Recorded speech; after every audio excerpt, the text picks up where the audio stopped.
up the well till your fist stay. I see y'all keep your holdings on my blockchain. Cryptosphere making motions in the blockchain. Pumping down, make the holding prices inflate. Get my money up the well till your fist stay. I've been building up my long bitch. Straight crypto multi-milli rich. And I'm fucking with my main clique. Tether Federal Reserve bitch. Straight fucking with the ICOs. I'm in Davos doing crypto blows. GDP ain't a thing to me. Crypto naughty, one more currency. You think you're safe? Think again. Your money's gone, one click away. Pump and dump, get your hopes up, fuck you right. Bought supply, then dumped it all. Coin daddy don't give no fucks. I see y'all keep your holdings on my blockchain. Cryptosphere making motions in the blockchain. Pumping down, make the holding prices inflate. Get my money up the well till your fist stay. I see y'all keep your holdings on my blockchain. Cryptosphere making motions in the blockchain. Pumping down, make the holding prices inflate. Get my money up the well till your fist stay. I pump and dump, then I short. Oh, well, in the balls in my court.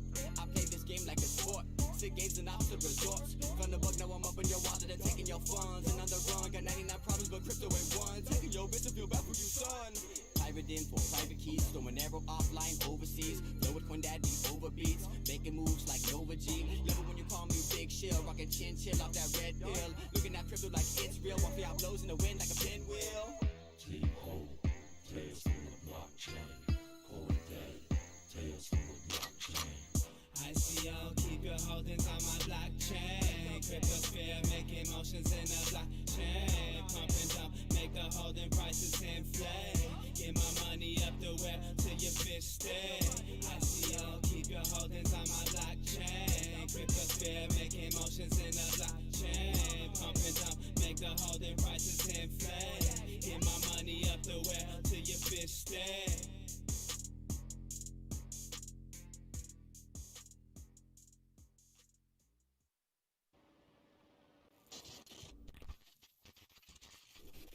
Stop being a panic seller.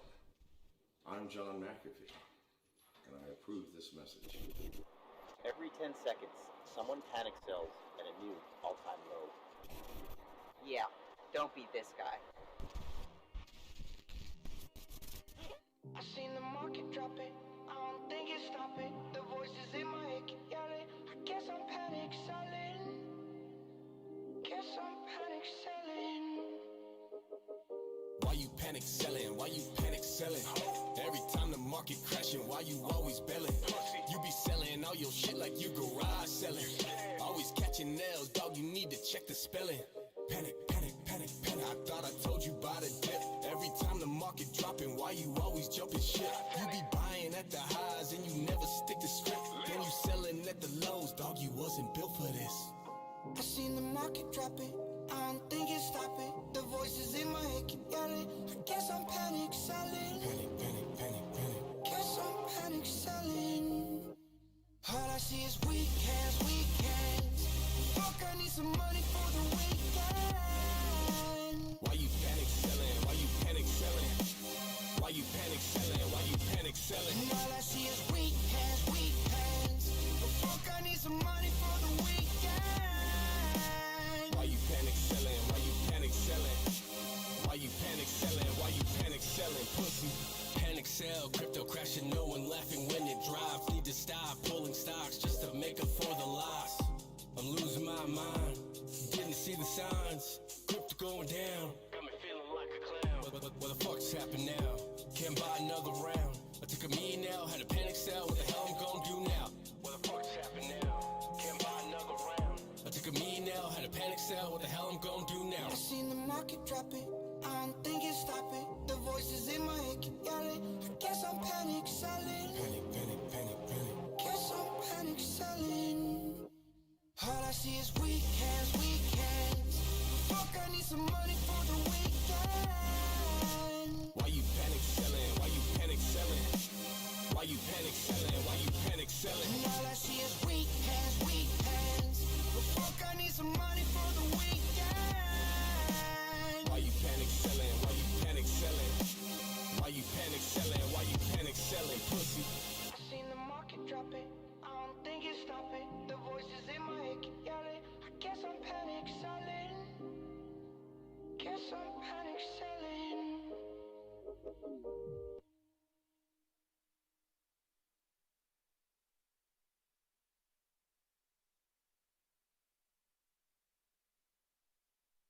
it's not just Bitcoin. Litecoin doubled in one day a couple of weeks ago. I think it's up 7,000% this year.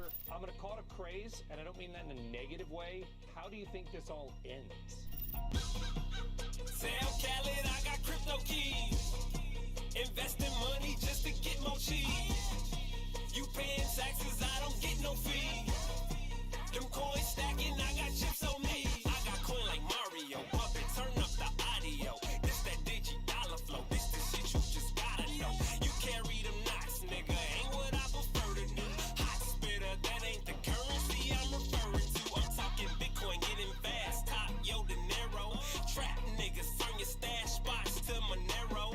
If you watch your hustling, homie, your new way to plot games. Take that fucking blockchain, put it on the blockchain. Fuck the Fed, we just laughing at them cause they can't touch it. All this ripple, put a ripple in my central bank budget. Ponzi schemes, promising payoffs, turn me way off.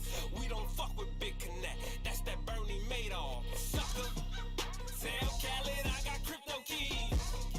Investing money just to get more cheese. You paying taxes, I don't get no fee. Them coins stacking, I got chips on me. Hey, I got that digital gold. Hey, I got that digital gold. Hey, I got that digital gold. I got that digital gold. Hey, I got that digital gold. Hey, I got that digital gold. Hey, I got that digital gold. Hey, you do the digital dash, nah, I do the digital cash. Hey, I want my shit to the moon. I'm trying to get to the bag. Hey, you taking pictures to brag, trying to buy some land though. Billy D in Star Wars, I'm just trying to land dope. Got to try to push this art. How far will this van go? But I'm moving too damn slow. So I got that ether flowing. Stillmatic Nas, I just thought I'd get the people knowing. Nah, this ain't no Jay-Z diss. Crypto about to make me rich. Bars rapping go be, I'm the Black Satoshi. About to change the whole world, and you don't even know me. Get your coins up, and once they going up, no resale. You trying to feed your family's family, UHODL. Hallelujah. Tell Khaled I got crypto keys. Investing money just to get more cheese. You paying taxes, I don't get no fee. Them coins stacking, I got chips on me. Hey, I got that digital gold. Hey, I got that digital gold. Hey, I got that digital gold. I got that digital gold. Hey, I got that digital gold. Hey, I got that digital gold. Hey, I got that digital gold. Khaled, I got crypto keys.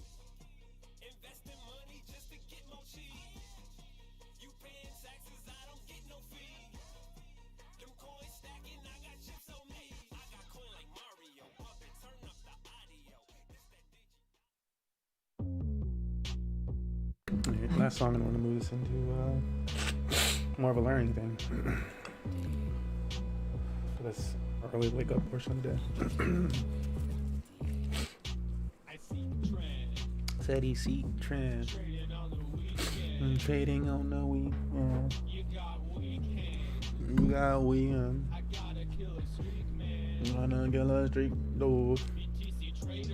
I'm a BG gainer. I'm a get trigger. It's what they eat and one year eater. But you know, we the present gainer. The count has got how many. Coming here, please. I'm seeing killing swordfish. I don't wanna do. Gonna take my money. I am gonna go run it. We don't.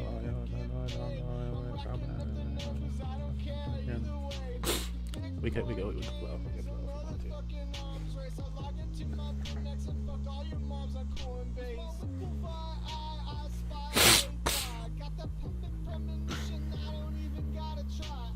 It's funny, part of the last bull run, like a big word in it was like a crypto moms and stuff like that from women that were like, they were mothers, and they started to realize, yo, cryptocurrency could like pay my child whatever the fuck in the future.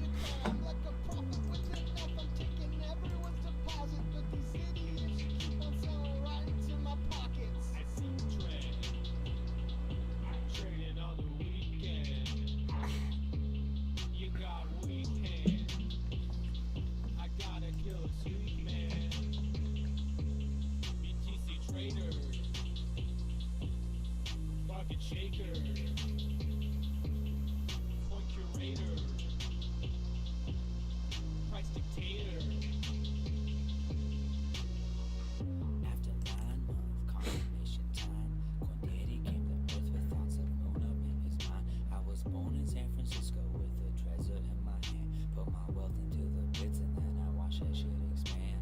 Coin Nation, we got tokens of every flavor. Coin Nation, ain't nothing without the traders. From the holders to the scalpers, checking up on Dominicanos. Daddy ain't got bottle traders, stocking coins of other members. Blockchain in my bones, crypto in my blood. In a minute I'll be rubbing out a long run Asian corn hub. Quindaddy run the crypto naughty, leaving you disabled. I'm eating all the filet, you eat scraps under the table. I'm holding all these bitcoins till they're nearly unstable. Fucking crypto dogs in the bathroom, wash my hands later. Winkova, I spy, no lie. I let Dr. DA give a piece above his mind. I see trend. Traded on the weekend. You got weekend. I gotta kill a street man.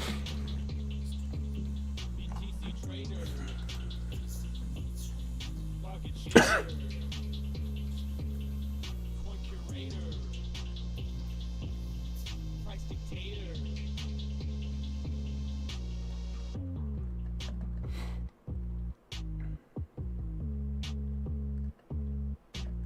Quindaddy, Dr. DA.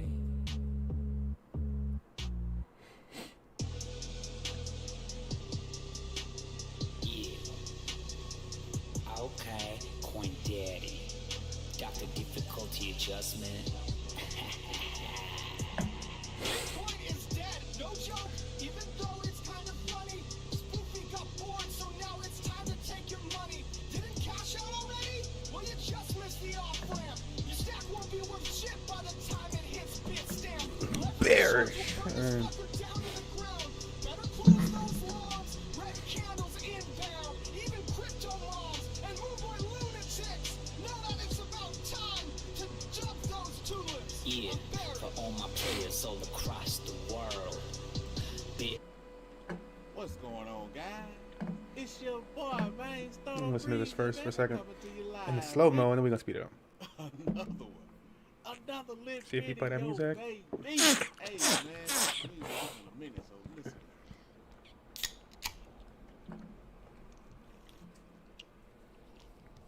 Oh, man. Woo! All right, I'm ready now, Jack. Hey, man, we got a lot to get to, man. We'll talk about Rex, what's going on with that. We're going to talk about Drip. Forex made an announcement this morning in the Telegram. Then we're going to talk about BNB, but they made a big announcement. The price is going up.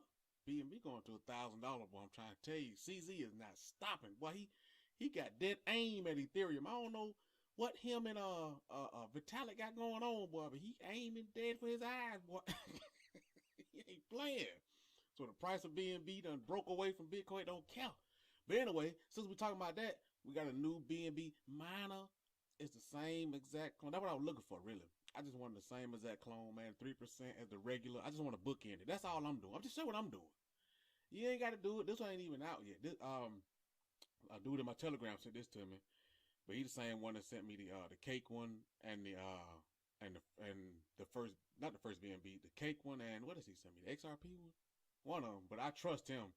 So, you know what I'm saying? Hey, it is what it is. It might be out by the time you see this. It might not, but just click the link and see if it's ready or not. I don't know, man. I just want to bookend it because I want to get as much BNB as I possibly can. Because the first one, you know what I'm saying? When I showed you that one, it was at 300 BNB. You know what I'm saying? And it shot up to 7,000. You know what I'm saying? It's still paying, but you know the algorithm. See, let me explain to you how these things work. The algorithm protects the little guy. It hurts me.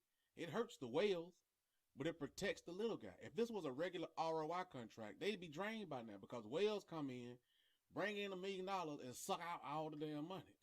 You know what I'm saying? That's how they do. But with these miners, how they work, the algorithm kicks in. It only lets you, you know what I'm saying, withdraw a certain amount of the contract. That's why the contracts don't drain. You know what I'm saying? And I just want to book in my BNB. I want to be able to collect BNB from 2 different miners a new one and an old one. That's all my thought process is. Ain't no magic in it. Ain't no, hey man, isn't no. I just want to collect from an old one and a new one. That's it. And collect that B&B every day and be done with it. Because, a lot of people don't understand these things work. What's funny is these contracts pay 3% a day, right? And when they first start, of course they pay 3%. Ride it all the way up, you know what I'm saying? Cool. And then they level off, the algorithm kicks in, and it may pay 2.2%, it may pay 3%, it may pay 2.6%, it may pay 1.9%, it may whatever. But then they be, oh man, this is a scam, this and other. But it's still paying more than Drip. Drip pay 1%. But we swear that's the best thing ever, which it is. I'm just giving a contrast.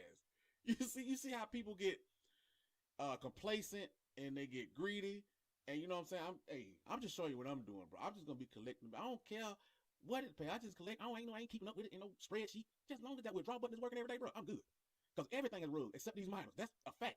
ROI contracts have rugged, farms have rugged, NFTs have rugged, everything. DeFi project, it don't matter. One thing for sure, these miners, that withdrawal button is still working.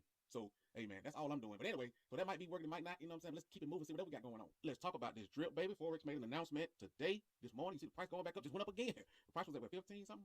Man, they got on 1405 something. Now going back up, it's a 1649. He made an announcement. Let's see what the announcement is. Let's go to the Telegram. Let's see here. Right here, let's see what we're talking about. Now, the announcement is that they have raised, that what they're going to do, the private sale, he called it something else. Whatever, he called it something else for the DAO. But we ain't got to worry about that because we ain't in there. You got to have, 300, some of y'all did it, some of y'all not. But for the public sale will be 100,000 BUSD collected, split between 5 groups. You can put in between $250 and $1,000 BUSD. That's the max to keep it, you know what I'm saying? To me, that ain't a lot. But that's to keep the, the buy pressure on. So you still have to buy, even if you're in the pre-sale, you still have to buy after the pre-sale. That's a good thing. But you can buy 10% under listing, right? So he announced that. But here's the thing. The reason the price is going up is because you have to, let me get this out of the screen. You have to buy 10 drip and deposit it in the faucet to be eligible for the pre-sale. So that's what people are doing. And like last time they checked, they on, for smart, it's on the blockchain. It's his thing, so he know what you're doing. So all you gotta do, come in here and buy you, I don't know how much 10 drip, let me see. That's probably about point something BNB points. Probably about 0.4 BNB, I'm not sure. Let me see. If my computer's on move, see how my computer be moving that? What that mean? You might well come here and buy one with BNB worse. I guess that's like 0.5 BNB. That's 13 drip. So just get your half a BNB because of the taxes or whatever. Just put, you know what I'm saying? A half a BNB. You click buy, you get your BNB, and then you put it in the faucet. You know what I'm saying? And now you're eligible for the pre-sale. That's what people are doing. That's why the price is going up. You know what I'm saying? Your boy gonna let you know what's going on, man. So go ahead and get your 10 drip and deposit it into the faucet, and you good. You ready for the pre? Don't be talking about, man, I ain't get on the white list. I thought ain't no thought. You know what I'm saying? I think it's gonna be somewhere between the 21st and the 27th. So you got time. Of course, I'm gonna let you know. That's 7 to 10 days from now. So I like to let people know early, man. Just like these miners and everything. I like to let you know early. That's all I'm doing. I'm just letting you know what's going on, baby. But anyway, drip is awesome. Drip is cool, and it's paying 1%. It's paying 1% a day. Ain't nobody got no problem with that. But you let a miner pay 2.9%. But oh Lord, it's a scam. Oh man, I made 1 BNB yesterday. I made 0.9 today. Oh Lord, it's a scam. It's the algorithm, man. Make sure the thing keep paying, bro. That's all it is, bro. It may not be for you. I like the miners. It may not be for you though. It ain't like, and I'm telling you something. And the referrals only pay 1 time. So ain't nobody still getting into them old miners, but I still like them. Ain't no referrals in that. It's just paying what I put in. You see what I'm saying? Bro, hey man, I'm trying to tell you what's going on, but let's get to something else. I don't even want to say bad, but I guess it's bad. It's bad, man. Yeah, old Rex, man. Let me get update on what's going on with Rex, right? So they say the Rex 2.0 is coming. Let's see, new Rex 2.0. So I guess that's a different Telegram group than the regular one. And I ain't in either one of those. I don't know. You know what I'm saying? I don't be in Telegram. You know what I'm saying? It just be a cesspool of foolishness. But anyway, so they said that Rex 2.0 is coming. Even the site looked bad on. Well, for me, because I done sold everything. You know what I'm saying? Remember I did my video, man. I had I could have got 100 BNB. If I would have sold my T-Rex, my M-Rex, and the Rex I had on hand, I had 100 BNB. I could have got out of here, bro. But of course I didn't know what was coming. You know what I'm saying? I'm like everybody else. But I do it. You know what I'm saying? So the price started falling, man. Whatever. I sold my T-Rex for a couple of BNB. Sold my M-Rex for a couple of BNB. I held on a little bit too long. You know what I'm saying? Well, I mean, I ain't really took a loss because the T-Rex was only 1 BNB, and the M-Rex was only 20 of them, so it was only 3 BNB. So it was a 3 BNB total, and I sold for more than 3 BNB. But I mean, I ain't why. I could have got 100. You know what I'm saying? But the platform to keep going down. I don't know. And then I don't know what they did with my little BNB I had on my referrals. That disappeared. I guess when I sold my T-Rex, I guess I forfeited. You know what I'm saying? But hey, man, it is what it is. I told you, like I tell y'all, ain't no complaining in crypto. I can't complain. I tell y'all not to complain. So I ain't gonna cry and complain. It is what it is. Took a chance. I mean, and what it really was, man, it was a good thought. The process, the actual thought of it was great. You know what I'm saying? The Thomas dude, whatever, you know what I'm saying? He did okay. He just one line in the code that somebody found. That's the honest truth, man. It was one line in the code that somebody found, bro. And that's what messed him up. You know what I'm saying? That's what messed him up. So, and I guess I can tell it now. But I didn't even find out about it. I didn't even know it till I was just, somebody said in the Telegram. I'm like, well, what is the dang on? What are you talking about? What is it? So what it was. I already know about this shit. In the auction. Something about where the T-Rex is going to get double up on your Rex or something. Or not get a penalty or something. If you move your T-Rex to another.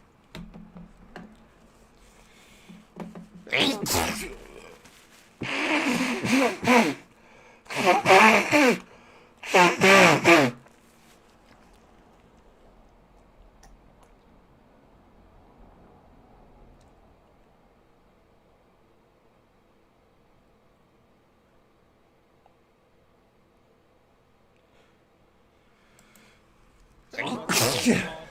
in today's video, some updated announcements from Forex Shark regarding the Manor Farm pre-sale. So we're going to take a look at what exactly is going on, and there's going to be a certain group allocation, like a pre-sale, that's going to be distributed to all the groups. So we're going to take a look at that and break that down. Also, shout out to Danny D. Shout out to his channel. Make sure you guys subscribe.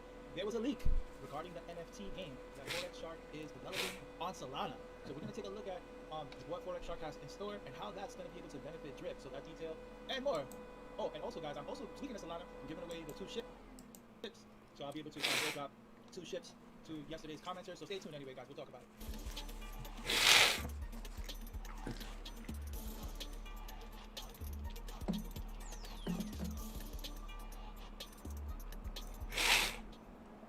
So, of course, guys, shout out to the squad out there. If you've been living under a rock, you should know that the Manor Farm is going to be dropping soon, and this is one of the most innovative farms that we're going to be able to see on the Binance Smart Chain. A multi-million-dollar masterpiece that this farm is not going to be like any of these shitty farms that we're seeing out here. This is a farm that was made with innovation and also with our leader, Forex Shark, from the Drip Network community, mastermind developer.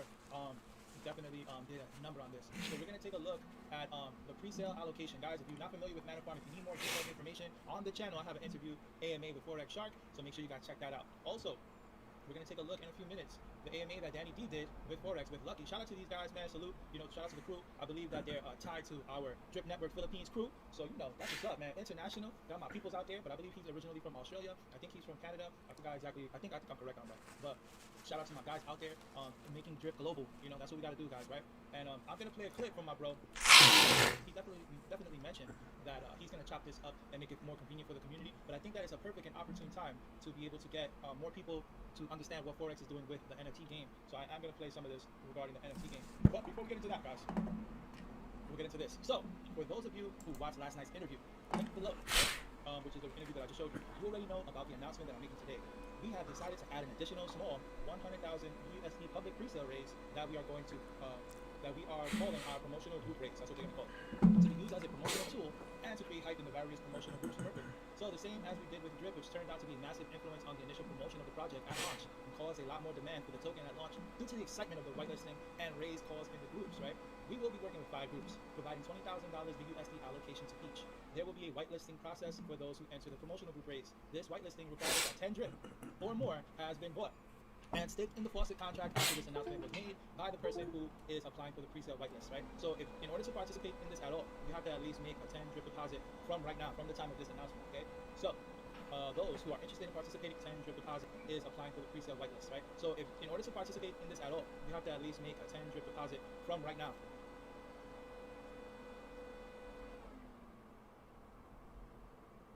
From the time of this announcement, okay? So those who are participating in this raise should buy and stake 10 Drip before the whitelisting process takes place in your group. Before this public influencer group raise, we will be handling the private pre-sale in the DAO, right? So for those of you who don't know what the DAO is, Forex Shark has a REAP DAO. REAP is the original token that he made on the Ethereum network, and it serves as a loyalty token now, and also a DAO token to be able to participate in his private DAO group, which the private DAO group gets special allocation for any of Forex's projects, including the Manor Farm, right?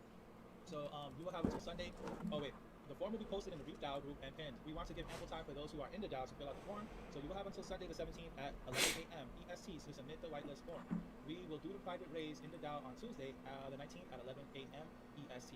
So the private raise, guys, official date will be on Tuesday the 19th. So any of those previous messages that we saw with date allocations, I think it was in the Manor Farm, those were incorrect, right? With Rose. Rose had some dates there. Those are incorrect dates. These are the new dates. And the first private raise is going to be on Tuesday, the 19th at 11 a.m. So on Sunday, you know, the DAO is going to be able to fill out that form. Up to Sunday. 1 million BSD raise, right? 500 to 10,000 USD minimum max personal allocation, 20% under listing. So you're going into this raise, you're going into the pre-sale, you're getting that 20% at least, right? To join the REAP DAO and enter the private sale, use the info and links below. Okay, the DAO is our special group. So I have this available at the Bartertown Conglomerate. You guys can come to the group and check it out. The DAO is our special group for exclusive pre-sales at the best prices. You need 300 REAP to join the DAO. REAP, right? Remember, guys, that's not Ethereum. That's not on Binance Smart Chain. We have BREAP and then we have REAP. REAP is on Ethereum. So don't forget the 2%. And if you don't got a bag, guys, my tip. If you don't got a bag like that, don't join the DAO. Don't do it. Like you gotta, if you're joining the DAO, you gotta have some money. Like you gotta be able to utilize the DAO to be able to benefit you. So you need 300 reef to join the DAO. Don't forget the 2% when you buy. So buy a little extra account for tax and community swap slippage. So the influencer group raise will be working with the following groups to host this influencer raise. Okay. Dog Pound Nation in the building. Crypto Winner Circle. Crypto Vegas. What is that? I don't know who Crypto Vegas is. I gotta see what's good. The Moon Hunters, right? And us, of course, right? So that's good. That's good. The public influencer group. And shout out to all the groups, by the way. I love these guys. My favorites. I'm sure I know who Crypto Vegas and Moon Hunters is. I gotta check it out. I know who Moonshot Hunters are. That's a very big Telegram group. I'm not sure who Crypto Vegas is, but I probably know the owner through Telegram. Shout out to you. The public influencer group raise will take place from the 21st to the 27th with the raise in a different group each day. Okay, so that's the 21st through the 27th, and it's gonna be done the same way like Drip. Drip is done the same way, with a raise in a different group each day. Before the raise, we will host an AMA in each group to explain the details of the raise and the overall concept of the project. So 100,000 BUSD allocation split between 5 groups. Guys, we're gonna go through this like nothing in order. 250 through to 1,000 BUSD minimum max. Okay. So it's going to be 250 through 1,000 BUSD minimum max, 10% under listing. Within the next 48 hours, I'll be assigning a specific day for each group, which will be announced here as well as in the groups. This raise will not only bring additional buy pressure to Drip, of course, right? It also secures maximum exposure for the Mana Farm, as well as ensures the most active promotional groups in the space have an incentive to promote the project, like I'm doing now, guys. You see me, nobody knows my work ethic. I'm already in the morning like, oh, okay, the NFT game last night was dropped with the leak, so I'm a good leader, guys. I hope you guys appreciate that. Hit the like button for your boy, man. Sheesh. I make sure you guys are informed, bro. Like, we ready. My guys, if all the time, we ready over here. I want my guys to get rich. Incentive to promote the project and refer new capital. These groups have played a major role in the promotion of Drip, and it only makes sense to get them involved, of course, right, with the farm as early as possible. Shout out to all the groups, man. Everybody put a brick in, man, and multiple bricks, right, to be able to take Drip to where it is today. When you see their videos and when they're discussing Drip Network, make sure you hit the like button on their videos. We don't got no damn Ricos in Drip Network. We got nothing but love in Drip. There's no set tripping, just dripping, right, guys? So, okay, when we have wrapped up the promotional group raise, we will move on to the public sale. This is the final raise, which will take place on the same day as launch, right? So we are targeting either the 28th of this month or the 2nd of next month for our public pre-sale and launch, right? So let me just make sure that okay, so he's just packaging everything after the promotional raise, because guys, all of these things need a little time. You know, you have to have things set up a certain way so everything gets allocated properly. And when you have an organized structure like this, that ensures that we have a great pre-sale that sells out tremendously. And then when we have a tremendously great pre-sale that sells out, guys, it's bullish. It makes the farm amazing. And guys, us at the Drip Network, our community has the advantage of all the other guys that are out there in the farmlands. Those guys in farmland, they don't know about Mana Farm yet. We know about Mana Farm. We get the heads up, so we get to beat them. We're gonna take their money, guys. We're taking all those farmlands out there. We're gonna take their money, right? We are targeting, and don't think that the Mana Farm could potentially be a multi-$100 million farm. This is big, guys. This is gonna be really, really big. We are targeting either the 28th of this month or the 2nd of next month to have our public pre-sale and launch. This is the Drip is gonna be able to benefit from the game. This is very bullish, guys. That's why I'm like, we can't read. See, project. So shout out to my guys out there. Shout out to Danny D. Shout out to Lucky. And of course, guys, make sure that you subscribe to his channel and hit the bell button, just like I did, to make sure you get all his updates on his channel. So I want to use some of Forex's footage over here because I think it's important, especially right now, for everybody to understand what's happening with this NFT game built on Solana, and also how Drip is going to be able to benefit from the game. This is very bullish, guys. That's why I'm like, we can't wait around. We need this info right now. So without further ado, I'm going to play this footage. Of course, guys, this is his footage. It's a lot of alpha here. It's a great interview. Way more information than the one that I did. The one that I did was good, entertaining, but this one is there's a lot of info here, guys. There's a lot of info, great info. He's going to chop it up and make things convenient for the community. So shout out to him and his effort and his grit that he's putting in for the Drip community. So I'm going to play this. As I'm playing this, guys, I'm also going to do my daily airdrop, and I'm also going to airdrop the 2 ships from Star Atlas to yesterday's winners, right? So don't mind me, all right? Shout out to the squad out there. So let's get busy. Yeah, that'll play in a role. That's why the adoption is so huge with Axie, because it has that, right? Yeah. So for our game, essentially, there are NFTs that act as assets we earn in in-game currency. The in-game currency, the rate that you're earning it at, and the NFTs that you hold, essentially evolve based on the XP or the amount of resource that you spend grinding in the game. So someone who would be a higher capital player that wants to come into the game, instead of spending their time with one of the starting NFTs and grinding to evolve it to get to a system where now they can do some of the higher end gameplay, they can go right to the secondary market and buy one of these already evolved NFTs that someone would have got and created by getting in at a low end by a relatively small starting investment, but then grinding the game and having good strategies to evolve it, and sell their time to someone with capital to buy their time and use with their primary asset with capital. So, right.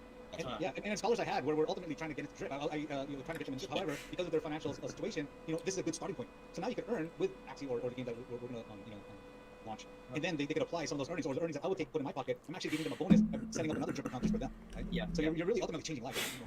Level 1 all the way up. Oh, thank you, man. That was always the idea. I mean, when I build something, it's because this is the first product I built that people told me to change their life. So when I build something and I put it out there, it's with extreme seriousness because I've had people tell me that they had medical conditions that they were able to take care of because of a project I built. Yeah, man. And I just think of all the people out there that have like lung pulls or launched a bug contract or something like that. And I just think of all this, like, imagine this person that was able to get their medical procedure done or able to pay off the debt of their family home that they would have lost because of a project that I launched. Imagine if they had bought that other person's project and got bug or whatever, you know? So I look at it, when I launch something, I look at it from that perspective as if everybody that's buying the token off me has their house on their line, or they have their health or their family, assets on the line, and I take it that seriously with every product I launch. It's definitely a life changer, bro. And you know this. I said this to you on the stream as well. I'm one of those people that have covered my medicals. I had that dreaded disease for a few weeks, and it helped me through all of that. And you know, changing lives, man. This is permanent. I don't work anymore, bro. I don't work anymore. Yeah. You're talking to two guys who are literally living on trip right now. Yeah, awesome. Well, we're gonna continue to go. So I think as far as the NFT goes, what the NFT game most likely is launching on Solana. And the reason we would be launching on Solana is because currently right now the ERC20 network is too expensive to run and it's too slow to run a game like that. And you see with Axie Infinity, they did an update recently, but for the vast majority of their the life of their project, their game wasn't functional, and they were having all kinds of issues with their servers and.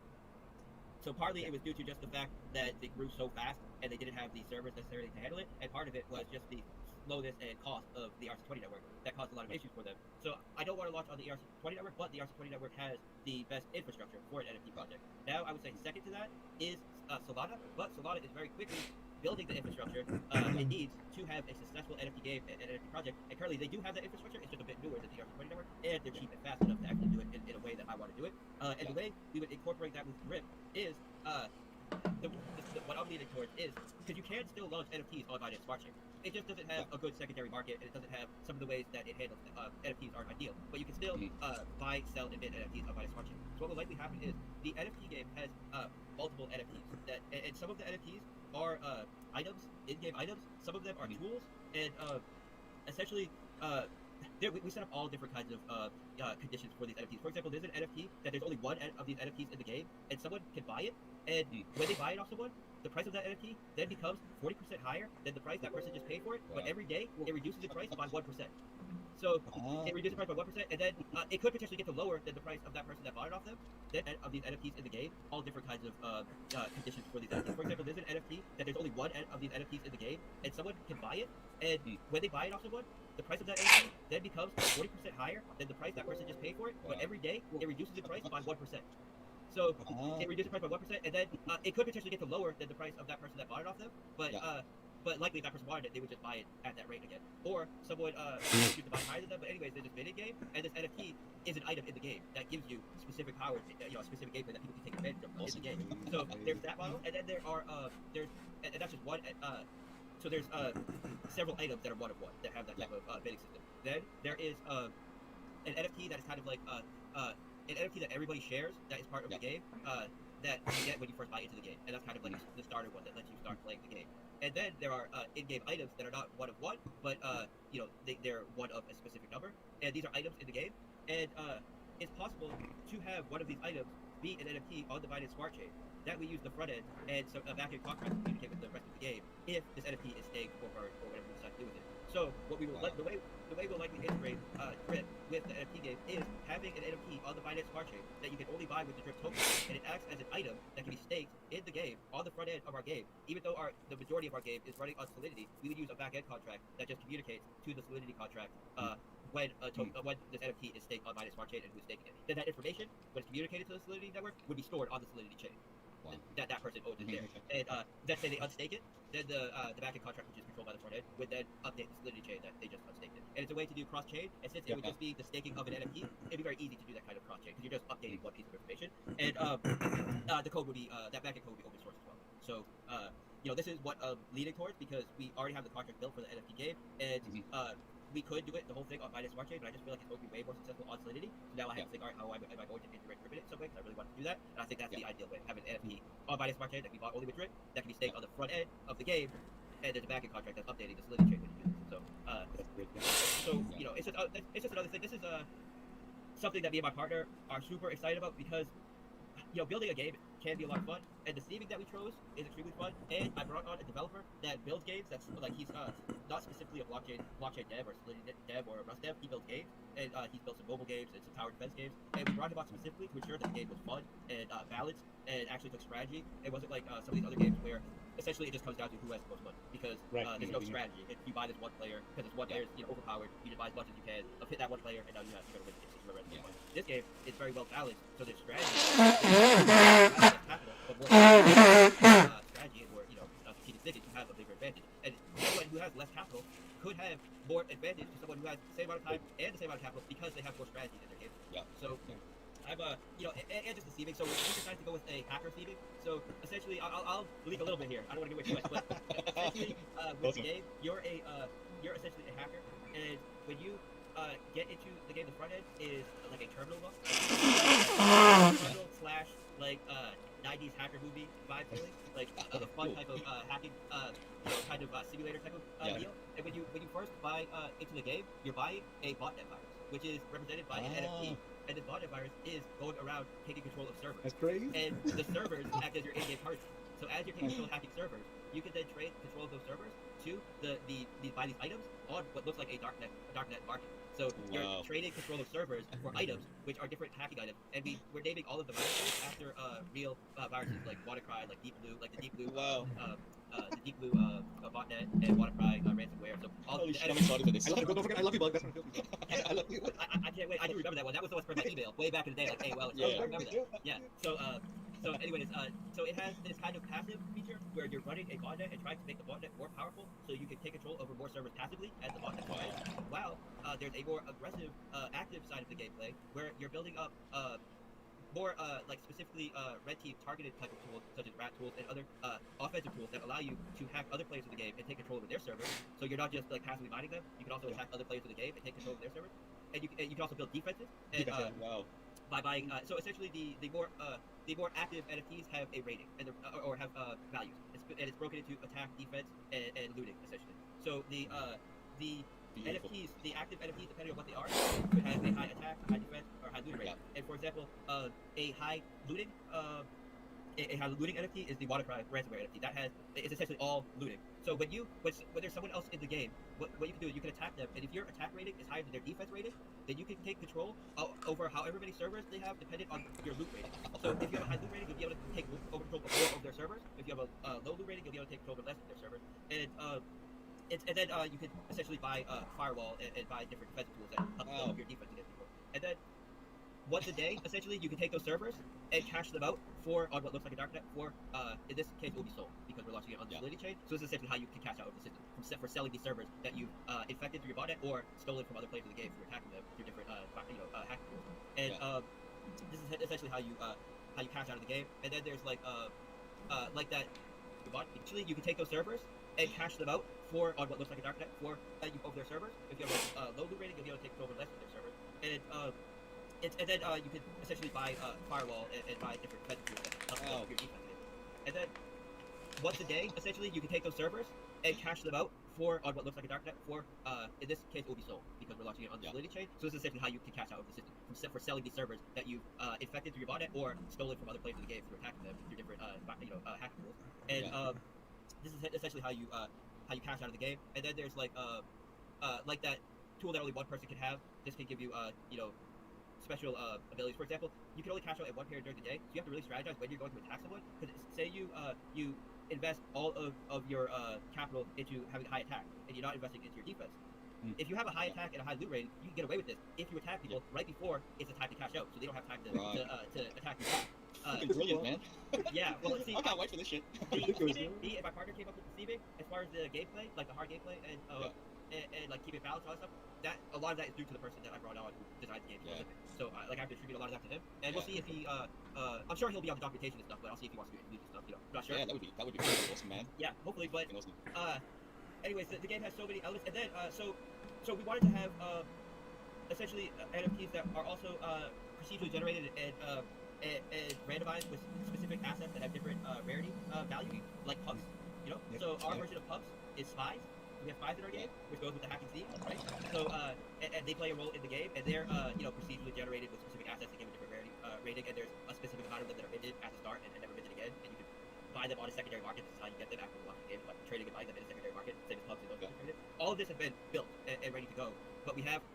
We want to make sure we get the art and the theming in the front end to look like a an A1 game, like something you would buy from Steam. So this is what we're working on. And we took a little bit of a break from doing it to get the farm up and running, because the farm was something that, well, like I already said, was something that I thought I was going to finish in a week, ended up taking a few months because we built something. It's pretty dope. Get some content with him because all his songs have been so fire, man. No one's been able to talk to him, so it's gonna be good. Yeah. So, alrighty. Woo. Man, I'm a little nervous for some reason, man. I'm a little. We're live right now. Man, we're discussing some career-destroying topics where people don't want to touch these topics. Shit. Right. So, alright, folks. Today's a special day. If we didn't have those feedbacks, it's probably better if I didn't say the music shit. It's FaceTime, folks, and tonight is officially our second episode, and we got a smash team of people on here. So number one, we have myself, Crypto Face. Thank you, everybody. Thank you. Number two, we have my brother, Flopping Groper. We got the man with the master plan, Crown Shocker. What's good? Yes, sir. Man, thank you for everything you've done for us. And our special, controversial guest we're having on tonight, is Hawk motherfucking Newsome. Can you hear us, big dog? Peace. What's up? I hear you loud and clear. Yay! So, first of all, I gotta kind of set the record straight. There's gonna be some rules here. Number one, man, I know people are very touchy. I mean, we've already seen it in the live chats, and we're already finding out they're going crazy. And mods, I need you guys to be on point. I don't want you guys to block everyone's fucking opinions, but if anyone's fucking crossing the lines, and you guys should know what lines are being crossed, we're just gonna boot your ass for real. I don't care how long you've been a subscriber. Guys, the point of this is to kick back with different people that we think we can learn from, and this ain't a debate, it's a discussion. I've been talking with Hawk for the past couple weeks, and how I discovered him was on the Candace Owens show, and actually my brother saw it first. And I'm a fan of Candace Owens, and I really feel like she really dropped the ball with Hawk Newsome, and thought she was rude, and just did a terrible job at actually like being able to bring unity together. And she kind of mentioned that you're the only one that was willing to come on her show, yet if I was you, I don't know if I'd want to go back on that damn show. You know what I'm saying? So I'm gonna kind of let you introduce yourself for the most part, but Hawk Newsome, folks, is the realest activist. What was his quote, brethren? You remember? The realest voice in activism, man, and he's a populist voice. He's anti-vax mandate. There's some issues I think that there's actually going to be a lot of agreement in this call, man. It's not going to be like the Candace Owens shit. There's things we can agree on. We don't have to be scoring points on each other for YouTube clicks and shit. So I'm ready for a based conversation. I want to say one more thing too. From what I know, and Hawk will let me know if I'm right or wrong. Black Lives Matter as like an organization has different like sectors. Okay, so if there's one person in Black Lives Matter said death to white people, that doesn't mean that every person in BLM says death to white people. You know what I'm saying? And I wanted Hawk to come on the show because from what I know, he is doing a lot of really cool shit. He has started a Montessori school in the Bronx. Is that right? Yes, sir. That's correct. On the Candace Owens show, one thing that he was able to squeak out before kind of being interrupted was that he believes for true empowerment for his people, and I believe this too, really comes down to creating wealth. And we're a believer in true capitalism, where if everyone's successful, making money and being left alone, nobody gives a shit about, you know what I'm saying, anything. And I think this channel is a really good example. We all work together. We have people all over the world. We employ people all over the world that are different colors, different sexualities, all kinds of shit. So that being said, Hawk, I'm glad to be friends with you now. I consider you a friend now. And if you would like to introduce yourself. By the way, folks, he just got rear-ended in his new truck. So he's literally waiting for the police to show up. He just got fucking rear-ended. So he's still taking time with us here. So if he has to go away for a couple seconds, it's because he's doing that shit. So thank you, Hawk. Go ahead, brother. Hey, what's up, man? I gotta keep my word. Your show is really popular. I have people from my network who have been pinging me like, yo, you wanna be on Crypto Face tonight? So yeah, for real. So I didn't want to let them down. I didn't want to let y'all down. It's very rare that we get to have a conversation, right?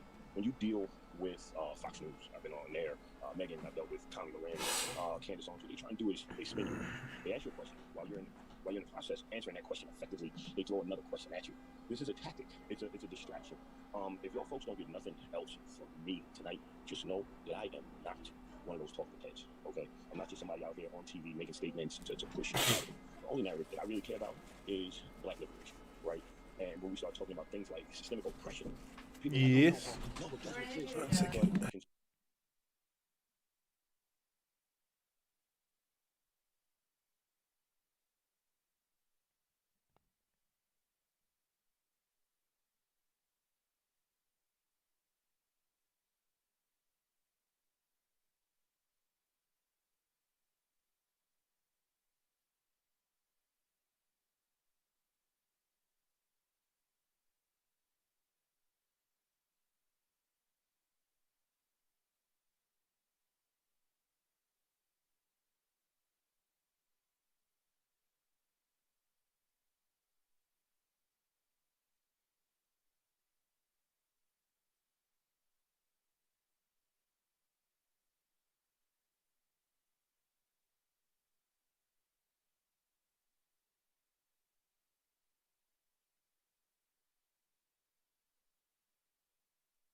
Okay.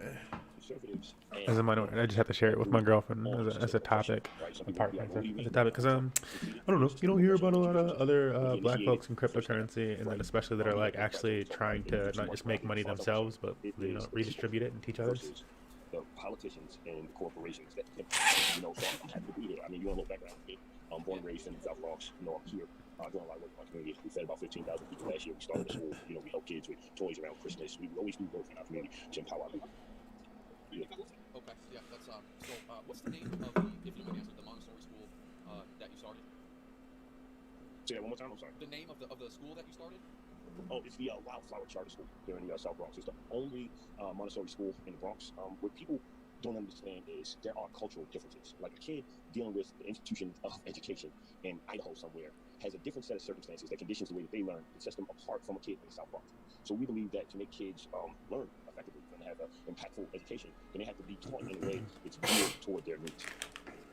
Yeah, that's like what I kind of think is like in the beginning of what talking about like systemic oppression. In the beginning, when things like welfare and stuff kind of started, I do believe that a lot of that stuff, a lot of those bills, a lot of that stuff was created targeting black people and minorities. But over the time, it's grown to, it's not racist. It's not rich versus poor. It's those who are in power versus those who don't have the power.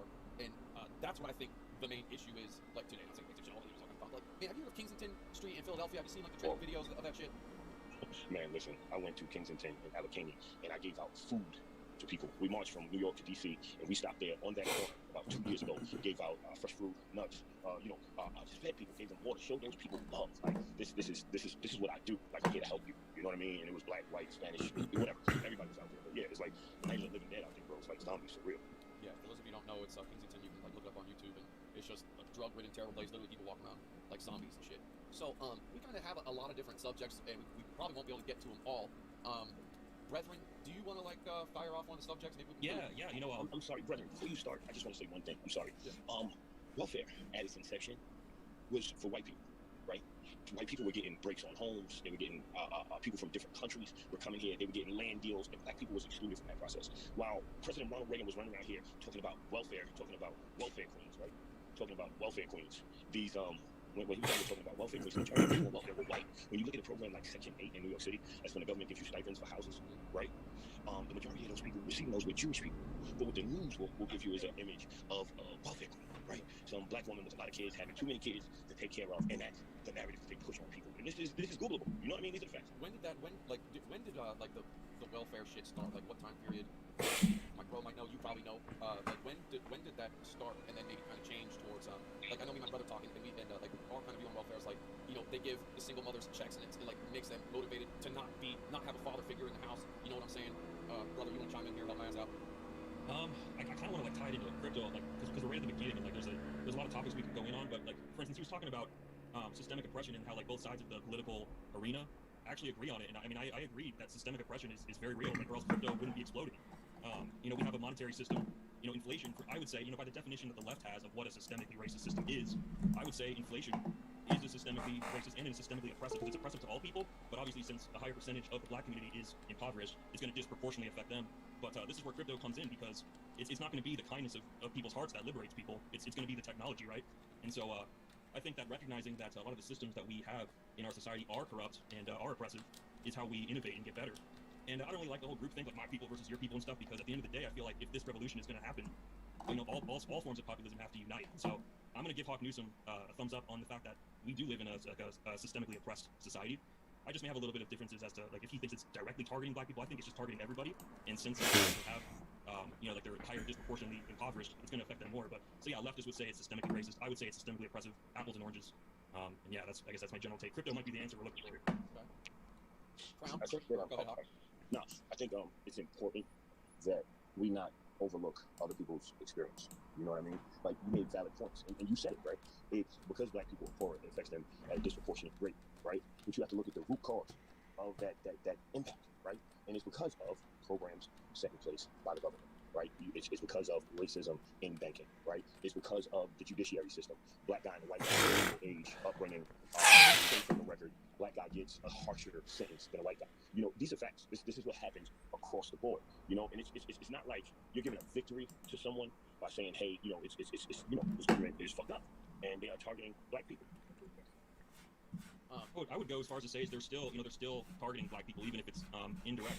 Because, for instance, our pandemic policy, I think it's something like 70 or 80% of black small businesses have just vanished since the pandemic began, and that's something that's happening today. And so, I mean, we can definitely talk about stuff that's happened in the past. I'm not crazy in the history. I mean, I like history, but I don't know all the history, so I can't claim to know all this shit. Like, you have a legal background, bro. You know this history inside and out. So, like, I respect your knowledge, and I want to listen to you. But, I guess that's my take. You know, what do you think? He's probably handling his business with the car bullshit. Crown, are you there, big dog? Crown Shop. We need to get Crown in on this shit, man. What has Crown been thinking? Yeah. Yeah, man. What you have any take on? What do you think about welfare or reparations, short term, long term, and the effect that it has had, is having, will have, man? What you got? Well, you know, to be positive in negative times, it's not just foolish optimism. You dig what I'm saying? It's based on the fact that human history is a history, not only a tragedy, but also a success, sacrifice, courage, kindness, and growth. So what we choose to emphasize in this complex history will determine how well we live. If we look only for the worst, it destroys our capacity to do our best work. You dig what I'm saying? If we remember those times and places, and there are many in which people have behaved magnificently and things have gone well, this gives us the energy to act, and at least the possibility of sending this spinning world in a different direction. Now, as far as reparations and everything, man, it would be nice, you know what I'm saying? But I don't know if it's gonna change anything. You know what I'm saying? Yeah, like, I mean, kind of like this whole country kind of like just kind of got like reparations through COVID, right? And you know, people got a couple checks for a few $1,000s. There was the PPP loans, which were mega taken advantage of and shit. But like right now, the unemployment isn't improving; it's worse. And like even today, I have a homie that's a chef at a restaurant, and his distributor hit him up and said, "We can't deliver food to you, bro. You got to go to the grocery store." Like it's not just restaurant jobs; it's also has to do with like pay. Like there needs to be better pay at corporations that have come in and like wrecked fucking small business. Like when a Walmart comes into town, you know, it takes out all the little grocery stores and Walmart's healthcare. Their pay sucks. And so yeah, I think that pay sucks right now. And I feel like just the whole reparations thing or welfare, no one's gonna say no to a check. But what's the next? What's happening after that's done?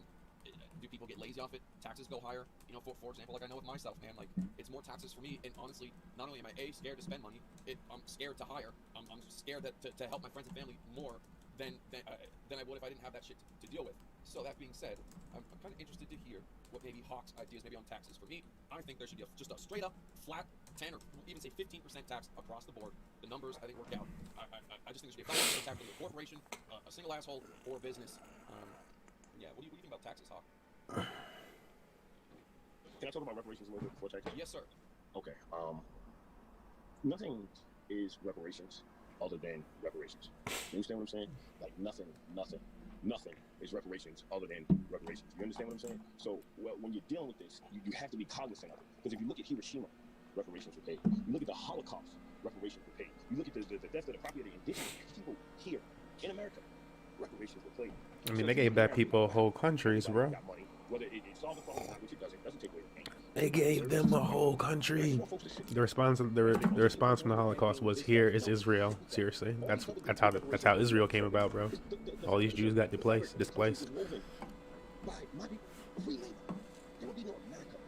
And people be like, "Well, the Holocaust didn't happen." Like, Israel? Fuck, you don't know this. When slaves were set free, the owners were paid reparations. You understand what I'm saying? The owners were paid reparations. Like you just have to think about how foul stuff is. Now, for me personally, I'm not gonna sit here and wait for the government to do right by black people because that's not what they do. Yeah, seriously, you can't wait though. What happens to black people. So this is why we're talking about crypto. This is why I'm teaching financial literacy in our communities. This is why we're out here trying to help our people because we just now we talk about taxes and we say a flat tax. Like I know folks, like I'm sitting right here in South Bronx, right? Law degree, business degree. Yes, I could have moved. I lived in other places, but I'm here with the people who I intend to help. I need to be here with them, right? Now you're talking about a guy who's bringing in $26,000-$30,000 a year. That 50% flat tax will level him.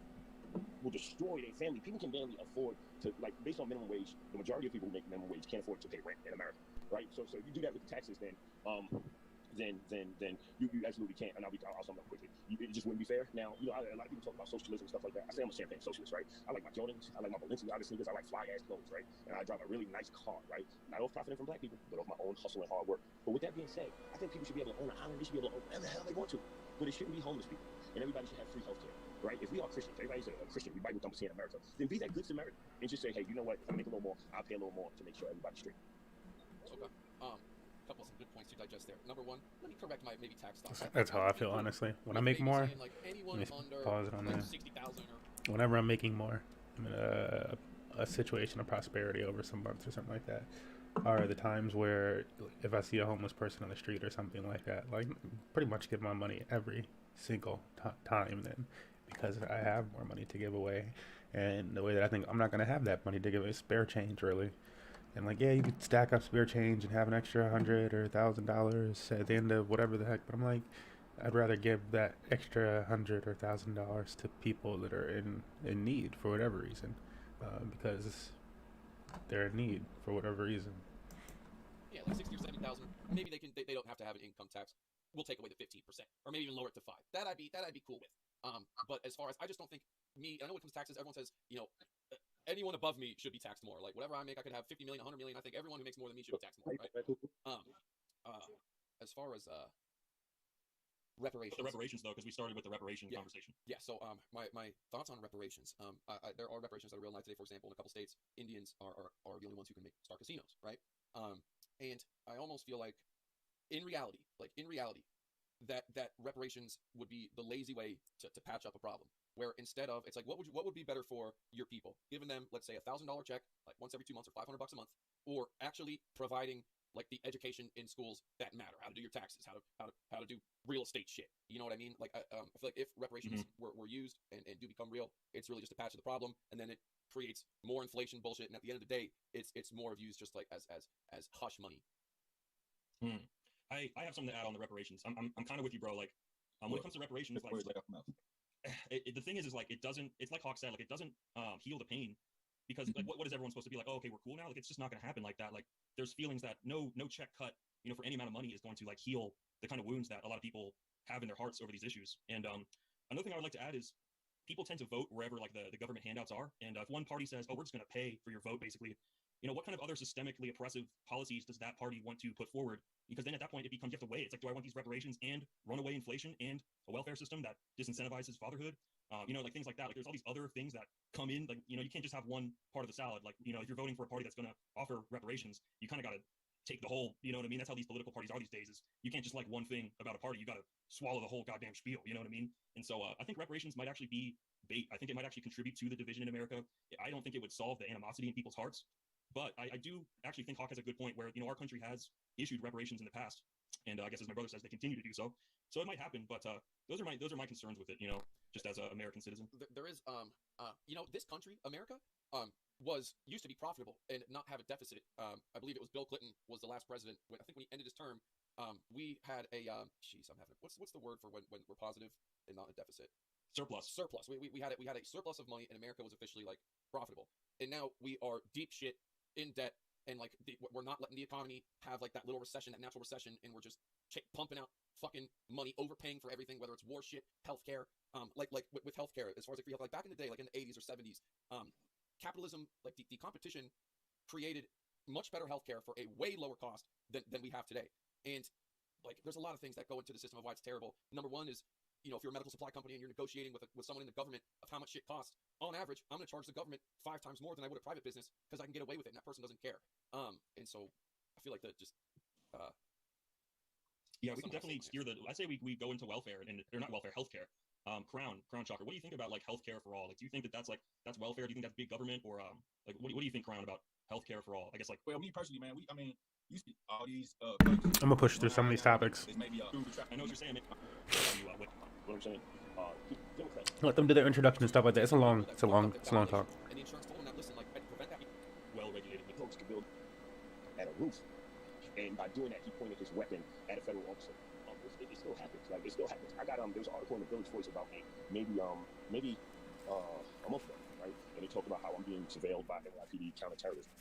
Okay, activists are being targeted under agencies that were birthed after 9/11, right? And my name is on that list. When I was arrested for going to clash with these Trump supporters who are coming to New York, right? These Proud Boy types. About the Proud Boys, like, you gotta understand how we see it, right? They come out talking about we're gonna regulate BLM protests. Like, they come out as an affront to us, right? And then you have people here with Confederate flags. You have some people with swastikas. Some people just saying some real racist shit. So like, fuck all y'all. You understand? Like, you all racist. Like, let me tell you something. If I'm running down with people who have signs that say kill all white people, then I can be lumped in with those folks. But in my boxes, there's nobody who says kill all white people. Now, they say America is racist, and if white people really wanted to solve this problem, they would have came together and figured it out a long time ago. Now they can say that. You understand what I'm saying? But they were real inflammatory and real racist ways. This idiot snatched a banner off a black church, a historic black church. I've been to that church before. You know what I mean? In Burger, just stupid shit. Like listen, I don't care how intense things get. There's no way I'm attacking a sanctuary. Now I'm a proud Christian. Somebody even call me a Bible thumper, but I'm a real Christian. Not this hypocritical Christianity that people are pushing, right? On both sides, the left and the right. Let's get that right. I follow the Bible, right? But under no circumstances am I going to desecrate a mosque or a synagogue. Like, there's something just that's never cool under any circumstances. And you look at the history of attacks on the black church, and you go back to the KKK and how they blew up black churches, how they attacked black churches, how when we were in Charlottesville, this was the night before I got there. It was a Friday night before the Saturday, all hell broke loose. They surrounded the church. They had churchgoers, people there gathering in the church, talk about whatever they protest. They surrounded it. They had people in there under pressure and scared for their lives. Like, we got to look at behaviors. We can't condone. We can't make excuses. I hear you, man. There's, especially with the 2A, how you said that like black militias in the past have been vilified, and now recently in recent years we see like white militias being vilified too, because like the Democrats are in charge. You've had that January 6th stuff. Like, imagine if all those Trump supporters were actually armed. You know what I mean? Like, that would have been they call it an insurrection, and like they weren't even armed. Imagine if they were armed, how much how explosive that the whole media narrative would be on that. I think that in general, instead of saying, oh, you can have a militia but I can't, I think both sides just need to drop that, like that, oh, we want our side to be preferential treatment. Like, we got to just stand together, because the Second Amendment was created for one thing, and that is the creation of a well-regulated militia, not to check each other, not to shoot each other, but to check the government. And when you have police overstepping their bounds, like in Australia, like a lot of people are back to blue here in America, and some authority is good, but what happens when like the cops are like beating up your grandma, on the street for not wearing a mask? Like, are you still back to blue at that point? Like, I don't know, man. I don't know if I'm angering like conservatives in the chat or whatever, but I feel like instead of the police, instead of being so shilly for the police, we should be shilling for well-regulated militias. We need black militias, we need Hispanic militias, we need white militias. That's my take on the violence issue in our cities. Like, let's just take it into our own hands and stand together. I mean, can you and like, I'm not trying to like switch subjects or anything. Can you maybe explain or educate us on the like Black Lives Matter, say hierarchy, but like how the organization works? Like to my knowledge, there's Greater New York BLM, there's Los Angeles, there's global. Because there are obviously there's extreme shit on all sides. There's people that are gonna fuck shit up, and like, as soon as I started the stream, people are like, oh, Black Lives, so this guy said this and this guy said that. Can you maybe, you can talk about whatever you want on yeah. Okay, I'm not on mute. Just before we go anywhere, right? Let's talk about Tulsa, Oklahoma, right? Bombs were dropped on black neighborhoods, right? People like, this is 100 years ago. Well, in the 1980s, there was a political activism group who had guns. The fucking government blew up a whole neighborhood. I believe it was called Breathe. Just look up black activists bombing Philadelphia. Google that, and it'll blow your mind.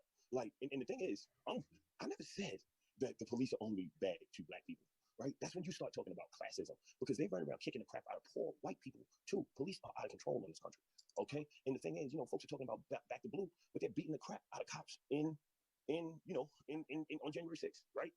You look at the riots in Minnesota. Look at the people who had the heaviest charges.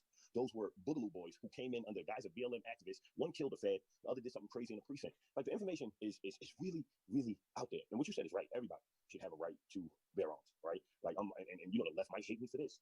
The left, they might. Man, there's a lot in common among populists, man. These are the kinds of things that I hate to mention her name again, but Candace Owens should have tried to find this middle ground. Like, what kind of bedrock principles do we agree with? Because there's a lot of details and a lot of tribal things that have happened, and like, it sucks because none of us are like directly involved in these things that have happened. But like, it's like moving forward, like how. Yeah, it's hard for me to. I'm not a politician, man. I'm not like super smooth, but yeah. She dropped the ball. Right? If you haven't seen the Candace Owens interview, I think you've been on her show a couple times. When was the most recent one that we're talking about? You remember when that was? That was down in Nashville about 2 weeks ago. But what you gotta understand is Candace is part of the problem. Okay, Candace is making a living by saying inflammatory stuff that very, very, very conservative white people like. That's her job. Yeah, she drones to her base, and you have to pay a subscription to get the whole spiel. I sort of agree and disagree. Like, I think she lately, just like from that interview and stuff, shit's taken a wrong turn. There's like a caring way and like a more, I guess you could say, sensitive way to get your message across. And lately she's been fucking like going to war. You know what I'm saying? The wrong way. And you know what? I'll say this in her defense. You know how Twitter is, and you know how the shit is, and how toxic it is. Facebook, Twitter, the bots. I had a buddy that had a business selling Facebook and Twitter ads and likes and bots and shit. 80% of his business was political, and buying fake accounts, enraging comments, and fake ass social media warfare, and it's like just created the worst fucking environment, and it scars people. It changes people. I mean, it's happened to me. It's you know what I mean. So it's like we're staying, like the straight course, and not throwing bombs back when you should be throwing your hand out. Shake my hand. You know what I'm saying? Instead, it's throwing bullets. Can I be real with y'all? Yeah. Can I be real with y'all? Like, I don't hate Candace Owens. I think Candace Owens is a brilliant, brilliant, brilliant woman, right? Yep. I'm sorry, fucking cops still ain't coming in. Yeah, they know. Fucking cops. See, this is my problem. It's been an hour since I called on them. And they like, oh, it's false. I'm not filing a report. Cocksucker, come and do I'm sorry. I don't get y'all in trouble. Come and do your job. You understand what I'm saying? And so here's what it is with Candace Owens, right? We had a cordial discussion the first time. This time, I'm on the way. I'm like, hey, give me the questions, right? I want to be able to do my research. I like to be able to research before I go and talk to people. You know what I mean? Give me the questions. She gave me the questions. I got there. They sprung one topic on me, another video. Then when I went on camera, they introduced another video. It was supposed to be me and her talking, right? But she brought on another person. Like, a lot of people see me, oh, these big, angry black activists. What does he know? I worked in a prosecutor's office for 3 years after college before I went to law school. I've seen all of this stuff that I talk about. The racism in policing, the trumping up of charges, the beating of people. I worked these cases. It's not like I'm just doing research or I saw something on the news that made me mad. No, I was part of this machine. Okay, a lot of people don't get that. So so what Candace did, the left does to me too. I come in, I got my arguments together, I got my facts straight, and they load a panel against me. I was on a local news show. All right, I was on a local news show here in the Bronx, and they brought 5 people who were pro-police, and I'm the only person who had my views, which are anti-police, right? I was the only person who had my views, so I'm used to it. But that day it was just really weird. Like, I couldn't get a point out without them trying to spin me. Yeah. When you say, do you mind if I ask you maybe expand a little bit on anti-police? Like, when you say anti-police, like right now you're waiting for them, because you got rear-ended. Like, are you saying you don't want any police, or do you think we should defund the police, or we need to fucking train them better? Like, do you mind expanding maybe on that? Yeah, no problem. I need to get paperwork done, right? Because my car I need paperwork so that they can pay for the damage. And I need that police report so I can handle it. It is what it is, right? Calling the police is always the last option for me. When I say abolish the police, what I'm talking about is finding a new way to make people obey the law. Policing was birthed from slavery.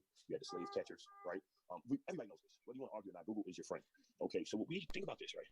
The majority of police calls are for EDPs, emotionally disturbed persons. You need a force of social workers who carry weapons to come in and figure these problems out. There is no way that a person can learn how to defend themselves, how to subdue somebody, how to follow all these procedures, and to be a psychologist in 8 months. These cops only have 8 months of experience, okay, of training. They're not equipped to deal with these problems. So don't you think like defunding that would make the problems worse? Like, can't you say like they need more, I guess, educated? I mean, the cops have a really fucking difficult job. We all know that. Like, they get put in situations where they gotta act hella fast.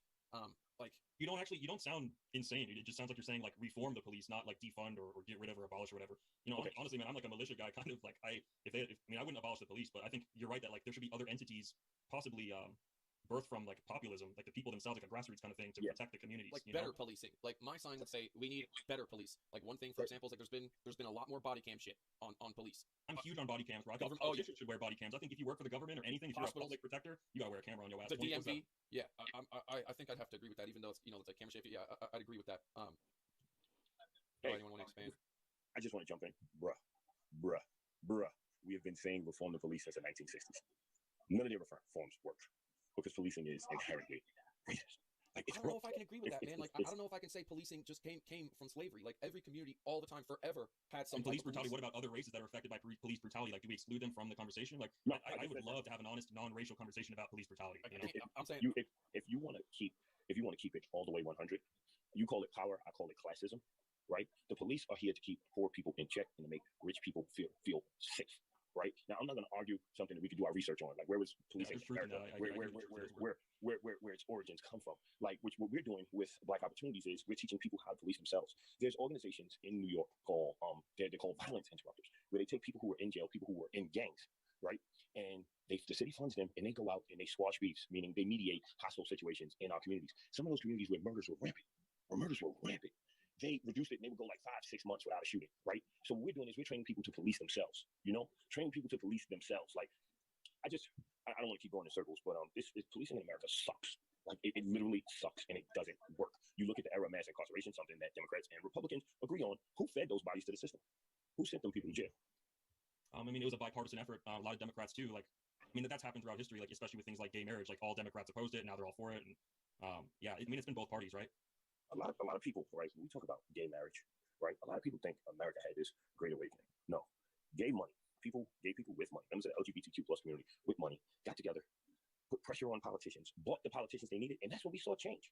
Remember, Obama was pro-civil union, anti-gay marriage, until they put the muscle on him, and all of a sudden it was like, gay marriage is all right. This is the way America works. People have to organize. They have to organize. Look at the Jews. Look at how they were persecuted. Look at how they were isolated. They found their niches. They built a strong community, and they overcame. Right. So the cure to systemic racism ain't gonna come from the government. It's gonna come from people like me going in communities across the country and setting up systems to make Black people stronger, in the sense of working together as a community, spending money with each other, keeping money in the community, making people more employable, taking back our schools. You know what I mean? And making our schools more productive. That's what it's gonna come. So is it safe to say you're like for less government and like not bigger government? Man, listen, you can't put me in a box. I'm not trying. No, I'm sorry. I'm not trying to put you in boxes. I'm sorry. I'm not taking a jab at you. But a lot of times, a lot of things I'll say, like, listen, loud and clear. The welfare system is failing. There's no reason that there should be 3 generations of people in public housing. There's no reason there should be 3 generations, an entire family, from the grandmother down to the grandkid, sitting in some New York City housing project or some middle American white family in a trailer park, right? The perfect analogy is welfare is a crutch, but America has turned it into a wheelchair. A crutch is permanent. Like, I'm just trying to heal and get back on my feet. A wheelchair, you're stuck there forever. Yeah. And that's what the system is doing to people. So, like, what do you think it needs to do to reverse that then, or like change it? Do you have an idea? I think the Democrats maintain power by making poor Black people believe that they need them. So it's like the Republicans are not for welfare. They were onto something with opportunity zones. Like they were onto something when they say, hey, you know what? Let's just invest in these companies, in these communities, give these people the resources they need to do what they need to do. Like, we were thriving. Our communities were thriving during segregation. Okay, our communities were thriving during segregation. The problem is we wanted more resources, right?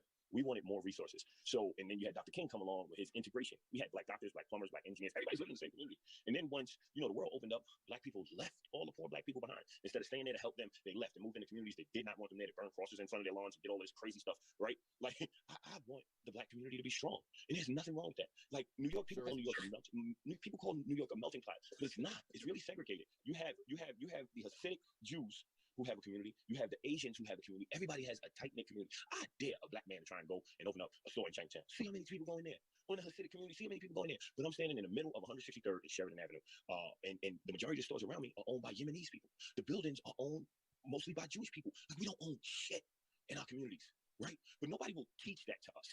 The Democrats will never come in and say, hey, take a look around you. You're not building power. This is why you're so far behind in the wealth gap. Nobody will tell us how to build power for ourselves. And that's why we're so far behind. We need to take control of our own destiny while fighting those obstacles that the government puts in front of us.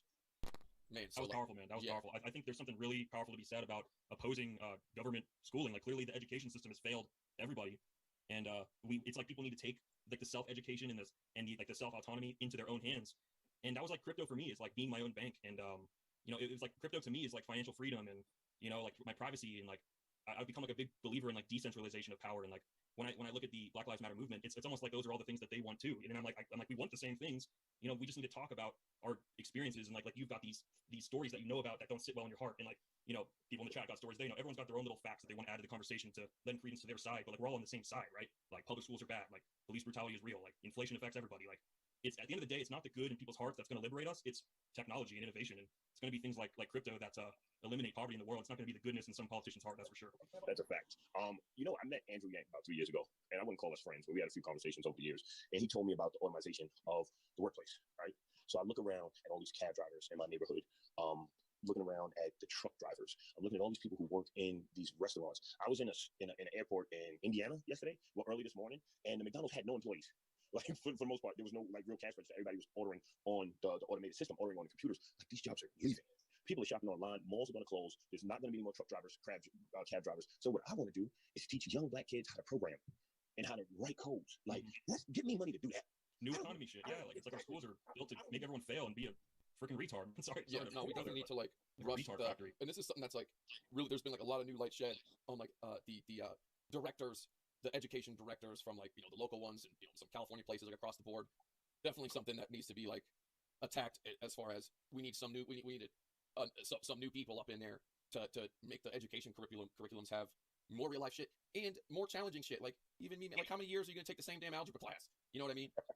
But yeah, yeah. You know what's crazy to me, right? You think the Republicans want poor white people to get on their feet?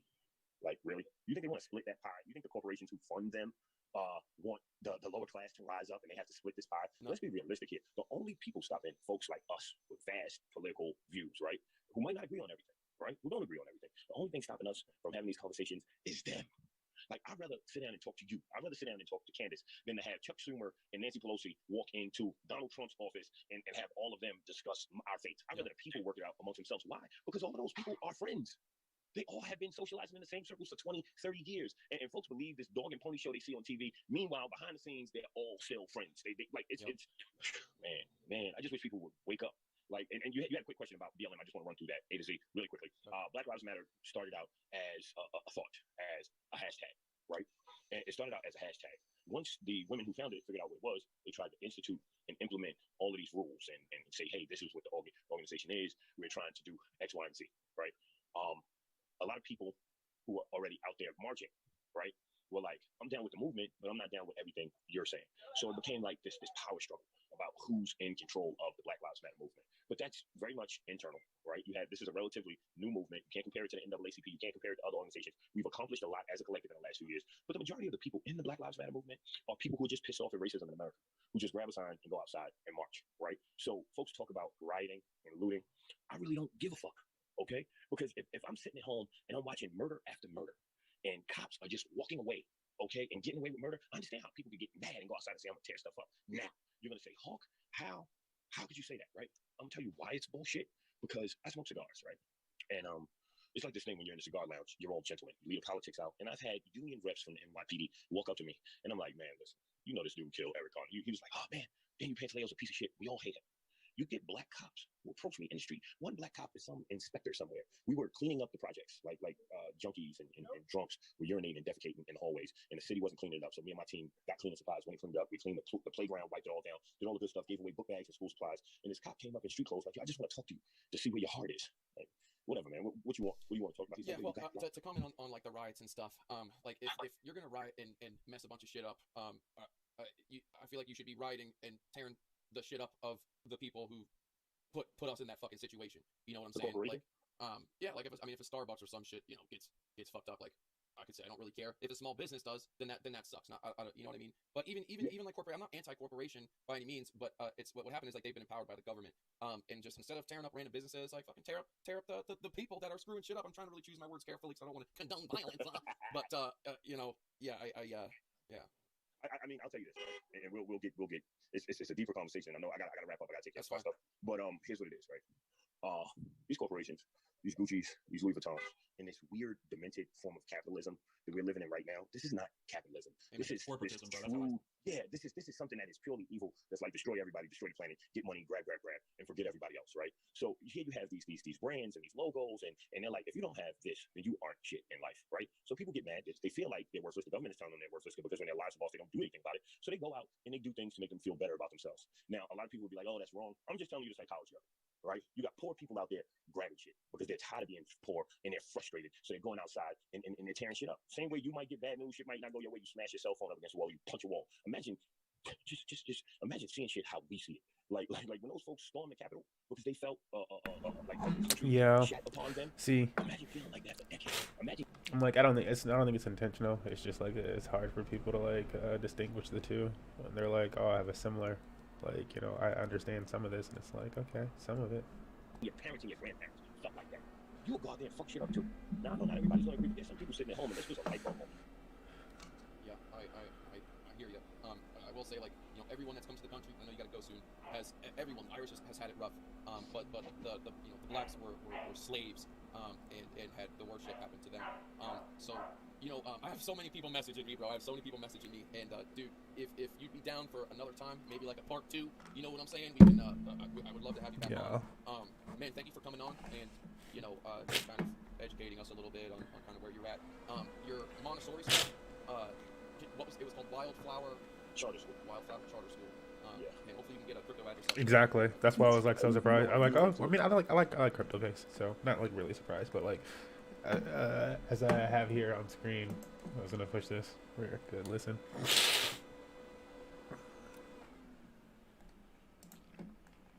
Just to share it, because it's like rare that and people find out about crypto face. It's a double whammy. Sage got a process controversial. Jesus, is it this bad? Like, I have not seen it, so I'm like, I haven't seen any type of anything from it.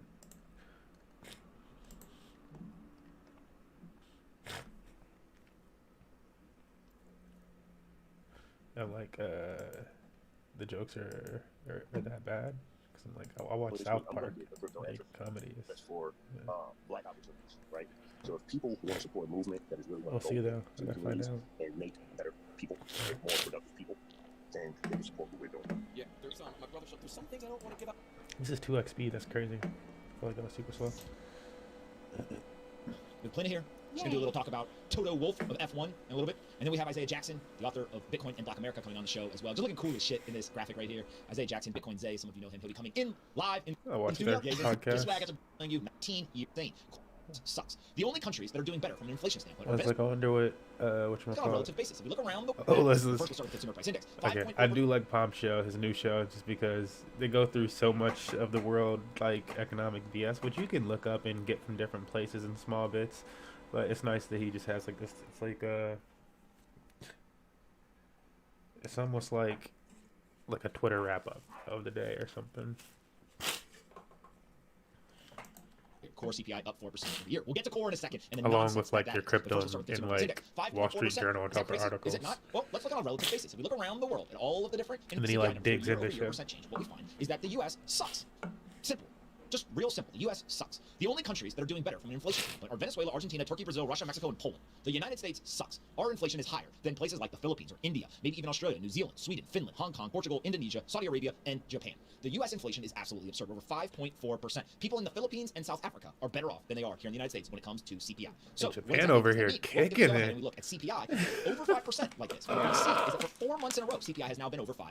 What exactly is transitory? Transitory is a word that you cannot measure. Does transitory mean it's only 1 month, 2 months, 3 months, 4 months? Well, could it be a year? Could it be 6 months? How do you determine what transitory is? That is the reason why they're using that term, is there is no way to quantify. But CPI has now been above 5 for 4 months in a row. The last time that happened was in the mid-90s and in the 2009 financial crisis. So you can say all you want, it's transitory or it's not. What we know is that CPI at over 5% is absolutely punishing the bottom 45% of Americans. Remember, when there are high rates of inflation, like there are right now, what we find is that people who hold investments, who hold assets, they are making more money than they ever dreamed of. Everyone's getting rich if you're an investor. If you hold assets, the asset prices are being pumped to the moon by monetary and fiscal policy.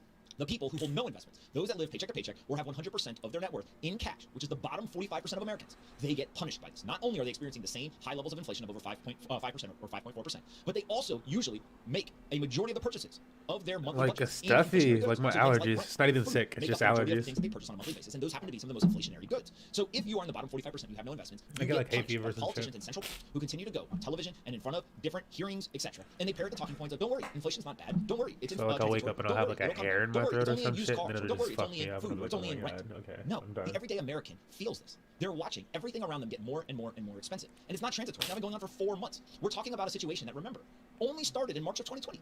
The recession ended more than a year ago. A year later, we still have over 5% persistent inflation. You can say it's transitory all you want. You can try to manipulate words. You can try to hide the facts. But what we find is that the everyday person knows what's going on because they feel it. Now, we continue on and we look at actually what is driving the inflation. What we find is that there are a number of different parts of the economy that are part of these consumer prices that are actually driving most of this. So if we go ahead and we look that the rate of change, remember, prices rose 0.4% in September. They only rose 0.3% in August. So it actually has gotten worse than it was in August. So do not be tricked by anything you are reading. It is actually getting worse rather than it is getting better. If we go ahead and we look at these items on an itemized basis, what we see is that food on an unadjusted 12-month period, food is up 4.6%.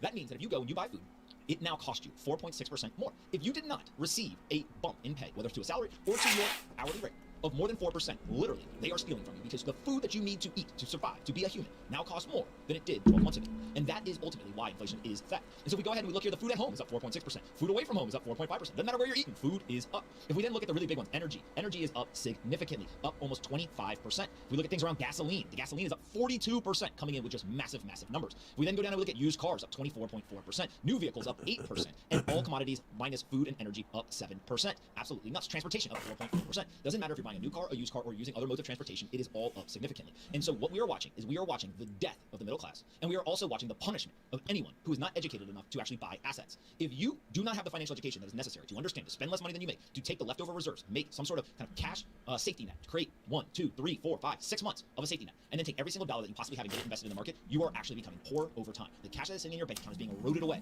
by this type of absolute insanity. So we then go and we look at Holger's tweet here. He said, oops, U.S. consumer prices outpaced the forecast. Remember, why is it that the forecast forecast is always wrong, never right, because they don't know what they're doing. Headline CPI rose 5.4% versus what was expected at 5.3%. It got worse faster than they thought, which matches the largest annual gain since 2008. But remember, if you exclude the volatile food and energy components, so-called core inflation rose 4%. Now, in this chart specifically, you can see that the yellow line is the CPI and the white line is core. Now, core is absolutely ridiculous measurement. Why? Well, Lynn Alden, absolutely coming off the top rope, between the legs, 360 dunk. If they don't need to eat, use energy, or need some sort of home, inflation's declining, no problem, don't worry about it. Basically, core inflation measures nonsense. It is an absolute stupid metric. And the reason why it's a stupid metric is because the core things that you need to buy are not minus eating, energy, and shelter. Instead, the things that you actually need are food, energy, and shelter. And so maybe what we should actually be talking about is what is the majority of purchases that you make? Food, energy, and shelter. So what's happening in those? And if they were to separate out those three things, what we would find is they're way worse than actually taking them out. So pretty crazy. Now, when I talk about this, everyone says, okay, there's all these numbers. All these numbers are floating around. CPI, core, I don't know. I don't pay attention. I'm not smart. I don't care about inflation. Well, yes, you do. Why? Miles Suter coming again with a great chart in statistics here. The wealth disparity blows out, according to the Fed, total wealth by wealth category in trillions of dollars. What we find is that going all the way back to 1995, you can see that the top 10%,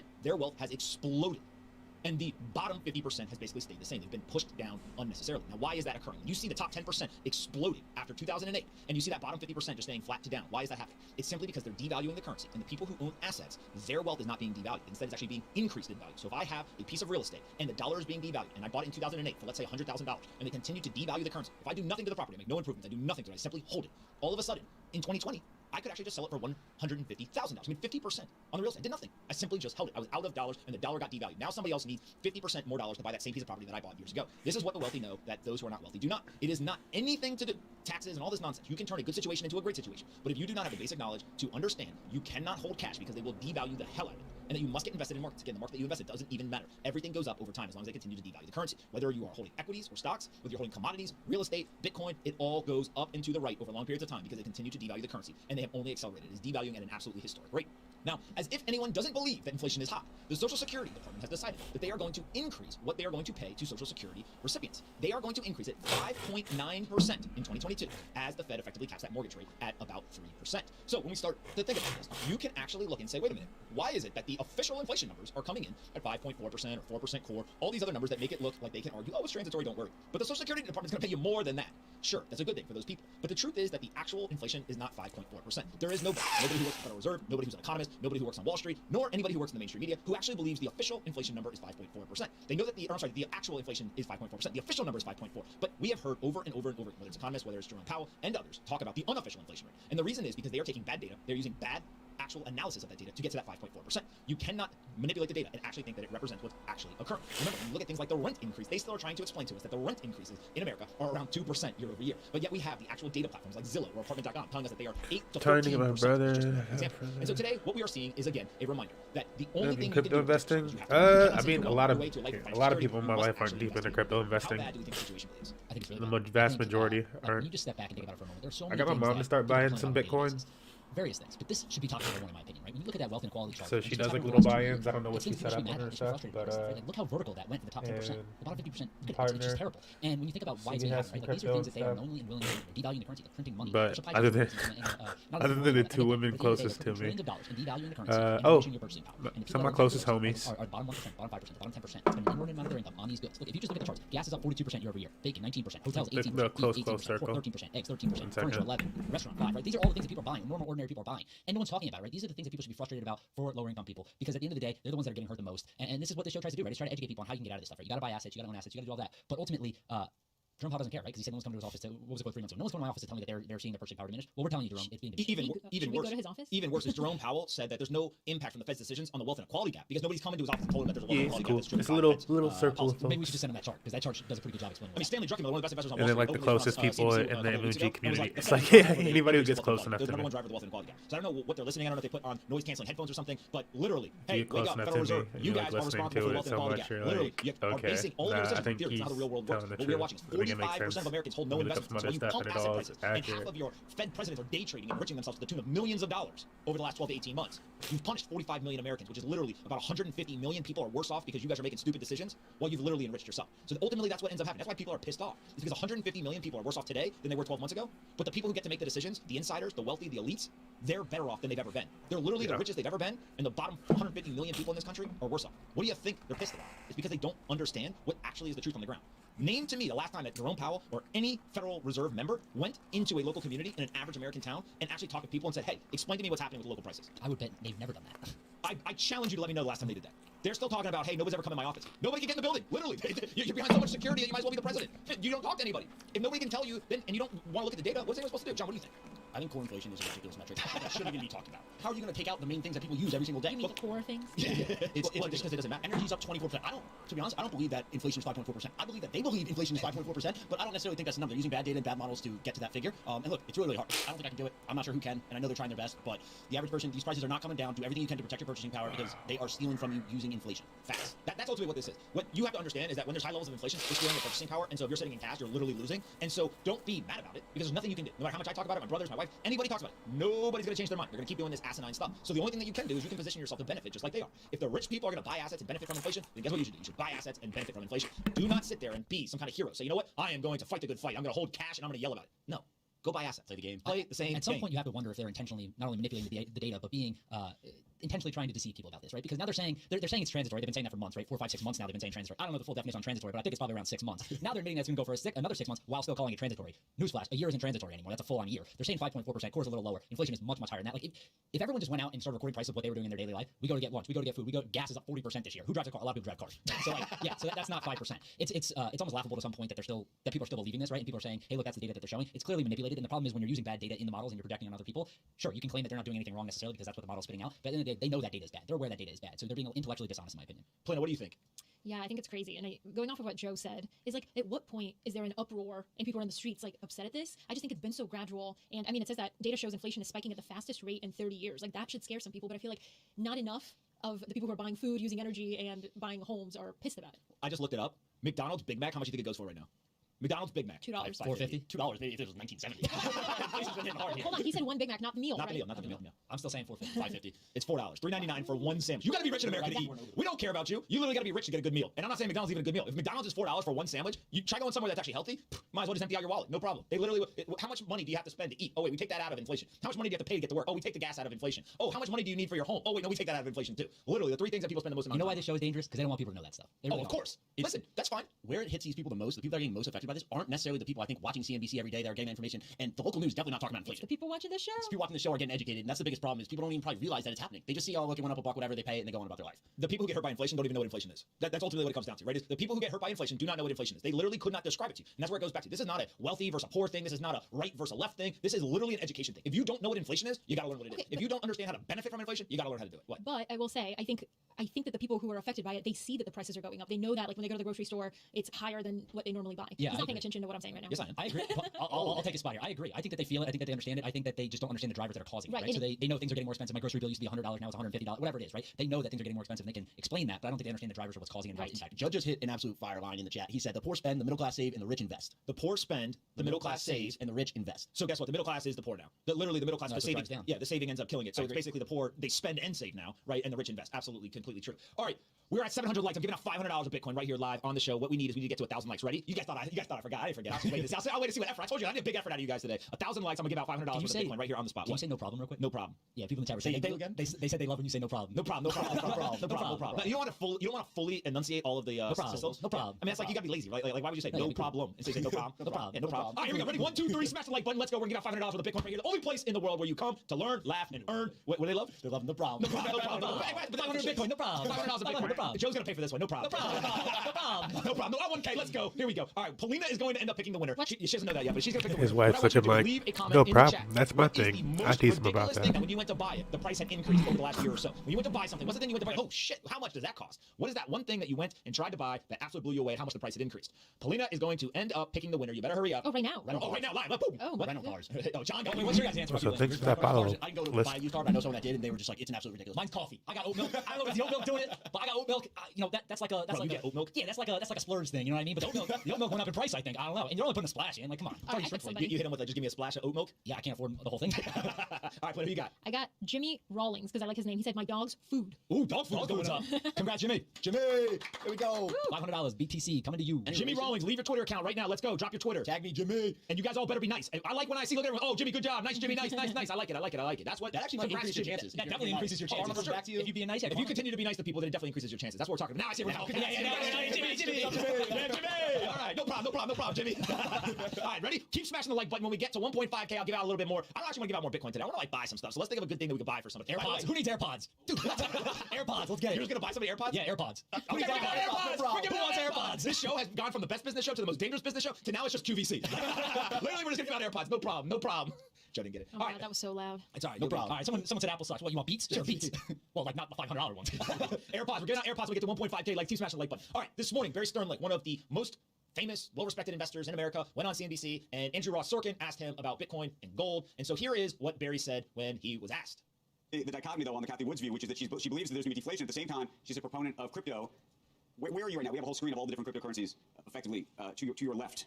I own two of those. So, for me, and I think Novogratz has come on your show and talked about it, it's a diversification. And I think what Jamie Dimon talked about, I mean, gold is kind of worthless too, and silver, I mean, they have some industrial uses, but they're minor. It's a store of value. Right. And the reason I own Bitcoin is because the U.S. government and every government in the Western Hemisphere is printing money now to the end of time. And this is a finite amount of something, and it can be traded globally. And people have fiat currencies, whether it's in Nigeria, I'm not picking on Nigeria, I have no idea if they have a fiat currency, or Bolivia or wherever. You can move into something that probably has, that the world has accepted as a substitute for gold. And since it's 18 million float or something like that, or 21, I think Bitcoin is. The spending thing is great. It has no real purpose other than a store of value, and it's a little crazily volatile. So Ether, which is right below it, man, he does it often. Bitcoin, but and just like keeps letting people know of that system. And as Larry also mentioned, I've become very interested in the blockchain technology as a whole, and the digital ledger, which is going to change everything. It's just we're probably in inning one of the internet. I don't know when the internet started, 1990. Pretty damn cool. When you see this, basically the two big takeaways I have from watching this is that one, we obviously are watching a bunch of investors who are not known to be Bitcoin or crypto investors. They don't come out of that world. These are legacy investors who now are starting to understand the value proposition of it. And what's really important is they've already invested, they've allocated capital to the asset. Then on top of that, they now feel comfortable enough that they understand what the value proposition is, why it will either go up or down in value, how they're going to construct their portfolio around it. And when they have that confidence, they then are willing to talk about it publicly. So very, very for real. That's all I heard. All I heard is this big ass investor talking about another big ass investor was like, yo, yeah. They gave him a list of cryptos. It included some shit coins, Litecoin. You could say XRP and Doge. Definitely Doge. And then it included Bitcoin and Ethereum. And he said, I own two on that list without telling you what he owns. They have to continue to intervene in markets. They have outlawed bear markets. They have banned market correction. And they will continue to devalue the currency at whatever rate they need to. That is the world that we live in. And so if that is going to continue, then investors are going to find other places to go and put their wealth. We've seen folks like Ray Dalio talk about cash is trash. We now see Barry Sternlicht talking about the fact that they're going to continue to print until the end of time. And so he explicitly talks about Bitcoin having that finite supply and going ahead and allocating to it. Now, when you start to think of other... I would argue that Ray Dalio is probably like one of America's most respected investors amongst like big investors and shit like that, and all these millionaires and shit like that. And this dude is like super bearish on cash and just like, nah, investments. And sure, if you want Bitcoin, but like, choose a horse. Other investors. What is really interesting about Barry is a lot of real estate, and he's very well known for hotels he's invested in, etc. And so you can think about 21 million Bitcoin almost in a way of digital real estate that you can go and actually have the dollar continue to be devalued, and so the asset that you hold will continue to go up in U.S. dollar terms. That is true of stocks, that is true of real estate, that is true of commodities, and of Bitcoin or cryptocurrencies. So over long periods of time, the devaluation of the currency drives asset prices up. That's why we see that top 10% continue to get richer and richer and richer. They hold majority of their net worth in assets. Now, what is also interesting about this is that what we saw between October of 2020, when Bitcoin was around $10,000, until March of 2021, we saw Bitcoin go from $10,000 to $64,000. A lot of that was people front-running inflation. The thing about inflation that is really important is that whether it actually ever showed up or not didn't nearly matter as much as the fact that people thought inflation was coming. If you understand how inflation works and you think that there will be high inflation, you try to move your assets before the inflation comes. You try to get into an inflation hedge asset. Be prepared. It's kind of like when a hurricane is coming. What do? You don't wait for the hurricane to be there in the middle of, I got to go to the store to get milk and bread. No, you go and you get it before the hurricane is supposed to get there so that you are prepared. Same thing with capital flows. And so in October, November, and then into the beginning of 2021, people thought there would be high levels of inflation coming, and they pushed into inflation hedge assets. Bitcoin has gone up over 400% over the last year. Gold is down about 8 or 9%. People quite literally dropped gold, the market cap contracted, and they bought Bitcoin as an inflation hedge. It has served as the best inflation hedge out of all of the inflation hedges that were available. And so if people think that inflation is going to continue to persist, those that already allocated to the inflation hedge asset, they will likely continue to allocate more and more. And then those who missed the opportunity, they now wake up and say, wait a second, I should actually allocate more. We see this in the on-chain metrics. The people who hold Bitcoin, 85% of Bitcoin has not moved in the last 90 days, and there continues to be more and more people trying to buy. And that is why we've seen since the summer, Bitcoin go from $30,000 to about $55,000, $57,000. There's more buyers than sellers, and people are looking, trying to get their hands on a global store of value that can't be controlled by anyone and can't be created out of thin air. John, what do you think about this? Inflation is obviously here. It's not going anywhere. I think people need to do their research on what they think is a good inflation hedge, whether that's a traditional thing like gold, real estate, or kind of these newer assets like cryptocurrencies. And I think they need to allocate their money accordingly, how they see fit, right? Everyone's in a different position, but a lot of people are getting hurt by inflation. It's not going anywhere. And then we've seen over time, a lot of really smart investors have been more and more allocating parts of their portfolio, some of their businesses into crypto and into Bitcoin specifically. And I think that's really good because it brings more validity to the space and more people are kind of getting involved. I haven't seen anyone that was involved in Bitcoin or involved in a lot of cryptocurrency kind of take the step back and actually remove it. People are more pressing the gas pedal. I thought Barry was a boss on TV this morning. He's the boss. He rolled up. He had a Gas button. pedal. 60-year-old said gold is worthless. He said there's no utility. He said I own both of those. I own two of those. And then he was like, all right. I heard drip was going up today. I'm interested to see what the drip price is One time today. Anthony and I met I haven't looked at a at pool it. party, and he was wearing sunglasses, looking really cool. And I obviously didn't recognize him. Hold on, because put I them on wasn't 2x. expecting We're gonna go a little Barry, and faster. He left, and I told Anthony, I was like, that guy really knew a lot about like Miami real estate. He was very tan, and he was like, why not? I like 175 to So start Jamie kind of said things. Bitcoin is worthless and Barry's stern less that gold is worthless. I tend to think Barry's going to be more right than Jamie. Right? Do we agree with that? Yes. Yeah, I think that's kind of a no-brainer. I mean, Jamie's already been proven wrong. So 1-0 Barry. Run the score up, Barry. All right, next one is I have to play the video because this is so absurd. Yesterday, CBS put out an interview with Treasury Secretary Janet Yellen. For those that don't know, the IRS. It'd help if he gets to run a show with his They want brothers to know what's going on. They want to be able to and get his their wife. prying eyes on your cash. If you got more than $600 in the account, they want to know That's your deposits job, and pretty much. withdrawals or payments. What is going on? They are asking financial institutions, banks, and credit unions to go ahead and do it. Here we got Janet Yellen peeking in your Did you piggy bank. choose to do? And so when she was asked about this yesterday, here don't is need to what do she it? said on CBS Evening News. You want bank. Oh wait, pump fake. You want banks to report transactions of $600 or more that the IRS wants. Does this mean that the government is trying to peek into our pocketbooks? If you want to look at $600 transactions? Absolutely not. I think this proposal has been seriously mischaracterized. The proposal involves no reporting of individual transactions of any individual. Look, the big picture is that we have a tax gap that over the next decade is estimated at $7 trillion, namely a shortfall in the amount that IRS is collecting due to a failure of individuals to report the income that they've earned. But that's among billionaires. Is that among people who are transferring $600? No, it tends to be among high-income individuals whose So- income is opaque and the IRS doesn't receive information about it. If you earn a paycheck, you get a W-2, the IRS knows about it. But high-income individuals with opaque sources of income that are not reported to the IRS, there's a lot of tax fraud and cheating that's going on, and all that's involved in That's this proposal $600 is a few transactions? aggregate numbers about bank accounts. The amount that was received in the course of a year, the amount that went out in the course of the year. If somebody reports an income of $10,000 and they had $3 million go out of their checking account, that tells the IRS that's an individual you might audit. I mean, the White House says that American billionaires pay an average income tax rate of 8. Hold up. She said, let's roll this back. Out in the course of the year. If somebody reports an income of $10,000 and they had $3 million, $3 million. So, she said if they reported $10,000, but they actually had an income of $3 million, right? And so that's why they're doing $600 transaction watches and stuff like that on accounts. Let's do the math on that. 600 times 365. That's $200,000. That's not enough money. That's nowhere near enough money. How many transactions do you expect people to be doing at $600 a day? Maybe it should be if somebody does 5 transactions a day consistent at 6. Like that doesn't really make sense.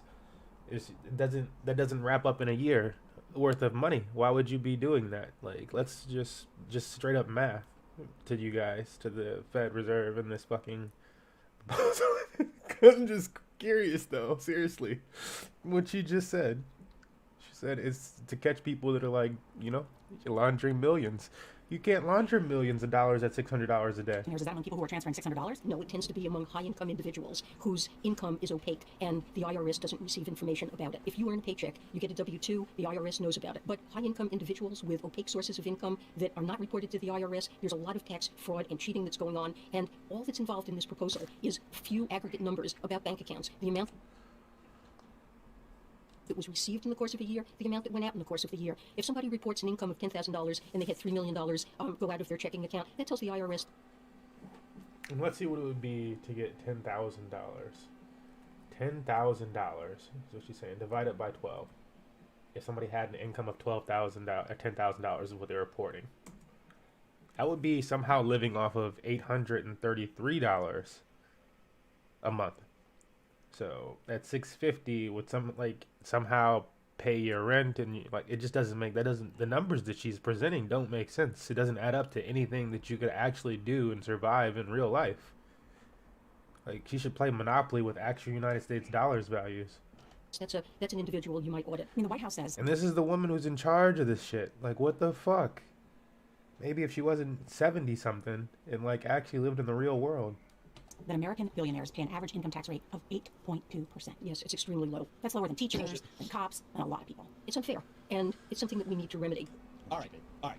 there's a lot to unpack here. First, That's interesting. Americans did not pay 8% tax. That's interesting. Americans did not pay 8%. That is absolutely a propaganda talking point from the White House. The White House put out a report. If you remember, we broke down the report. The report said if the rules said that we were going to tax unrealized gains, then and only then would their tax rate be 8.2%. That's not what the rules are, and that's not what people pay. Go look at the tax records. That's the other interesting thing with her specifically is that she came from the Fed Reserve and now she's working for the the SEC. So it's like, and the Fed Reserve is not like an elected branch of people that actually control the monetary policy in the United States. It's a bunch of wealthy people that put other wealthy people in power, actually. Many times they've been leaked. You can go see they pay much, much higher rates than 8%. That is literally misinformation. We just listened to misinformation. Second of all is the fact that I don't know a single time in history anyone has reported $10,000 in income and they were sending $3 million out of their bank account. Which is why you see things like the members of the SEC being part of the only, like the 2% of all Americans that have trust funds, family trust funds. Interesting, right? No, not really. That is an egregious, absurd example. At what point? I would like to see It'd be more interesting if they had one or two people that weren't that fortunate and were making some of the monetary policy, but they don't. There are 330 million Americans. That would be equivalent to each American being responsible for $21,212 each to make up that $7 trillion gap. Now, they are saying that it is not everybody. It is only the wealthiest people. There are 2,700 billionaires in the entire world. If you think it's them, go and do something with them. Why do you need to know the person who has $1,000 in their bank account what they're doing? Let's say that they actually cheated you out of $50. They're really bad people, very nefarious, very dangerous, actually, somebody say. Is it really worth doing this and giving up the freedom because you think somebody might have cheated you on $50? Again, it's absurd to think that. Now, I do understand the point that they are not saying we're going to see every single transaction. We instead are going to just see how much came in, how much went out. But here is the problem. That's what they're saying today. Tomorrow they'll say, oh, now that we know how much is coming in, we actually need an itemized record of how much of it. Well, where's that all coming from? Who sent you that money? Oh, we see a lot of money went out of your account. Where is that going? How much is it actually going out at what time? So the slippery slope continues. And so ultimately what we're watching is we're watching financial surveillance. And financial surveillance is not what America was built on. Instead, what we should be talking about is the fact that we need financial privacy. We should be encouraging more and more Americans to actually have the privacy. If you think about American ideals and American ethos, what you remember is that it is not worth encroaching on any one single individual's rights to try to go after anybody that you might think is bad. I understand your job may be hard. I'm not saying that anyone, IRS or Treasury, Federal Reserve, politicians, etc., have an easy job. But it is their job. And so when you start to think about this, why are we encroaching on the freedoms of one individual in order to try to catch a couple of billionaires that you think might not be paying their full taxes? What do you think? I have two thoughts on this. One, I don't trust anybody who answers a question that's yes or no with absolutely not. That's just, I don't know. Two, I recently overheard a call where somebody was asking Anthony for some financial information that the other person clearly did not need. And they're like, well, if it's easy for you to pull it, why don't you just send it to me? And Anthony goes, because I value my financial privacy. I did say that to that guy. I put that guy in a locker, actually. I hope he watches this too. Yeah, I gave him a swirl, a virtual swirl. Virtual swirl. Somebody was like, was trying to get me to give him all this information. And I said, I'm not going to do that. He's like, well, you have to. I said, no, I don't. He's like, you have to. No, I don't. We went back and forth for a little bit. He said he's going to pull. And I said, oh, okay, so what? And yeah, of course, eventually I didn't have to give him financial privacy. Get your eyes away from my bread. This is a stepping stone to giving up privacy in your financial life. If there's a gap in what people are reporting as income and they want to go after the billionaires and the successful people in life, they're not doing it over $600. That should not be the minimum. What do we think the threshold should be? Should it be people with $1 million in a bank account? Should it be people with $250,000? I don't think it should be based on a transaction or the value that you hold in your bank account. I think it should be based on a transaction if you really want to do it that way. I don't think it necessarily has to be $1 million, but it's definitely not 600. I think that they actually should do it all. Yeah, I was just going to say, I don't think there's any limit. I don't care if you got $20 million in your bank account. They shouldn't have the ability to see how much is going in and out unless they got a warrant. You want to see the information, go get a warrant because you might think I'm doing something wrong. But if you don't think I'm doing something wrong, why do you need the information? But right? Unless the IRS is like, hey, like this is very suspicious, yes, whatever. Agreed. But my question is, she didn't answer the question of like, why is this necessary? She kept talking about the wealthiest people, but $600 in your account does not qualify you as one of the wealthiest people. Well, to be clear, I see somebody in the comments that's like, oh, you guys are just protecting billionaires. No. Just so we're very clear, this is the way that this works. Is what they do is they basically say, hey, the big bad billionaires, the rich people, the wealthy, the successful people, you're not like them. You don't have $1 billion. You're not wealthy. You're not successful. We're gonna try to get them. Oh, this is a sad part. That's sad when you have people in the chat that are actually like, oh, you guys are trying to protect the billionaires, like to bump them. And I'm like, we just did the math. It's just simple math, bro. Like, what would you, I really want to know the billionaire that's going to survive on that. Like, look, my expenses, I'm going to do a few of them, like 125. Plus, it's like 135. Let's give it the actuals. And be going up for a month for whatchamacallit. Internet. And we got cell phone.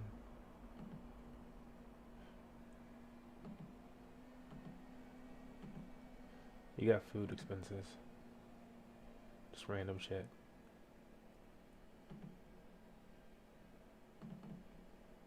I'm gonna put and then a little miscellaneous. Like, this would be quite the eccentric person that has no other bills. And like, I'm like, what's paying for your stuff then? Like, they would somehow be living off of, if they're making those deposits to pay for things, like around $200 something extra. Like, that's not that's fucking possible, dude. It's just it just makes it, when you actually put any fucking math around these numbers and like what you're trying to like whittle things down to, because you got to consider things like, Who the fuck wants to be trying to survive at any point in your life on like $100, like the $200 in your account at the end of the day after you pay stuff, and you're like, I can do this. Will be good. This will be good. Plenty to go to the store, and something's too expensive, or with inflation, it'll be good. And so we're gonna track these $600, which amounts to about $200,000 a year. If it was every single day of a $600 transaction, you'd be like a fucking robot. Which would actually be like then maybe it's like every single day 600, but that's still not suspicious. Like, I don't know, I mean, you can do work for that much. And obviously that would be trackable. It wouldn't be if you were doing $600 transactions per day. I don't know. Just like the numbers that they threw out, bro. The numbers they threw out. That's it's really hard to stomach. Like, do anything around it. Because that's what somebody else said. In America, you are innocent until proven guilty. It's not really possible to This live says everyone's guilty until they're proven innocent. off of that You don't need small the amount. information. And so somebody like a Senator Lummis in Wyoming absolutely took Treasury Especially as Secretary a single individual, said, "Why like do you they need have know to if be the calories somebody are with in a multiple And she said, incomes "Why do you need to coming know into if that it's a house. couch? Why do you need to know? If you think that they're doing something wrong, there's an avenue to go figure that out. But ultimately, what we're finding It's is like, that or they have like a there's small information shack on that in financial the crisis. I can think of woods, two different billionaires. and they're a billionaire in the last 12 that months somehow that has got themselves income in trouble and streams had to pay massive, that they're able to settlements. access. So Robert Smith from what was it, Vista Equity Partners, his partner or whatever, Brockman, right? Robert Brockman, and the third is all the guys at Renaissance Technology. That's who you They want to just go had after massive right $1 billion now. as well. And these aren't people who necessarily were doing something that was like super nefarious. It all always comes down to like, hey, we thought that we were paying the right taxes. We had a letter from a lawyer, whatever, right? Whether that's nefarious or not is up for debate. But if they're able to catch, not put that in air quotes, those people, and they had to pay fines or had to pay some of the taxes, it sounds like the existing system we have is working. Like you're finding out the people who are doing things wrong. Why do you need to know what somebody that has $600 in the bank account? Like there's literally going to be 16-year-olds who work a summer job, they get $600 in the bank account, and the government, hey, let me see what's going on in there. What's up? And actually, if the government cared that much about billionaires doing nefarious things, Robert Smith would have gotten a much heavier-handed penalty than he did. Therefore, I don't think it's about wealthy people at all. I think the other thing too is like the government will parade this plan around and get people promoted under the guise that it's against billionaires, right? And say that billionaires should be punished or surveilled or they're doing illegal activities or whatever they want to say, right? And they will get people in this country, citizens, to promote it for them, right? And encourage people that it should be accepted. And the only thing that the problem with that is that you give them an inch and they take a mile, right? Eventually, this trickles down to everyone. It's financial surveillance. And the problem is that people are going to cheer them on while they do it unknowingly, right? Yes, Joe. Yes. I'm just saying, hey, it's facts. They're going to cheer them on to go and do it without even knowing what they're attempting to accomplish, right? And what it's going to end up is people are going to be financially surveillance, right? And the government is going to be able to track everything you're spending. They're going to go look at your bank account. They're going to be able to take funds when they want. They can already do that. They can already do that, correct? But there's going to be personalized monetary policy, which we've talked about before and stuff like that. But I think the real problem is that people don't understand what they're doing when they're educating other people on this stuff and trying to get them to adapt these thoughts and everything. And I think they need to be careful. One of the things that I always go back and forth on is right now what they're trying to accomplish ends up not even being nearly what the ultimate goal is, which is once a central bank digital currency, I read about this morning, once a central bank digital currency is created and put out there, they won't actually need to even have the policy proposals, they won't have to use the courts or anything. Right now, if I want to see what's going on in John's bank account, I have to either get a warrant or I have to go to like a FISA court or something right in order to be able to say to, let's say, Bank of America, hey, Bank of America, tell me what's in John's bank account, tell me what he's been doing, financial records, right? So there's a process of checks and balances. What this policy proposal would say is actually, we're not even going to go do all that stuff. Instead, just the bank will send it to us proactively. We won't be able to dig through all this information for whatever purposes. But once a central bank digital currency is created and they can literally see on their ledger who has what in their accounts and what are they spending it on, who are they sending money to, when are they transacting with them, etc., it drastically increases that for financial surveillance. And so the policy proposal won't even matter at that point because they'll just have the technology to do it. Get your central bank digital currency away from me. I do not want to be involved in that at all. It opens the floodgates for them. They're going to collect everything instead of going out there and targeting certain people. This is where decentralized currencies come in, aka Bitcoin. Janet Yellen is watching the show right now being like, aha, doing digital currency. If I do anything over 600, real quick, before we talk about Total Wolf at F1, 1.5k likes. You know what that means? Joe's giving out AirPods. Giving out AirPods. Are you giving out your used ones? No, not my used ones. There's two models. There's two versions. Damn, Joe's so cheap. He owns obviously a large part of it, and he's made a bunch of other investments on the side. They think he's worth $580 million as the team principal. He earns approximately €8 million a year, and he has 30% stake in the Mercedes-Benz Grand Prix. Yeah, that's where he really made his own. So he's not a billionaire yet. He's not a billionaire yet, but he's worth $580 million. He makes about $8 million, which still, even though you're making €8 million a year, it's still pretty far off to get to $580 million. So you got to do quite a good job of investing in order to get to that type of net worth. And you can win up to $1,000. All right, we're back. What's up? The most very differently as well. And one of the things that is really interesting is you look at Walker Bank, you can apply for a mortgage, you can apply for a loan or whatever, and a lot of times people just say yes or no, they'll tell you why, right? And so what do you think is like the promise of Bitcoin as it gets adopted by people who've been shunned by the legacy banking system? Is it just simply, hey, you're outside your system now, so they can't screw with you? Well, that's one thing, but outside of that, it can't be taken away from you. And we've got a long history of the wealth that our community has built, just snatched away through violence or whatever, redlining through different mechanisms. But for once, you can actually own your wealth. This doesn't happen, just every day. This is a once in a lifetime opportunity to actually own your wealth, pass it down to the next generation, and nobody can take it from you, especially the government that really doesn't have your best interest. So yeah, it has a lot of promises to it. Not only that, it also gives you, in my opinion, a change of how you think. It changes your way of thinking. You start digging deeper. You go down a wormhole. I mean, you start getting into history, you start getting into cryptography, economics. I mean, it's crazy the wormhole you go down just entering Bitcoin. So all that is positive. So I want to talk about a couple of current events, just kind of get your general thoughts on it. So first, maybe let's start with there's a bank executive recently, Jamie Dimon, who said Bitcoin is worthless. What was your general take from like the incumbents who still are holding out or saying, hey, look, I don't want to participate? Oh man, well, Dinosaur Diamond, as I call it, the biggest dinosaur in the industry. he's either incompetent or in on it. There's no other two ways. He either really doesn't understand it, or because anybody says the phrase the algorithms, you don't know what you're talking about. Yeah.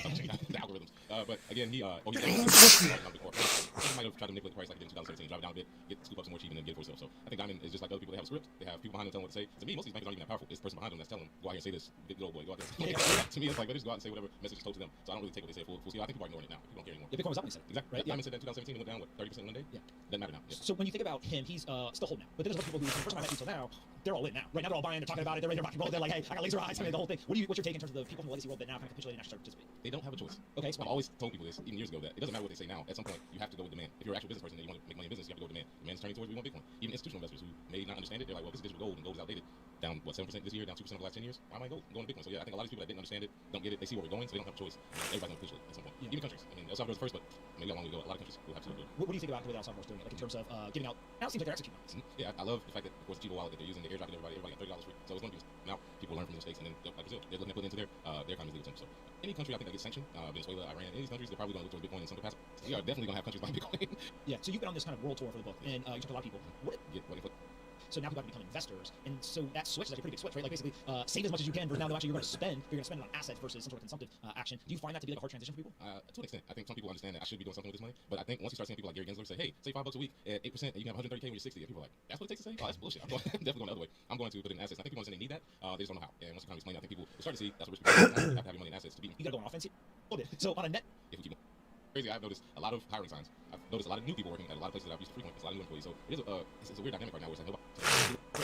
The narrative, the kind of mainstream coverage is, oh, we have to raise the minimum wage to $15. And the free market essentially already established $15 an hour is the kind of going rate. Yeah. And so when you see, as you mentioned, McDonald's going from $15 to $17, it feels in some weird way that people are thinking all the time. McDonald's talks about his friends. They don't invest in anything unless it's going up 10x, right? Which again, like there's one aspect of like they're probably not wrong, right? Of like if you're young and you can buy assets and you hold them for long enough, you probably can get those types of returns over a long period of time. But they're not looking for it over a long period of time, looking for a short period of time. So there's a psychological impact to just everything goes up. But if you could literally take $1 and put it in something that you think, whether it actually happens or not, goes up 10x. What's the difference between $15 and $17? Like there almost is no difference in terms of trying to get you to incentivize to come and actually work, right? Absolutely, and that's the problem they're going to have to deal with. A lot of younger people are starting to see that. I mean, we have the whole NFT craze right now. People, I know a 15-year-old literally take $1 and put it in something that you think, whether it actually happens or not, for over a long period of time, for a short period of time. So there's a psychological impact to just everything goes up. But if you could literally take $1 and put it in something that you think, whether it actually happens or not, goes up 10x. What's the difference between $15 and $17? Like there almost is no difference in terms of trying to get you to incentivize to come and actually work, right? Absolutely, and that's the problem they're going to have to deal with. A lot of younger people are starting to see that. I mean, we have the whole NFT craze right now. People, I know a 15-year-old with $100,000. You really think you're going to work at McDonald's right now? No, you might buy McDonald's. Exactly, that's what I'm saying. So it's sort of a weird dynamic. I'm seeing these younger people getting into a game earlier than their parents and grandparents. And it's money. It's not like other technology. Well, if you have a cell phone first, whatever. Touch parents, I use a cell phone. Now it's like, no, I'm teaching my parents. I make more money. I make more than them. So it's sort of weird, but it is crazy to see things change. So take like a 15-year-old like that. Is that something where they just playing on the internet, they see stuff, they learn themselves, or somebody, a friend, a family friend, whatever, saying to them, hey, look, you should go do this. You're a young person, you understand. Like how do they get into it? Oh yeah. Well, that particular 15-year-old I'm talking about, I taught his mom at a seminar about Bitcoin. She brought him to the next one talking about Bitcoin. He just called me, texted me every now and then, what should I do? Blah blah blah. Introduced him to NFTs. I like all the other Hex people in the chat. Hex and Pulse Chain people. Right now. And then as far as Bitcoin, our only argument is always tell them, hey, you should stick with Bitcoin. Blah blah blah. Kids are just like, no, I'm getting Shiba, I'm getting whatever's new out there. But like I said, your friends don't invest less than 10x. That's the same kind of mindset. Why not? Yeah, well, 15. Like, what am I really losing at this point? I weigh more than my peers. So, hey, more power to them. I want to make money, so I want to go and buy other stuff. Like, are they doing it to build a portfolio, or are they doing it so they can go buy, they can go buy cars? Exactly. It's usually what you're actually doing is teaching yourself what investing is. Whether you do it, you have to get into something creative and being a former teacher. I see how that works. You just get them, hey, if you're actually a 15-year-old Bitcoin, most people are not interested. We're still here. It should be fun, definitely. So if we go to $250,000, do you think that not only the retail investors who definitely drive through FOMO, but do you think a lot of institutions start to FOMO once we get past 100? At that point, it's if we go to $100,000, yeah, taking out a loan in Bitcoin. Oh my god.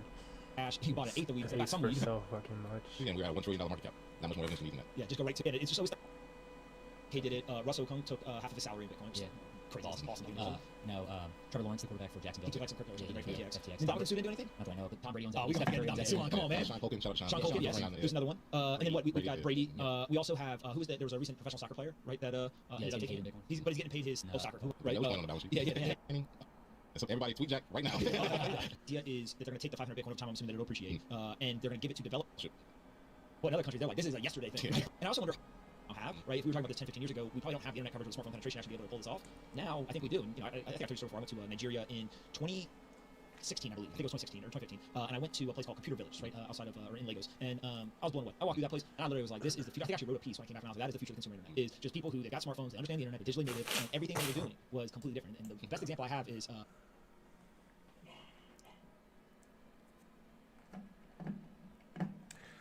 Everybody talking about the Hex chain, first meme coin, Pulse Doge. Is it popping or it must be popping already?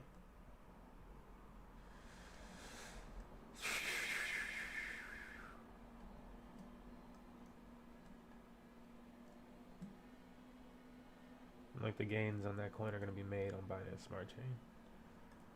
We will.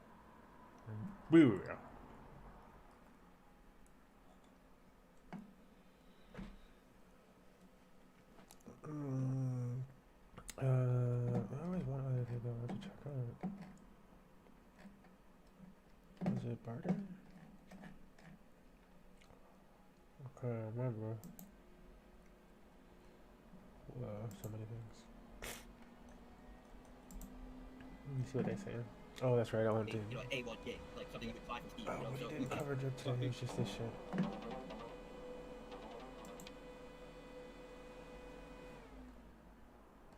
Stuff about the drip game. Exploiter. Is Litecoin better than Ethereum? Shut up. I don't want to hear that. It's nonsense. It's like if you want to transact, if you just want to transact, like just simply send somebody money. Yeah. Yep. If that's all you want to do. But as like an internet 2.0, shut up. Ethereum is not just a token. Stone Age NFT Marketplace and GS token pre-sale. Cool.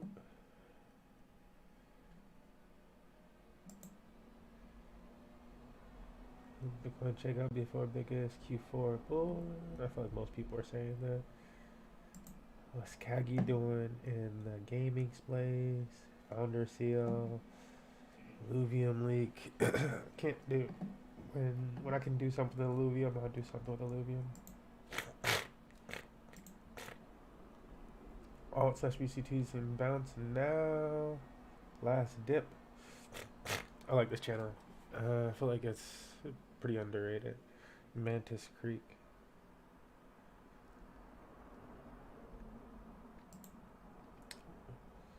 Last chance. This is Crypto Mo. What did King of FOMO do? He did some weird staking shit last time. Ether Orcs. Groundbreaking NFT. Yeah.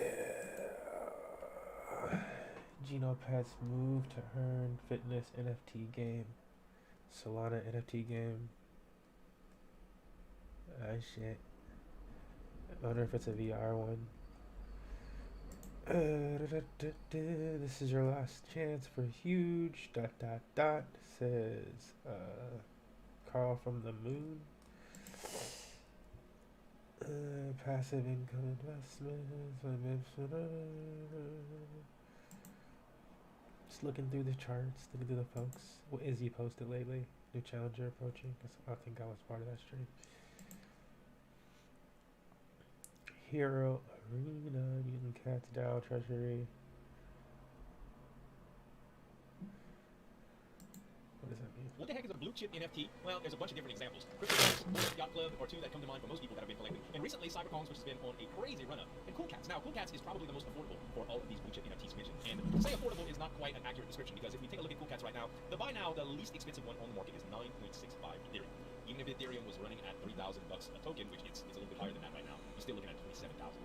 It's ridiculous to think that normal people can get into these, or would take the risk even if you did have them. I have this much Ethereum. If I take all my assets, liquidate them, convert it to Ethereum, and put it in, but what happens if this thing goes down 20%? You have to stay diversified. So getting into a project like this is really, really difficult. But there's a few ways to get into projects like this that I'm trying to learn about and I wanted to share with you. Now, just to let you know, this is not financial advice, and it's also not a sponsored video. This is something that I privately invested into and got into recently, and the name of the project is called Mutant Cats. Now, I saw a video, or a couple of videos actually, about these new type of NFT projects that are referred to as DAO treasuries. Now, those are two fancy words meaning that it's a collective of people that get to vote in a decentralized manner, making decisions on a community wallet or a treasury. Okay, so let's put this in perspective. Everybody that owns one of these Mutant Cats or part of the DAO, and the amount of Mutant Cats that you own gives you a heavier weight in the vote. Now, you can vote based on the decisions that this DAO is making with a wallet that they refer to as a treasury. So, the entire mission of Mutant Cats is to bring value to their holders, and that value is derived from buying NFTs, blue chip NFTs, specifically Cool Cats. So I posted this recently in my Discord. If you aren't part of my Discord, I try to share information like this relatively often, and before I usually do in videos. In fact, I didn't think I was going to have time to do this video today, but I got around to it. Here's a roadmap and info for Mutant Cats, okay? The roadmap is simple. The DAO is owned by the community and continues to acquire Cool Cats over time, funded by OpenSea royalties. So, when you trade NFTs on OpenSea, there's a royalty fee that's attached to the NFT sale, okay? So, when you sell an NFT, OpenSea gets some, and a royalty fee actually goes to the creators of the collection. Now, this fee is shared with the community holders in the form of a community wallet. To show our belief in Mutant Cats, the team is fronting 100 ETH to the DAO from upcoming royalties. Hey, thanks. The initial 50 ETH allocated to start the DAO. 7.5% of OpenSea royalties go to the DAO, and 2.5% of each going to OpenSea and development. The community can vote to increase royalties to fund the DAO further. The DAO purchases Cool Cats voted by the community, either floor. Hold up. Let me write some of this shit. This is like information that I kind of need for one thing I'm working on.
Just writing this out real quick.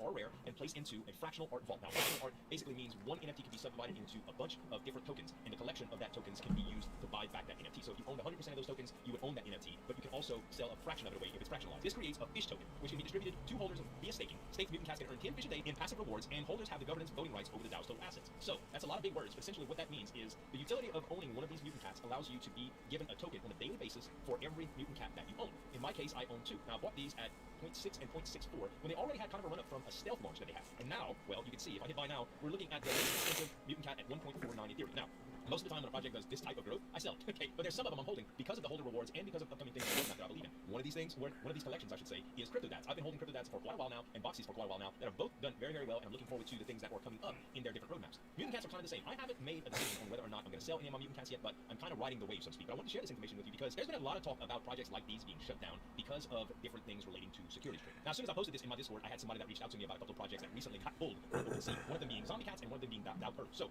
Zombie Cats, first of all, I think they had some issues with ripping the art and the website from Cool Cats. Not trying to create FUD, that's just what I heard as far as them being taken down. I really don't know what happened with DAO Turtles, but I think both of these had implications based on security. So there's a lot of gray area in this, but from what I understand, securities are defined when there's a guaranteed return, something that is specifically marketed to generate some sort of return, sort of like a stock. In the US, there's a bunch of different security laws that makes it to where you have to be licensed in order to sell securities. So anything that is recognized as a security blatantly will be taken away from OpenSea based on their terms of service. And the way around that essentially is making sure that the token is based on a value for utility only. So how does this all work? Well, if you stake your mutant cats, if you're an owner of mutant cats and you stake them, it costs gas to stake your mutant cats. But once you do, you start accumulating this fish reward. Now, you can see right here gas is 86, so it's not the cheapest thing in the world to claim fish. If I bring it up right now, it costs $35 for me to claim my 27.54 fish. Now, I don't have to claim this, it'll just stay in here until I claim it, and I continue to earn it every day just by having these staked. Anytime that I unstake these, I would stop getting fish that would accumulate. So that's how this works as far as the fish tokens and how they're generated. You can actually pair this fish up on SushiSwap in order to get a liquidity pair with Ethereum and generate passive tokens from that. That's known as liquidity farming, and there's a bunch of different videos on that you can look in. I can't explain it very, very well, but that's how it works. There's a bunch of risk involved with all of this stuff, so please do your own research when getting into any of this. But in short, you can earn even more fish with your fish if you pair it with Ethereum in order to help provide liquidity to the fish farm. So, with all that being said and done, how much is fish worth? Well, it's been on a steady decline since it first came out. It's only been live for 2 days. This function has only been live for 2 days. I staked immediately as soon as I could, and I was able to generate 27 fish so far for the 2 NFTs that I have staked. Now, it went all the way up to $11. It was very, very close to $20, or $19.35 or somewhere around there, and it's now $9. Now, I don't suspect it's going to be able to hold this value without a significant amount of burning mechanisms or more utility that gets involved in actually getting rid of the fish tokens or using them somehow. It is deflationary, so they have a breeding mechanic on the roadmap that is going to cost fish, for instance. So, in order for you to breed your mutant cats, you'll need to spend fish tokens or burn fish tokens in order to produce another NFT from breeding mutant cats. That's just one example of utility that most people are familiar with because of things like Axie Infinity. But if you do that, you'll burn a certain amount of fish tokens. Now, this isn't actually rolled out into the project yet, so you can't do that. So there's no incentive for holding fish right now, meaning that if you were to see this peak again at $19 a token, the only thing stopping you from actually selling them and rebuying them right here, if you could go back and see how to speculate on this, you could have done this easily. Now, I'm kind of rambling here, but you get my point. If I think it's going to go lower, it would be good for me to sell right now and wait until it goes lower and buy back in if I truly want to collect these fish tokens, or just sell them as they go. And that's why this has gone down significantly since then, because people don't have any incentive to actually hold fish outside of speculating right now, so people are selling it as they accumulate and so on and so forth. So how does this all work? So this actual total right here just changed a little bit. One fish equals $8.88 right now. So just from the tokens that I generated so far, if I were to claim my fish, it's at 27.54 fish right now. 27.54 fish times what, $8.85, let's just say. is $243. Now, this isn't even 48 hours that have passed since I've been accumulating fish, and this is considered passive income that just came from. It's not dedicated to that, it's dedicated to the utility, but it does have a value because it's being actively traded. So that's the difference between having a security and having a token with utility. So what makes a token go up? Well, it's technically buying pressure. If someone would need more of this token to do something with, whether it would be speculating, thinking that it's going to go up higher, or something to do with functional utility, like a breeding mechanic, for instance, something that rolls out, people would need more of these tokens in order to do that more or faster. So I only have 2 of these cats, and if I want to breed them together, let's say the fee to do that was 100 fish, I would need to wait a certain amount of days in order to do that once again, or I would have to go to this market and buy tokens. And people just like me that want to create more of these breeding pairs would need more fish tokens as well. So that would cause the token price to go up because people are buying it. If people sell the token, then the price goes down. That's the way it works. But so far, the community has been really, really cool. I don't speak a whole bunch in the community because I'm part of so many Discords, but I do actively watch. They have some things that they're working on right now, which may be an alpha channel that's kind of modeled after the very successful Discord channel in Cyberkongs, which is called Wall Street Kongs. I was trying a long time ago to get into that community, and I needed 2.7 Ethereum to do it. And if I didn't wait around and actually bought into it then, I would have been seeing some massive gains right now because Cyberkongs is super successful. But most of the people that are involved in Cyberkongs are actually looked at, the Genesis Kong holders, I looked at as people that know what to invest in, and there's a lot of different talk about that. So the way that I wanted to get into Cyberkongs, this community really has a lot that kind of remind me of Cyberkongs and the way it's set up with the token distribution, the utility, and some of the functionality of it. And they're talking about diversification to get into things like Bored Ape Yacht Club, for instance, or Cyberkongs, instead of just cool cats. That way, when one collection, if it suffers any hits or chances to get any big gains based on project development, as a mutant cat holder, if this is something that is in our community wallet, it'll actually be to our benefit or our detriment. But if we diversify enough into projects like that, you'll see a little bit less. That way, 50% of our total treasury is in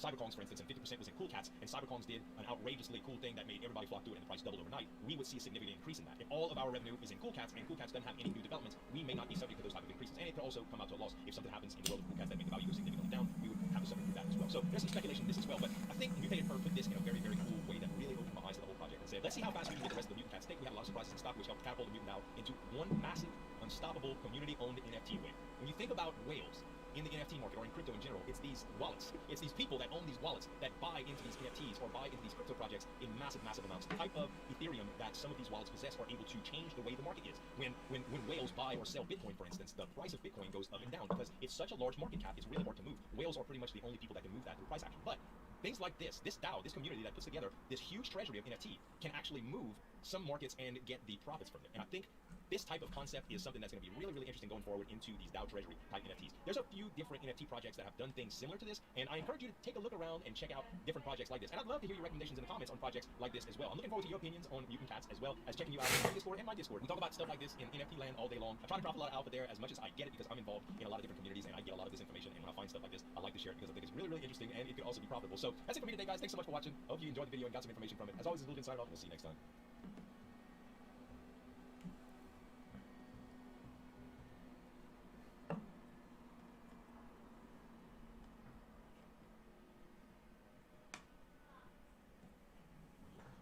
Welcome to another Non-Fungible Tuesday, where we're going to be breaking down all of the events surrounding NFTs, the greater crypto ecosystem, and why I believe certain NFTs will have very, very massive growth spurts over the coming days and weeks. This is going to be an incredibly important episode, where we're going to be breaking down, first of all, me adding a thumbnail to this video, and then second of all, I'm going to be showing you the characteristics I'm looking at here for the most important NFTs going forward. Because what we're seeing right now is an unprecedented move into this asset class, an unprecedented growth of the movement of the JPEG. But the big question for a lot of people is, over the last few days, there's been a little bit of a deflation of certain floor prices, making certain people think that maybe the move is away from NFTs. But this is a gift if you know how to interpret it. First of all, please smash that like button if you guys are excited for me to break down what's going on in NFT land, show you what's so special about this moment and why you could be the beneficiary of probably one of the biggest changes in the ecosystem. But you need to be prepared and optimizing for this moment. And if you're getting scared by the momentary fluctuations, you'll miss the larger picture. You'll miss what's really happening. Because there's a massively important move happening right now. And it has everything to do with you tracking this particular fluctuation. So I'm going to first hop in here, shout out to the people in the audience. I see some people saying Monster Buds, yeah, I'm holding my Monster Buds. Engine Starter, yep, that's a random project. GM Fam, GM to you. I like these types of messages, guys. Let's spread the positivity here. The NFT community is all super welcoming. If you've been in any of these Discords, you'll realize this is probably the nicest group of people you'll find. I am going to talk a little bit about community, because people have been asking what about community matters most. And it's really, if you get into NFT land, what we'll find is that almost every single community is very nice. So the question is, for a lot of people, is what makes the absolute best communities? So we're going to be talking a little bit about that, and I'm going to be giving you a play-by-play book here, where you can start to evaluate and understand what the most important characteristics of NFTs are, and why certain NFT collections will continue to have explosive gains, not just here in Q4, but ongoing in the future. There are things that you can look for and playbooks that you can put into practice here, as well as I'll be shining a light on some cool new projects. As always, we have some cool guests for you as well, so make sure you guys are properly excited. Smash that like button. Again, to everyone in the audience, I believe this is going to be a fantastic episode, so make sure you guys get all your comments and questions in, and wow, let's just jump right in. First and foremost here, we have reached the hallowed land. Let me get this back here. We've reached the hallowed land of 420k subscribers. It's a holy and very sacred day here in Elio Trades Land. So please, a round of likes for the 420k subs. You made this happen, and the growth of the channel has been really incredible over the last sort of 45 to 60 days. What we've seen is that the NFT community building here on this channel, the amount of content we've been able to generate for NFT holders, it's been a real journey, and I'm really proud of what we've done here. The reality is that we had NFT content on this channel sort of once in a while, like once a week, once every couple of weeks. Now it's been daily fixture, and since the last about June, we started really building up NFT content. We're averaging almost 30,000 watch hours, almost 150,000 views per day on NFT content now, and I do venture to guess that that makes this the biggest NFT media channel in the world locally. So So what we're doing here is really, really special, and I'm putting the foot firmly on the gas pedal here because I want this to become a hugely inclusive resource for NFT communities, creators, and audiences around the world, helping them get as educated as possible about what makes this movement so special. Now, I wanted to talk about this particular chart because this is a chart that is sort of being echoed around the space right now, which is we have OpenSea activity here on that radar. What you can see is that we have a little bit of a peak here at $130 million in volume, and we've come down to about half of that over the last few days. So there's definitely a short-term cool-off happening in NFT land. Now, a lot of this has everything to do with the movements of the mainstream market. Bitcoin kind of sucking some of the air out of the room here. That is very, very important to track because we've seen this happen cyclically over the last 6 to 12 months. We've seen various NFT waves, and as this chart loads here, we'll see is we have this massive run up here in January. September last year, then January was a massive peak. Then we got a huge cool off. Then we got another peak towards end of June, July, into August, then a cool off. And once again, we're seeing another sort of what feels like local pop. These are really good opportunities because everyone always likes it when everything's up and up. But the reality is the best opportunities come around and the most important and actionable data comes around when you're able to see what happens when the crowd cools off. See, what we're really trying to do here, and what I'll get to in a second here is this tweet right here, which is from Punky.ETH. He says, personally, I like when ETH goes higher. Now, we know when ETH goes higher that it tends to hurt the floor prices as measured in ETH for many NFT collections because people are like, hey, I want to get my ETH out and jump into this ETH train. And so a lot of the ETH movement, when it seems parabolic, tends to affect NFT floor prices negatively, quote, in air quotes, of course, because in US dollars they tend to either stay the same or grow, but in ETH terms, people get freaked out when they see their floor prices moving the other way or just stagnating. So this is a really important test, and I love this particular vantage point, and this is something I want to hammer home to you, which is that when ETH price moves and the floor prices start to get hurt, it highlights which NFTs are a great long-term place. There is no doubt in my mind, with like way less than 1% of the world using NFTs, probably 1% of 1% has actually touched NFTs. I think it's something like 500,000 wallets total, and I have like 20, 30 wallets, so maybe like 150,000 people in the world have ever held or bid on an NFT. So that, compared to 8 billion people, means we have so much ground to cover, right? And I believe all internet users, all social media users will eventually become NFT users, holders, interactors, right? So what we're going to see now, though, is the crystallizing, as we do with each bear sort of cycle in NFTs or cool-off, we start to see and crystallize which NFT collections are the die-hard, blue-chip, long-term players. Now, of course, we know about some of them, but there have been some recent entrants into this sort of upper-tier category, like Cybertongs, which wasn't really in the discussion back in early May, or back in late May, early June, especially as we got into July with Phoenix and Apes. Now we have Cool Cats, now we have Subducks, now we have Cybertongs, now we have, people are talking a lot more about more art blocks than we just have the Fidenza collections, right? So I think it's really important that we understand that these moments are massive gifts, and if played properly, if understood properly, they can give you pathway to arriving at the assets that are essentially going to be targets for institutional investment, right? What did we see? We saw just today that Coinbase is launching its own NFT platform to, quote, take on OpenSea, and that they essentially want to bring NFTs to the masses. Now, what we love about this is that Coinbase has been known as the best place to onboard new users into crypto historically. However, is also not where anyone stays because they're a walled garden in many ways, and by all means, they will remain a walled garden in NFTs for the most part. So Coinbase is going to be where people ramp up, get their first few NFT purchases, maybe they get some ETH going by flipping them or whatever, and then they'll jump over into the real open and decentralized world. So this is a massive, massive green flag for NFTs because it's going to allow for more adoption. I think it strengthens every other NFT marketplace in the ecosystem, especially decentralized ones. It makes me very, very, very bullish. Sorry, I just let that play because I was over here typing shit. Hold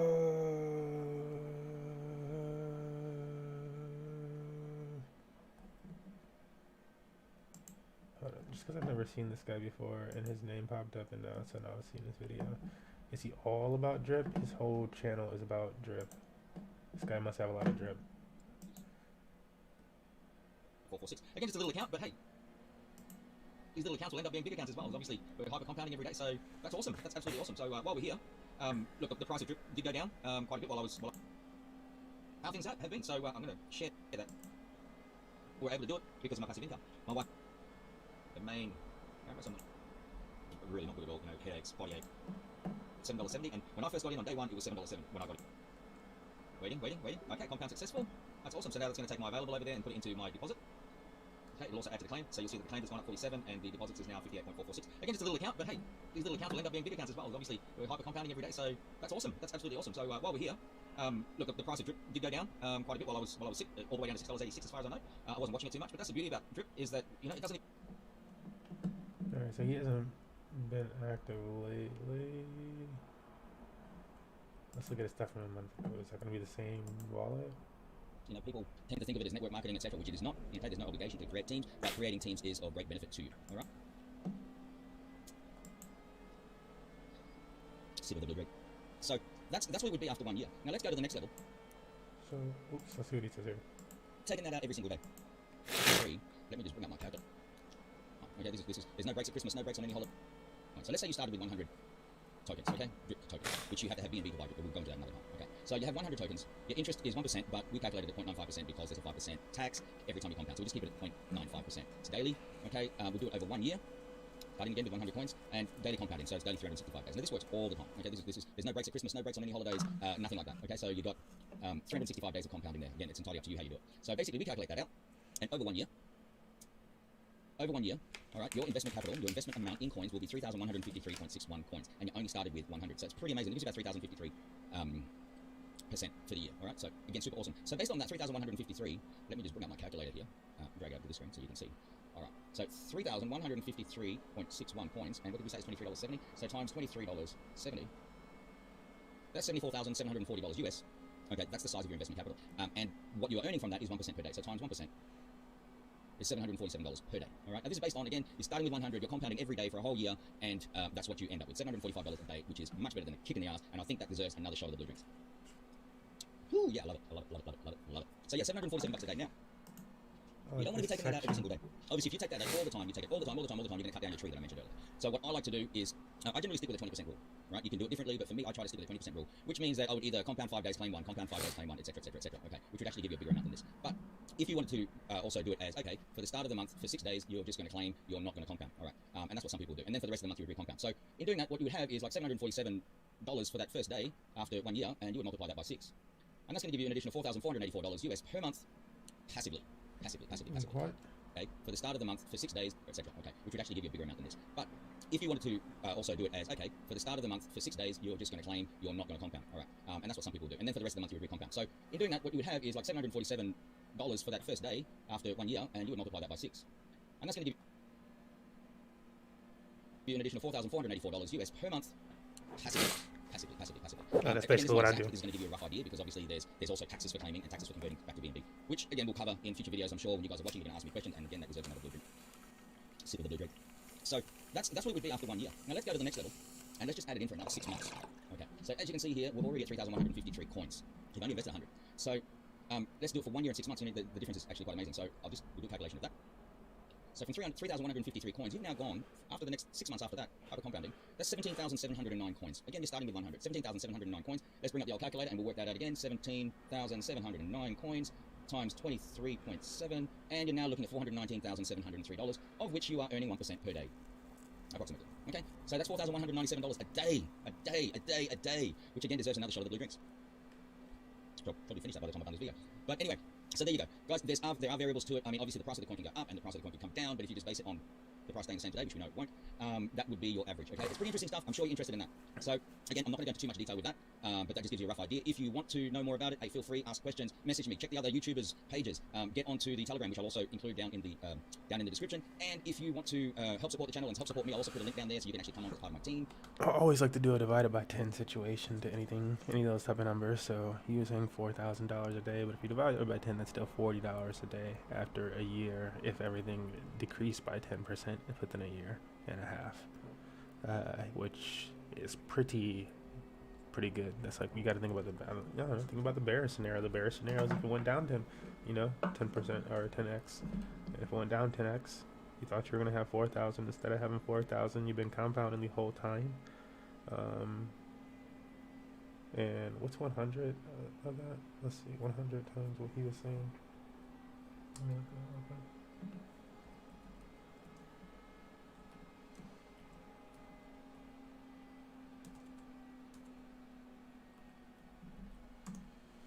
Okay, times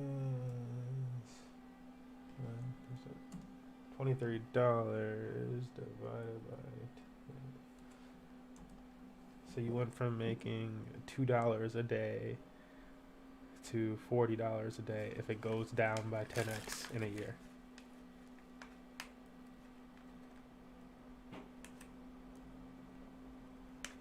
Sorry? Yeah.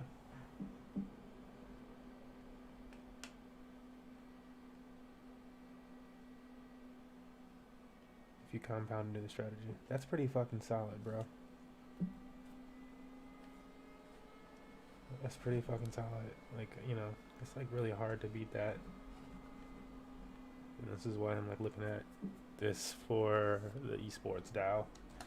Let me just bring this back up. Okay, I'll leave a description down there because you do need to have a buddy. You do need to have a referral to be added onto this system. Okay. Again, I can help you with that, but this is not what that video is. Still go up. Okay. You still go up a lot. I'm going to show you. You still go up a lot. Like, wow. Let me just bring up this little tiny account that I want to show you. Well, it's probably not so tiny for some people. You have to go down to more than 10x, this is an account, bro. It's only got 33 going down. Okay, it's just an account I set up. Going down 20x, and you're only making $20 a day after a year and a half. It's still way more than most things are able to produce. day one, but started it with only a couple of tokens. I mean, we've only been running for 100 and something days. So started it off with just a few little tokens, which didn't even come out of my pocket. I just got it from dividends from another program that I was in, and I've just let it grow. And as you can see, I've actually been claiming off it as well. And this is an account, I just let it grow, and I just claimed, like, if I see the price spike up, I'll just claim a couple from there, and then, compound every now and then. It's only got 33 coins in there, only had a small amount of coins in it to begin with, so kind of wasn't worthwhile rolling it every single day. I'm sure that there's going to be people out there that are going to say, oh, no, you can, and that's fine too. Everyone has their own ways of doing it. That's absolutely no worries at all. So you've just got to factor in that there are gas fees along the way. I know that this video is going all over the place, but this is off the cuff. There's no scripting on this, and I'm going to be on here pretty much every day anyway, and you can reach out to me if you want to know more details about it. Okay? So anyway, this account that I've got up on here now, I'll also put a link down the bottom if you want to join onto this account. I don't have any team members on this particular account. It's starting off small, and the reason I wanted to share this one with you is this is one I'm going to be doing like a daily journal on live. Oh, I'm getting a Binance notification up here. Just click that off. Yeah, so this is it's going to be like a journal. So you guys can see a small account, just starting off with like 33 coins. There's some of your availables in now. 33 coins, and I've already claimed 27 of them. So we're basically back to square one. And you're going to see how it's going to progress over the coming months, actually for eternity, because I'm going to try to do a journal on this every single day. So you'll see where we're at today, where we're going to be, tomorrow. I'll do a daily update as well on what the price of drip is at the start of the day.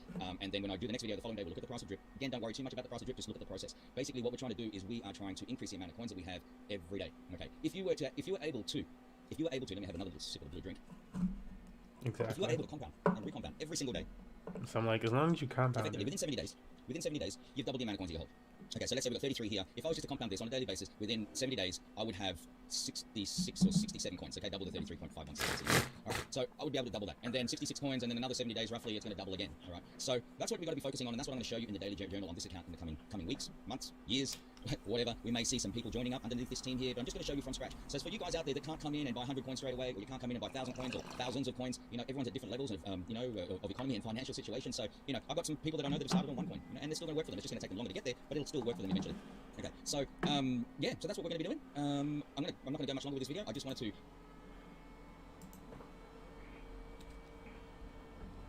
Let me put it. All right, so let me drink some water, but also have another really quick shot of the blue drinks.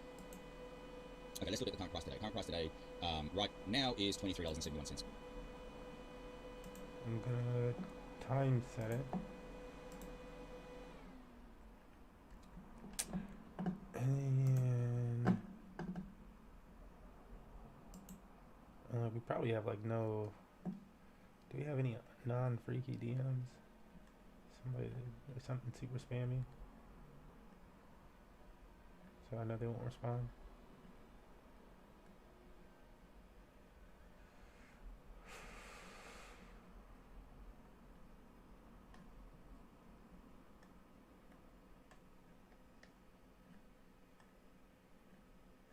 I feel like if I go far enough down, it's got to be an account.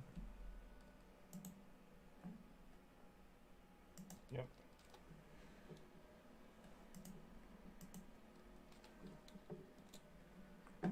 And I will use that.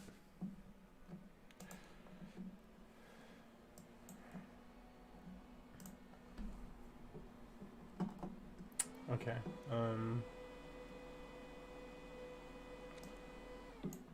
gonna put it on a slight pause. We're gonna listen to this Robert Kiyosaki, and we're gonna start the gaming.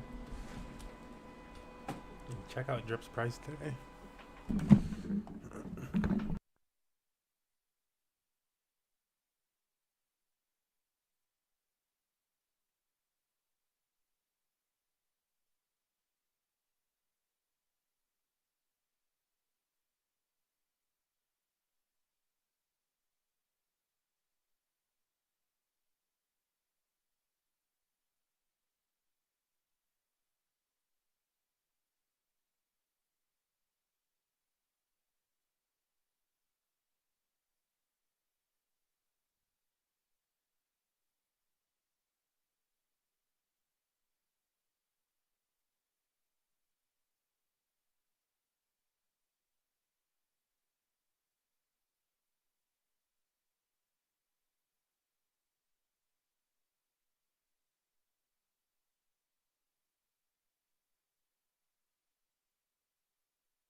Alrighty.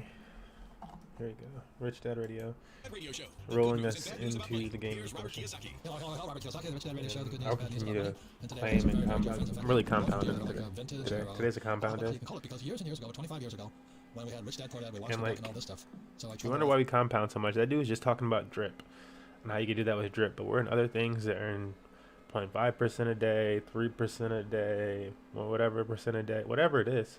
We're at all these different things, and so if they're all stacking up, like drip, he just said, and you know, you can get that amount of money. But like if everything, you got so many different things, do it. It should be something decent in a year. If nobody heard about it, I trundled off to Los Angeles, and I went on the Real Estate Guys radio show. And they were the first people I ever spoke about. It's called Public Relations. You talk about your books and all this. It was a book tour. And these guys were the first guys I ever talked to. And they're in their office there, in the Rich Dad office today, and 25 years later, we're still talking about the same stuff, real estate. We're still the best of friends. We travel the world together. But we're purely educational companies, and it's a very important subject called real estate. Any comments, Kim?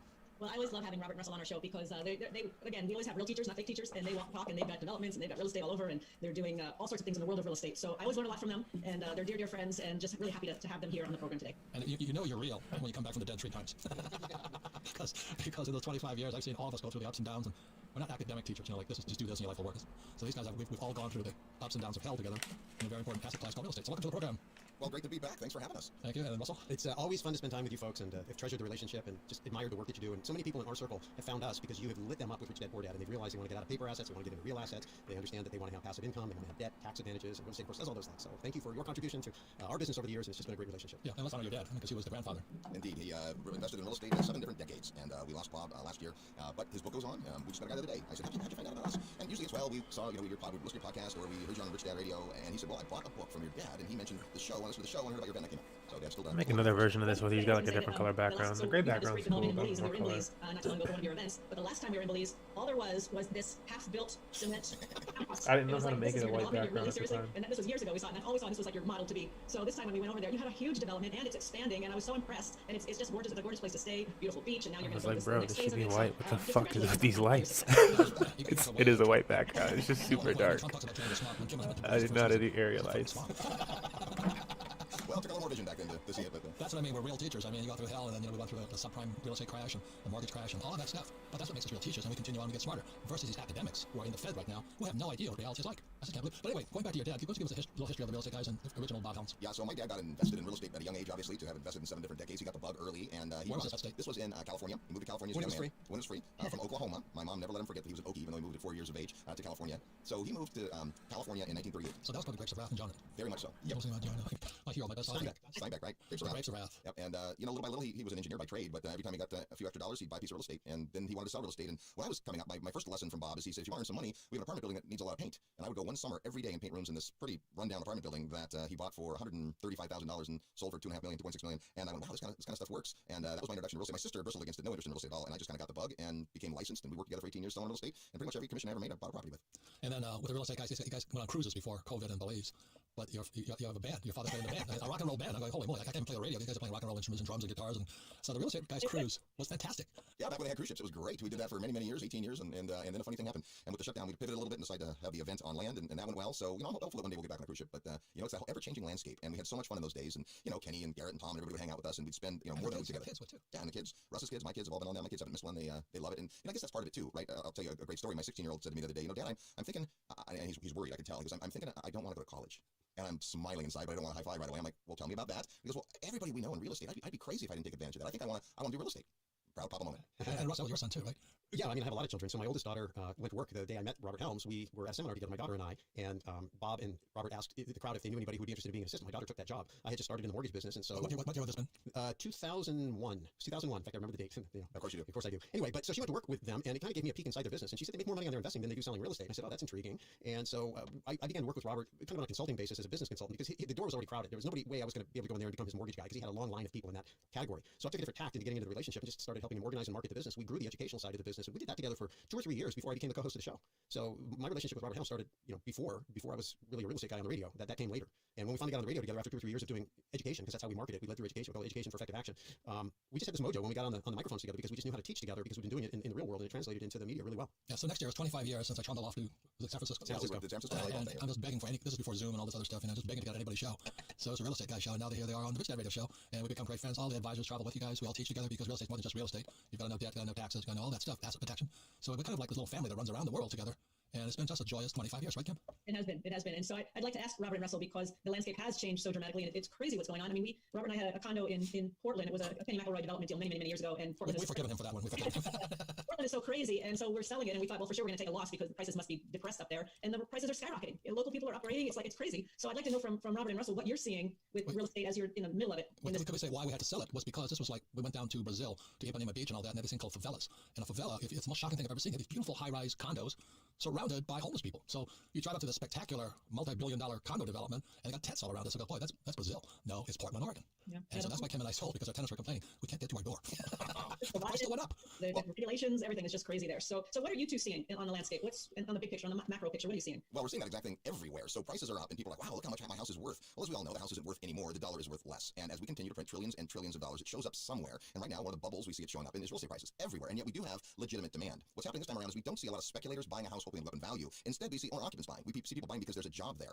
And not the jobs that people won't take, the real jobs. And so will end well? Well, experts predict that prices will either rise or decline in the future. But what we are seeing is that there is a real sustainable level under the purchases. Now, having said that, now is a great time to consider getting out of some real estate in some of these overheated markets, especially for reasons like you just mentioned. Well, I think the thing is real estate is... Wait, one second. And I met you in California. Where do you live now? In the great state of Texas. Okay, so that's what's going on also, is that where your father, as an Okie, the John Steinbeck, the Grapes of Wrath, moved into California, there's a migration out, and a big opportunity is where they're migrating to. Yeah. Well, that's exactly the point. That's where I was going to go, is that real estate is not an asset class. It's not a market. Every market is unique. Every property is unique, all the way down to the property, all the way to the ownership structure. And so because it's a highly inefficient market, if you know what you're doing, then you can identify those trends, find out where the people are going, where the people are leaving, and then you can identify supply and demand imbalances that exist at a micro level, not at a macro level. Because a macro doesn't mean anything. Robert jokes all the time about the idea that if you have your 1 foot in a pot of boiling water and 1 foot in a bucket of ice water, on average you're comfortable. But in the real world, you're in trouble, right? So you can't look at real estate the way you do gold or stocks or bonds, because those are commodity investments that are priced the same all around the world in very efficient markets. Real estate is not a commodity, and it's very local, and there's all kinds of nuances and inefficiencies which make it messy, which is why guys like Warren Buffett don't like it, because they can't just move it around the way they'd like to. But for street rats that are willing to go out on the street and look at deals, there's all kinds of stuff out there in any market, even today's market, where the prices are quite bubbly in some areas. Right. The number one key, as Kenny always says, is jobs.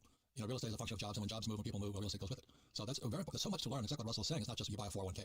That's a really great point, Robert, because given what's happening today with jobs, people aren't working. They're hard to find workers today, and so is that a contributing factor? You bet it is, yeah, and especially in markets and neighborhoods where the people that would normally occupy, say, those apartments and small houses have those very jobs. With the eviction moratoriums, which aren't all over, by the way, we're certainly seeing that let up a little bit in some places, but in other places, even on the local level, they're still not refusing to get tenants that haven't paid in months out of units. And you can support that or not, but for the individual entrepreneur, the real estate owner, the capitalist, to take the risk and now be the sole person who is taking the hit for the fact that the tenant doesn't have a job, that doesn't sit well with real estate investors. And so it's critical always, as you mentioned, Robert, that you take a look at jobs. Always. Real estate investors are capitalists. If you're a socialist or communist, you should live in California. And it is harder today, I would say, because you have to watch that. And when it makes no sense that someone would sit home and not work instead of get a check to us. But to a lot of tenants, they're like, hey, why would I go to work if I can just get the money? Now, if they take that money and spend it on rent, okay. But if they don't, that's when you got to watch out. So let's talk about education, because that's really, because Rich Dad, we don't make any money selling gold, silver, or Bitcoin, or real estate, and all that stuff. We're purely educational, and want people to make educated decisions. But the thing I loved about the cruises, and I loved about Belize this year, if you haven't been to Belize, it's more than a swamp now. It's a beautiful, beautiful. You guys have really turned it, and that takes guts, money, and ulcers. But you got to do a good job of it. But the thing that I love about it is when Robert and Russell and their team teach, they teach them experience, not this theoretical crap like the Fed is doing right now. So anyway, what kind of education? And real estate is such a, it is volatile. I mean, it's like a gun. It can either make you very rich or can kill you. And so that's why we support the real estate guys' cruises and all this stuff. And your cruises are magical simply because of the spirit. You guys have always done a spiritual job. I mean, you're there to support and educate, not sell.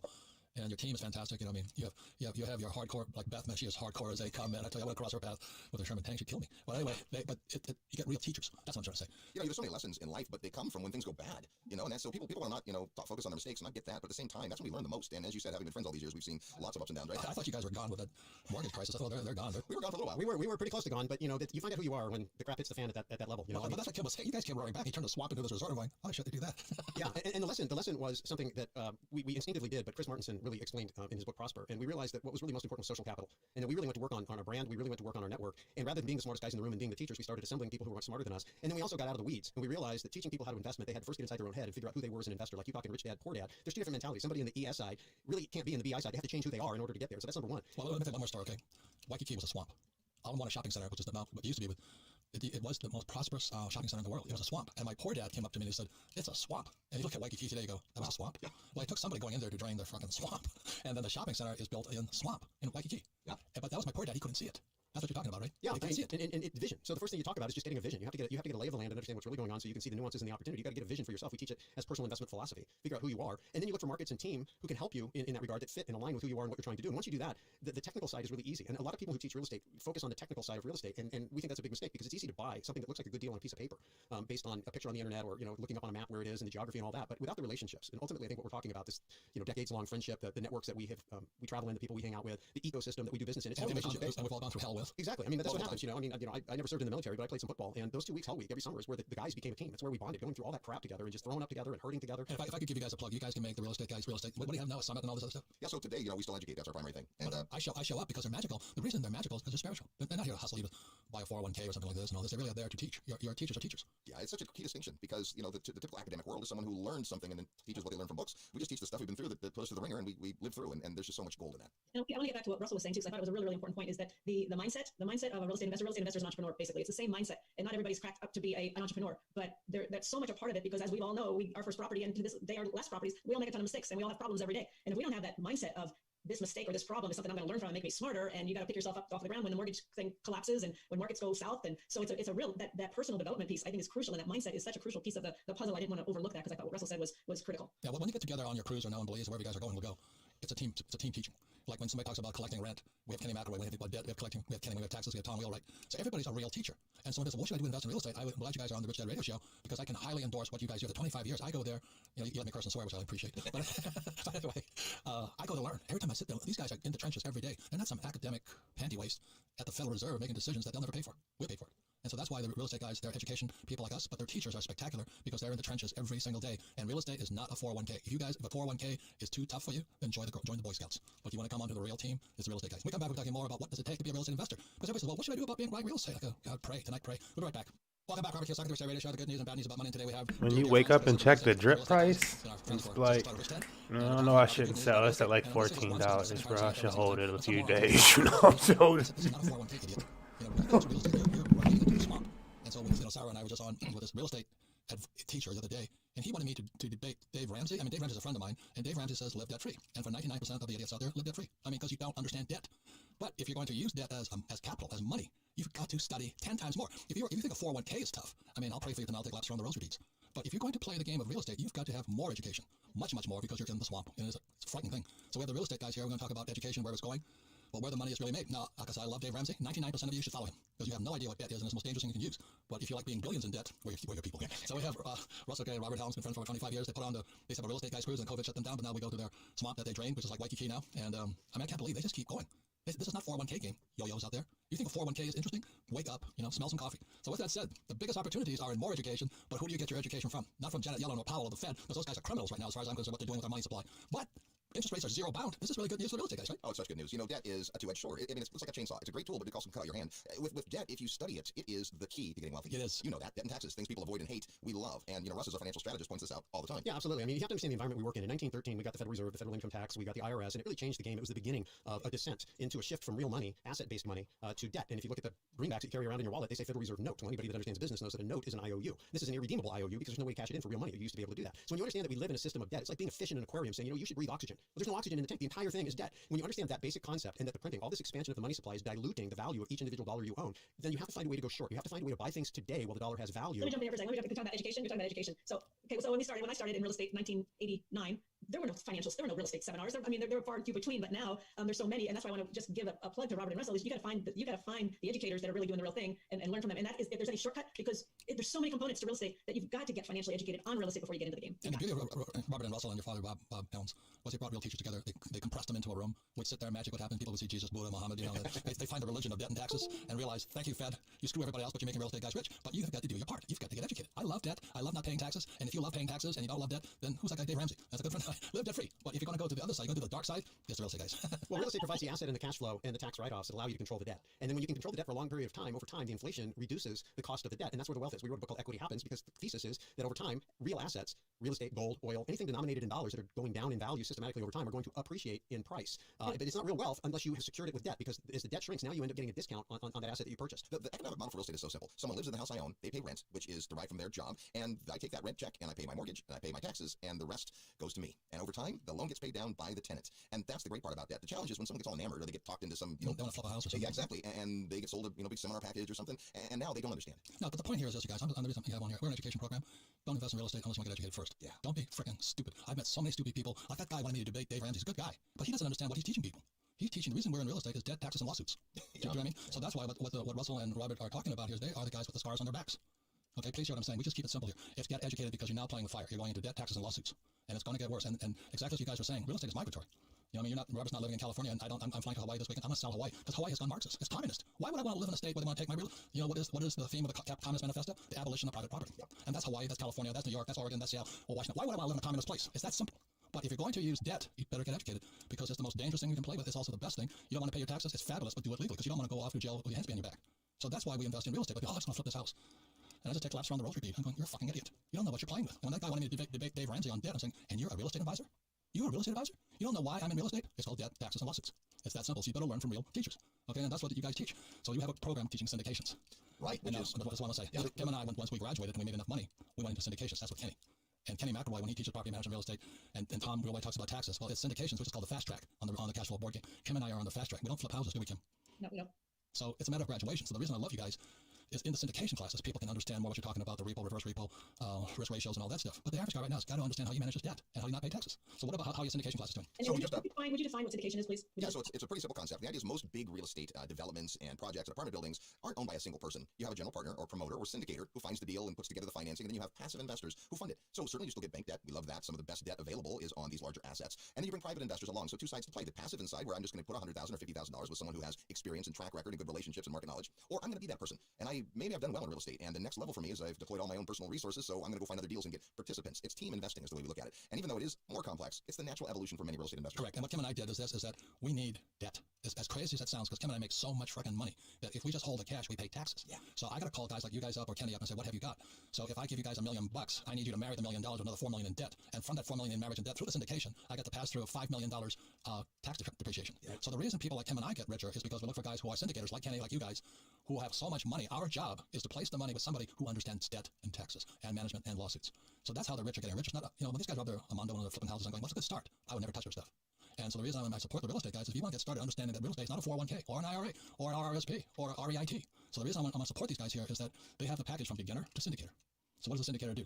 So a syndicator spends their time looking for markets that make sense. And like we brought up, and I think this is an important point, every market is different. So you mentioned Robert, right? So the markets syndicator puts the property and the investor together. They do. They find a great market where it's landlord friendly. They look for returns. They look for the tax benefits, and then they package it up in a way that is simple for people. And it doesn't mean you're abdicated from education. Even if I'm a passive investor, I still better get educated about the market, about the debt. You've got to know who the syndicator is. You got to know who that syndicator is. Yeah. That's like yesterday, Kim and I were investing in this project, and we're talking to the company about the problem with the project. We're going to make a lot of money. There's no tax advantages to it. Right. But immediately now I'm looking for a syndicator. Yep. I've got to find a guy who's going to package a bigger real estate deal. If you understand that, then you'll understand why I didn't want to get into a debate with Dave Ramsey about debt. So the reason I love the real estate guys is you can start with nothing, come to the program, sit there, learn from meet from other beginners, learn from other people in different evolutions. It's a pressure cook. I mean, you guys are isolated. And it's a great way to learn. I see magic happen. People's lives get transformed. But you have the package to go from beginner to syndicator. And please understand, Kim and I are looking for syndicators all the time because we make too much money. And if we don't look for the proper syndicator, we pay more taxes, right, Kim? Yeah, we do. Yeah, we do. That was one of the reasons we were hesitant on this deal is because it's just an investment. We don't get any tax benefits. And we're going to make a lot of money. We'll make money, but then the question is where do we put it? And we put it in real estate because of debt and taxes. And it's a syndicator like Kenny. So the moment they're telling me how much money's already been made in this SPAC, and it's going, it's listing on, I think, on NASDAQ. But anyway, we're going to make a freaking lot of money. And immediately, I've got to find a syndicator. That is how the rich think. It's interesting because the syndicators that we know of that have the greatest success attracting capital are leading with tax advantages to wealthy people that have either sold their business or have super high incomes and they're realizing big capital gain or they have a big tax problem they're trying to mitigate. And that's a big part of the ROI that a lot of people who don't understand tax problems because they don't have tax problems yet and they're putting deals together and they're not pitching the tax component to the prospective investor. That's exactly right, Russell. So the thing I love about you guys is you take a beginner and you can take them through a syndication package.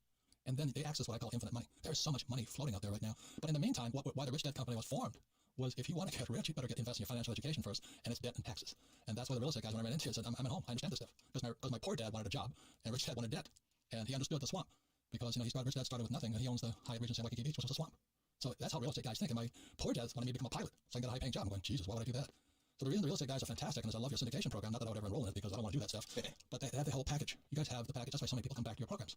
Am I correct? Absolutely. I mean, we have people that come and take our kind of primary class, which is called Secrets of Successful Syndication, over and over and over again, because as they evolve, they pick up new nuances. And it's also not just education, but it's part of being a community. It's community and content or tribe and training. And, you have rich dad advisors, and that's the other component. You have your education, but you have to have great advisors, because the business does get technical, and you have to have technical advisors. But if you get lost in the weeds yourself, then there's nobody who's seeing the big picture, and somebody has to see the big picture. That's like when Kim and I were on this investment pitch last night, and my brain is running. I'm going, okay, who's their advisor, who's this, who's their there's specific checklists that as you get smarter and wiser with enough whiplashes across your back and enough failures and real life experiences, you can make checklists of what's important. And to that point, I have a question on the syndication, because I think this is a crucial part of the education. Is people think, oh, I'm going to find a property, I'm going to find investors, but I would like you to address that taking somebody's money and investing somebody else's money is a huge responsibility. And if you don't know what you're doing and you don't have the education, that could put you in a world of hurt. So would you guys just address that importance of understanding taking somebody else's money to invest? Well, there's two sides of it. There's the moral side, which is the part we always talk with Kenny about, is that the people who are desperately worried about losing somebody's money are the right people to be in the business. People that don't care about that shouldn't be. And then there's the legal side of it. And the minute you cross the line from investing in your own account to raising money, everything changes. You have to treat the money better than your own money. People say, well, I'll treat it like my money. No, because you're stupid with your money. It's reverence. You have to be so careful. It's not to scare people away. It's just a huge burden. And to deliver tax benefits in return is the upside, but you're also dividing the risk. And so that's why there's risk factors and those things, and you have to let everybody know. Not just people, oh, here's how we're going to make money. Hey, here's where it could go wrong. Here's where you may have challenges. Everyone has to go in fully eyes open. And the moment you play with taxes, you're playing with the federal government. Yep. And you better know what you want to do. Once you want to go with your handcuffs behind your back. Do you know? And I've seen so many. I go to pitches. I sit there going, oh my God, this is a felony bus coming. They're talking about stuff that's illegal. They say, oh, we can get away with it. I'm going, I don't want to get away with anything. Right. Am I correct, Mr. Russell? There. Absolutely. I mean, if you're well advised, then you know what you need to do and what you don't need to do, and then you just need to do it. There's plenty of ways to make money in the system. You have to go outside of it. It's not necessary. So how do we get in touch with you guys? So we're easy to find. realestateguysradio.com, or of course find our podcast in real estate anywhere that you listen to your podcast. We're available every week with good ideas. If you go to the website realestateguysradio.com, you'll see all the events that either we speak at or that we promote, and it's everything from soup to nuts, beginning investors all the way up to folks that want to do bigger deals. Yeah, and always be a beginner because you'll learn more that way. So true. I mean, this morning we had a whole discussion on the repo and reverse repo market and Lacey Hunt, is there inflation or deflation and all this. And our company's understanding it a little bit, but you can always learn more. And that's why it's always best to be a beginner. Final words, Mr. Russell. So I just appreciate the way you always force everybody around you to keep it simple and relatable. I think that's for me. Well, it's the magic of Rich Dad Poor Dad, because people can relate to it and they can see themselves and they're like, okay, I kind of get it. I need to change who I am and how I think and who I hang around with. And then little by little, I learn what I'm doing. But people get lost in the technical weeds, and really it's about getting on the right team and in the right ecosystem and letting that pull you along. Anyway, if you guys really want to understand real estate, because it is a different asset class. It's a very, very specific asset class. It's not like your little 401k or a stock or Amazon or Apple. It is a very sophisticated asset class. So please check out the real estate guys, start with them from the bottom and go to the top, because people like him and I are always looking for that syndicator. Thank you all for listening to Rich Dad, and we'll see you next time. Thank you.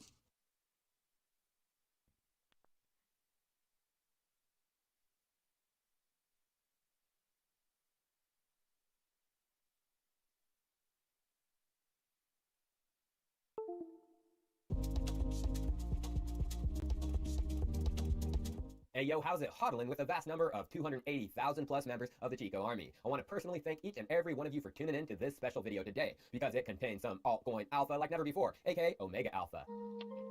Discovery check. How's that, baby? You know our drill, because it's time for Chico Crypto. So I'm sure you saw the title of this video. It's all about Google and their foray into cryptocurrency with a certain altcoin. Now, we all know Google as the powerhouse of Web 2.0, but Web 3.0 and crypto and blockchain is a whole nother story. Google doesn't want to be left behind. That is why they haven't been shy to dip their toes into the water in the past. First, February 2020, it was announced that Google Cloud would be working with Hedera Hashgraph to support their distributed ledger technology. And how were they doing this? From the article, it says, Hedera is expanding this relationship by selecting Google Cloud as a preferred cloud provider for its public testnets and Hedera Consensus Service ecosystem. And then below it states, finally, Google is becoming a member of the Hedera Governing Council, which leads strategic planning for the Hedera network and works to ensure the stability and reliability of network protocols and operations. As part of our council membership, Google Cloud will operate a Hedera network node. There is no doubt Hedera has connections to Google, although since February 2020, there hasn't been much news regarding this partnership. The news just came and went, and for coming up on 2 years now, it's been silent. Well, just after Hedera in 2020, Google took their second dip into crypto. It was announced in May of that year that Google Cloud was partnering with Theta. From the CoinDesk article, it says, Theta has confirmed its rumored partnership with Google, announcing Google Cloud as an enterprise validator and launch partner for Theta Mainnet 2.0. This partnership with Theta and running a validator node, it didn't stop just there. 6 months later, their partnership was put into action when Theta used Google's Cloud BigQuery to stream NASA and SpaceX's Falcon 9 launch. The blog stated, our partnership with Google Cloud has also let us reach viewers in regions that normally would have trouble accessing streaming video. And then below that, beyond the video streaming, Google Cloud's enterprise data warehouse BigQuery gave us the capacity to do the typically difficult, if not impossible, task of sorting real-time data from the blockchain system. And then a few months later, in March 2021, the actual Google Cloud content team put out a review and breakdown of this stream, which dove into the challenge, solution, and the actual stats of the broadcast. So Theta does have actual connections to Google that go all the way to products and use cases using the Google infrastructure. Although Theta isn't the most recent Google partner in the altcoin space. In September of this year, just a couple months ago, it was announced that Google had partnered with Dapper Labs to support their Flow blockchain. The article states, as part of the deal, Google Cloud will serve as a network operator for Dapper Labs Flow blockchain, the scalable infrastructure that powers an entire ecosystem of NFTs, games, and apps. Janet Kennedy, the vice names. But there is a Google partnership that goes deeper, with Google actually possibly deploying one of their products on a blockchain eventually. So are you ready for that altcoin alpha like never before? Well, let me give it to you. In April of this year, it was announced that Google was backing Energy Web to help harmonize low-carbon energy markets. And the Medium article states, Energy Web announced a new initiative funded by a €1 million grant from Google.org's Impact Challenge program to provide a digital framework for coordinating distributed energy resources DERs across the transmission and distribution market interface of Europe's power grid. The initiative will leverage the open-source Energy Web stack to make it easy for consumers and DERs to register and participate in local and regional energy markets. Working with mobile network operators, IoT service providers, and original equipment manufacturers and grid operators across Europe, the initiative will foster the procurement of flexibility services. And finally below, they say, ultimately, at least 1 million DERs will integrate into electricity markets as part of the Google.org funded project. So that was pretty dang important. Energy Web received money from Google to build an energy system. Energy Web wasn't gifting Google a validator node, aka tokens, aka money, and they weren't paying Google to use their infrastructure. Google was paying them. So there was some big news last week that came out from Google regarding one of Nest Renew. And as you guys know, EWT has partnered with Google and they're doing some stuff over in Europe, you guys. I have a feeling that Nest Renew has It says, please see the 2 resources below for more information relevant to stakeholders in the energy industry. The first was a document we just covered. The second is Bringing Clean Energy Home, Unlocking Innovation and Policy to Align U.S. Household Energy Use with Ambitious Climate Targets, an independent assessment of Nest Renew prepared by RMI, formerly the Rocky Mountain Institute. And then below it says, RMI was invited by Google to assess it.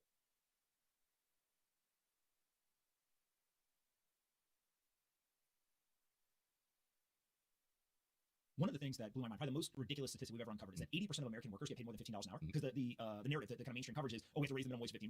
And the free market essentially already established $15 an hour is the kind of going rate. And so when you see, as you mentioned, McDonald's going from $15 to $17, it feels in some weird way that people are thinking all the time, like John always talks about his friends, they don't invest in anything unless they think it's going up 10x, right? Which again, like there's one aspect of like, they're probably not wrong, right? Of like, if you're young and you can buy assets and you hold them for long enough, like, you probably can get those types of returns over a long period of time. But they're not looking for it over a long period of time, looking for a short period of time. So there's a psychological impact to just everything goes up. But if you could literally take $1 and put it in something that you think, whether it actually happens or not, goes up 10x, what's the difference between $15 and $17? Like there almost is no difference in terms of trying to get you to incentivize to come and actually work, right? Absolutely, and that's a problem they're going to have to deal with because a lot of younger people are starting to see that. I mean, we have the whole NFT craze right now. People, I know a 15-year-old with $100,000. You really think you're going to work at McDonald's right now? No, you might buy McDonald's. Exactly, that's what I'm saying. So it's sort of a weird dynamic. I'm seeing these younger people getting into a game earlier than their parents, their grandparents, and it's money behind it. It's not like other technology. Well, if you have a cell phone first, whatever, you taught your parents how to use a cell phone. Now it's like, no, I'm teaching my parents how to make more money. I make more than them. So it's sort of weird, but it is crazy to see things change. So take like a 15-year-old like that. Is that something where they just play on the internet, they see stuff, they learn themselves, or somebody, a friend, a family friend, whatever, saying, hey, look, you should go do this. You're a young person, you understand. Like, how do they get into it? Oh, yeah. Well, that particular 15-year-old I'm talking about, I taught his mom at a seminar about Bitcoin. She brought him to the next one talking about Bitcoin. He just called me, text me every now and then, like, what should I do? Blah, blah, blah. Introduced him to NFTs, and he went crazy because that was more his creative side. And he figured out a lot of the drops and things that go with that. And yeah, he's sitting about 100K worth of crypto right now. And then as far as Bitcoin, our only argument is always tell him, hey, you should stick with Bitcoin, blah, blah, blah. Kids are just like, no, I'm getting Shiba, I'm getting whatever.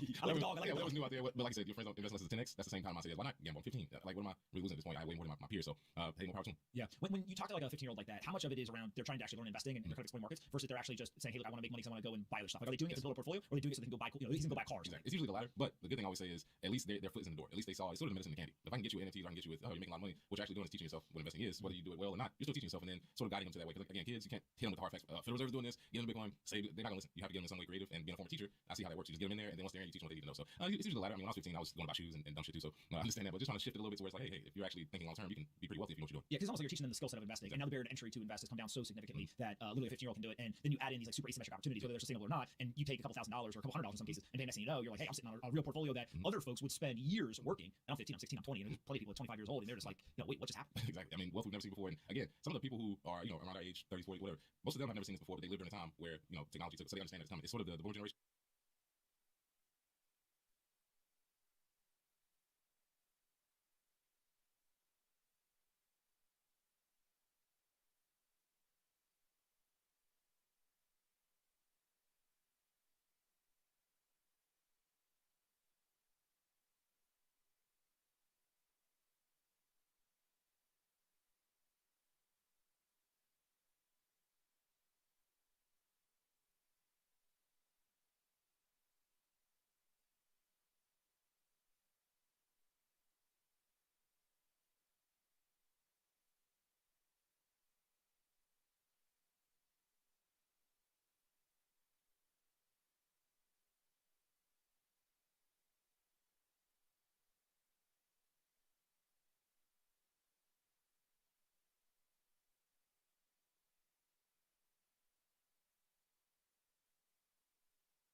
Today for the Bitcoin price, guys. It is finally happening for Bitcoin. I will show you today in the charts one specific signal, one move for Bitcoin, which we have been waiting for. What confirmation we need to approve it. But more importantly, what price targets I am looking out for Bitcoin today. Guys, today is a very special one. This is my second update of today. I was not planning to make this video, but if you want more of these up-to-date updates, whenever the price is doing something, I just have to update you on. Give me this feedback, smash up the like button to a new all-time high, and I will deliver on my promises and show you more and more of this additional exclusive content on this channel. Press subscribe, press the bell, and press them all, and now let's go straight into the content, guys. Let's talk about the Bitcoin price. And as you can see, just a few minutes ago, over on Twitter, I was posting the Bitcoin W breakout is looming right now. I posted it before the breakout, and well, look what happened a few minutes afterwards. I am here right now on the hourly candles for Bitcoin, and you can see this W actually broke. In the moment I was predicting it over on Twitter. Follow me at MMCrypto over on Twitter if you want to get more of these up to the exact second updates whenever I'm seeing them. But now the most important question is this breakout already confirmed? The answer is no. This breakout is not confirmed yet. The price target of this specific breakout is, dear ladies and gentlemen, let me go over and show it to you right here. It is the $59,100 price level. For a confirmation, we need another touch of the trend line and or volume support. Taking out the volume candles here, let me quickly take out the volume candles just for a second, guys. You can see that there's some volume coming in, but it's definitely not sufficient enough. So we need more volume, or we need a touch here. Otherwise, the risk of a fake out is there.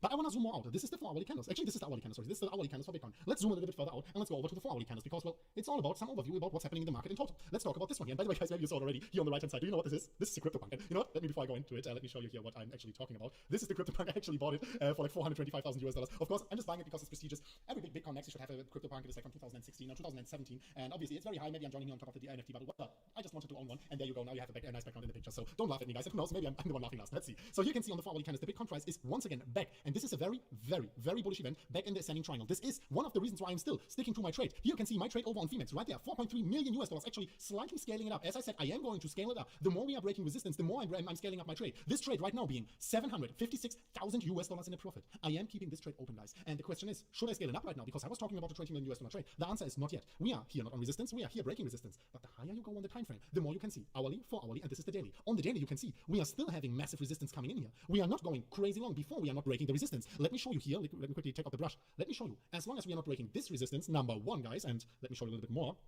As long as we are not breaking this resistance, as long as we are not breaking this horizontal resistance from the previous high, and as long as we are not breaking, let me take out the brush once again, the resistance right here from the VPVR, that is not the moment to go bullish on the daily, to go bullish on the weekly. Yes, hourly may be bullish, 4-hourly may be bullish, but we have to break, and we have to wait for Bitcoin to break the $49,000 level. $49,000 is the level to break for Bitcoin before. We can go back bullish. The moment Bitcoin breaks the $59,000 to $60,000 level, closes the daily candle above, my next price target is $61 and $74,000. This is the deal, guys. This is what I'm talking about. And now let's zoom out even further here to the weekly candles. On the weekly candles, we can just see something magical unfolding. You can see here, this orange line is the 21-week exponential moving average. And every single time Bitcoin gets a strong volume-supported bounce from the 21-week exponential moving average, like here in 2017, 1, 2, 3, 4, 5, 6, 7 times, every single time we got a nice bounce there, Bitcoin had a huge multi-week rally towards the upside. The same thing actually happened again in 2020. Right here and right here, every single time it happened, we had a big run towards the upside. This doesn't look big, but it's from like $8,000, $9,000 to $13,000. This one was a bounce from $10,000 to $60,000. And then we failed to bounce. But now, finally, we bounced again. This is a strong volume-supported bounce for Bitcoin. So, let's put it together. On the hourly, breaking out of the W pattern, nice price target 59. 59 still being below resistance. On the 4-hourly, breaking back in the ascending bottoming wedge, still not breaking resistance. Semi-bullish bearish. Not bearish, but more bullish than bearish. On the daily, remember, we are just hitting resistance. We are not bullish yet on the daily, as we have to break the resistance first before we can go bullish. And on the weekly, we have a very bullish signal. So what to do right now is, I am personally staying in my trade. I'm not scaling it higher now, I'm not scaling it lower. I am waiting for Bitcoin to break resistance. Once we are breaking resistance, I am scaling this trade higher, and I am scaling out at my price targets at 61, 64, and $74,000. That putting together, guys. By the way, if you want to trade as well, of course, you can already claim your bonus if you are going. Let me quickly find my mouse. It's like I have too many screens here. It's crazy. But I found my screen here. And if you want to trade as well, I have in the pinned comment a brand new bonus, $4,000 in free bonuses. You have Bybit, Phoenix, and Binance. If you are going down to the pinned comment section below the video, you get $4,000 for free on Bybit alone, my favorite exchange. Of course, it is an affiliate link. You get a bonus, we get a bonus. But on the Bybit link alone, you get $1,645 in total, $4,000 at 30x leverage. This is a $120,000 trade for free. There are going to be good opportunities for sure. If you are rushing in a long position right now with any risk, without any risk management, and without looking at all the time frames, you are exposing yourself to a risk. I am in this trade already since much earlier. I know that many of us MMCrypto followers are in this trade also for much earlier. But if you are standing on the sidelines right now, of course, go down below, click the link, get your bonus, but step aside and wait for the moment to come, guys. We are like sharks. We are breakout traders, and we are not getting fooled by the market. Thank you so much for watching, guys. This was a night episode. I truly appreciate every single one of you. I truly appreciate every single one of you liking the videos, commenting the videos, and watching until the very end. And we are going to see each other very soon at the next one of MMCrypto. As always, guys. As always, bye-bye.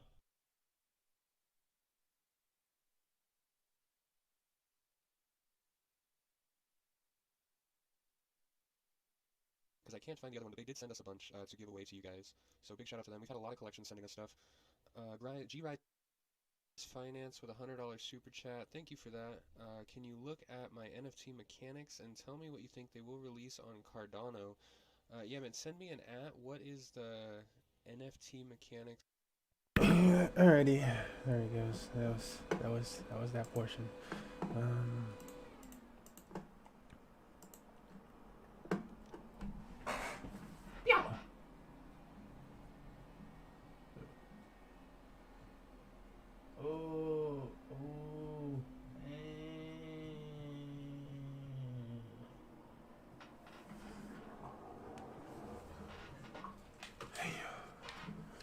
sure that's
Oh, I'm like, why can't I hear anything?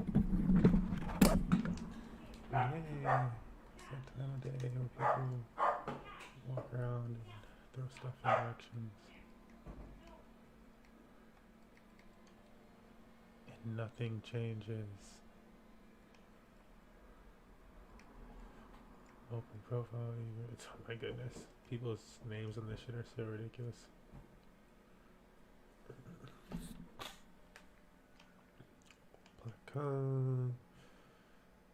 Let's see. I don't know. I don't know. Ryan, Zarya, Harissa. Little Hog wasn't bad last time I fucked with him. But mostly Ryan, Zarya. Yeah, Ryan, Zarya, Harissa mainly. And like do a little switch off if people are like requesting something.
Oops, I'm over here muted. My computer's slowing down now. 6. Can't see this transaction thing. I'm trying to compound this.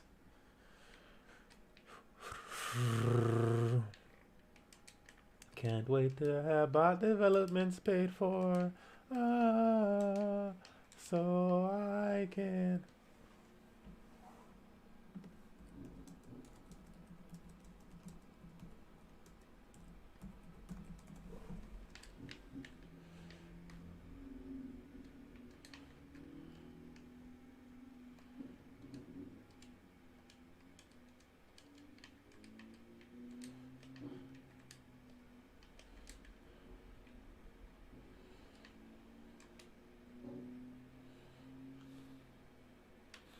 Alright, try and use payload here in a second.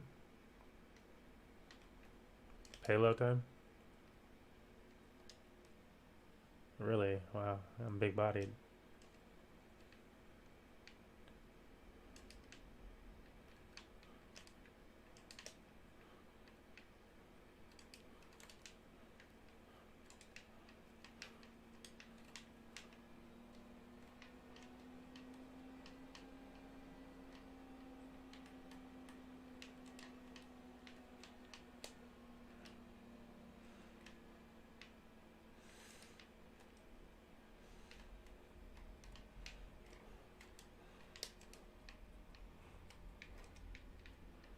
I got hacked.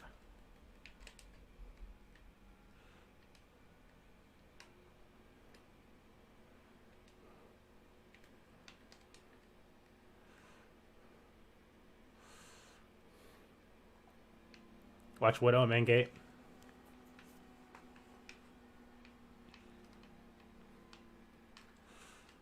Their Widow's left. Aim it.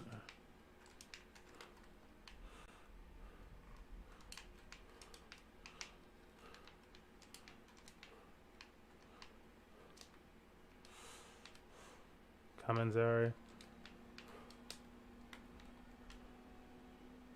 Watch your left, Zarya.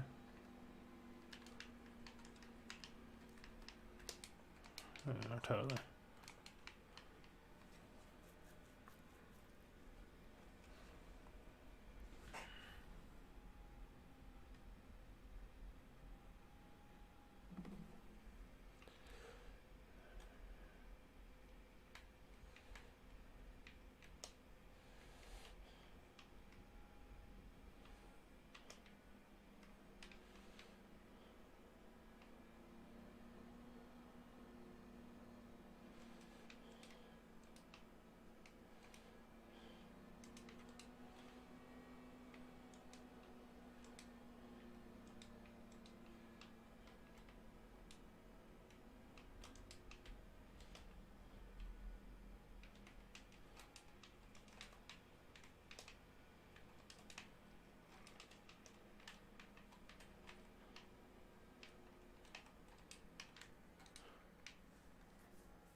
Oh wait, are they talking? I just can't hear people. Huh?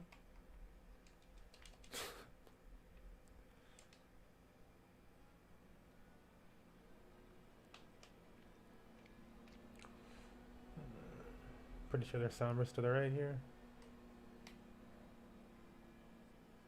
Okay.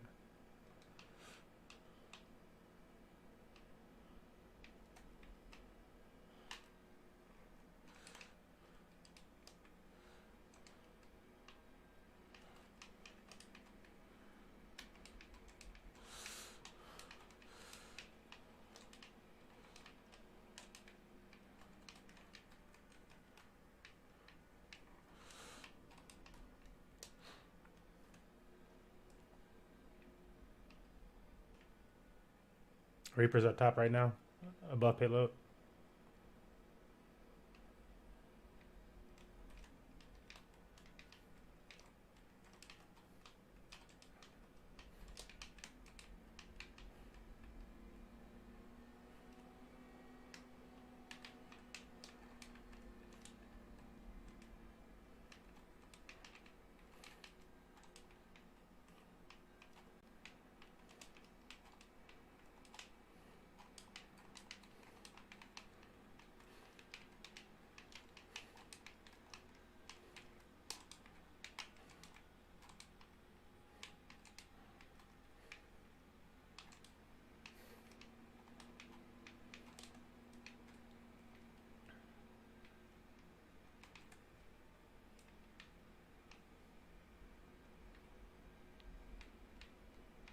Just moving payload, yeah. You guys got no tanks up top? Oh, Zarya's coming up to you.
Bastion up top left.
Is somebody sleeping, Genji? Easy kill.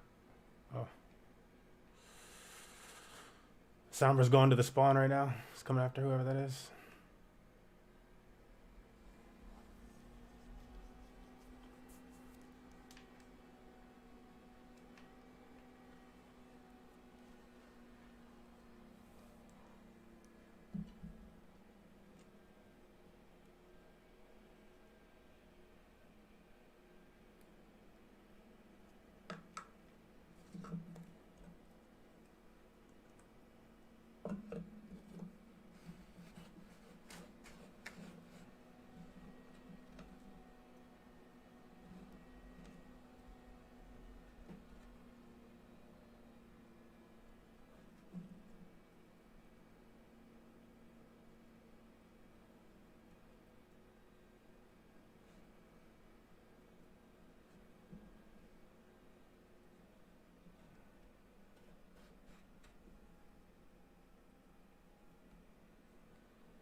Yo, it's easily. Yeah. Well, you also have to say beat Gero or Sabra.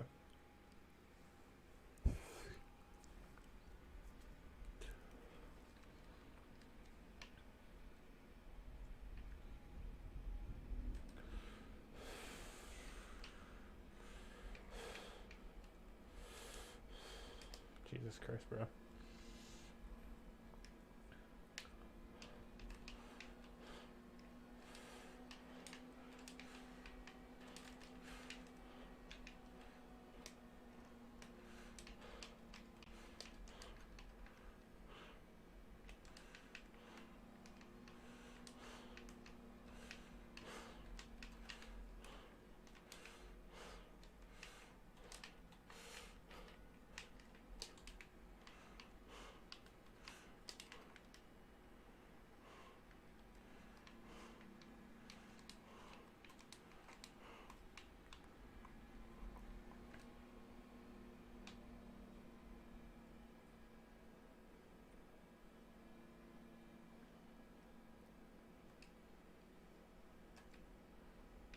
Okay.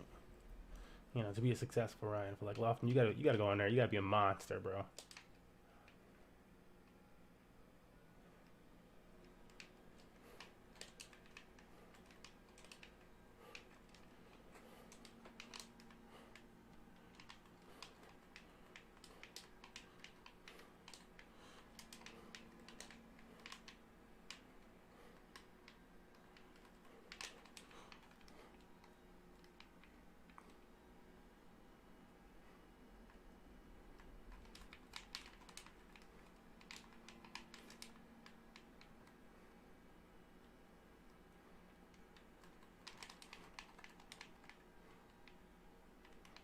Shield's charging. Alright, give my shield some charge.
Ah.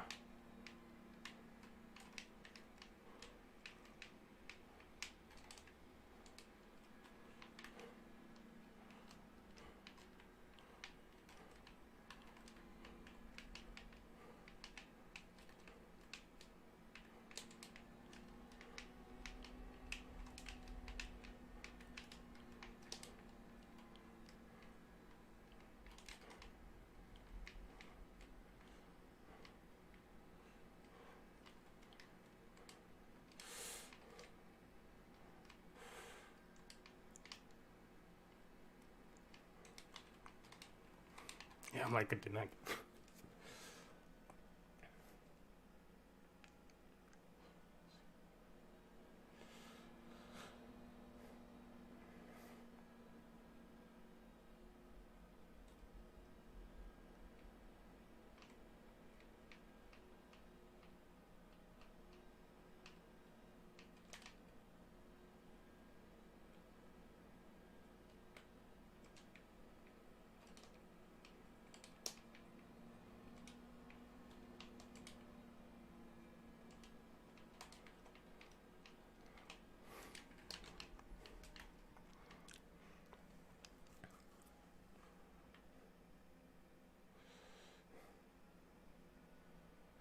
Could get a DPS down there. Ana's on point.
GG.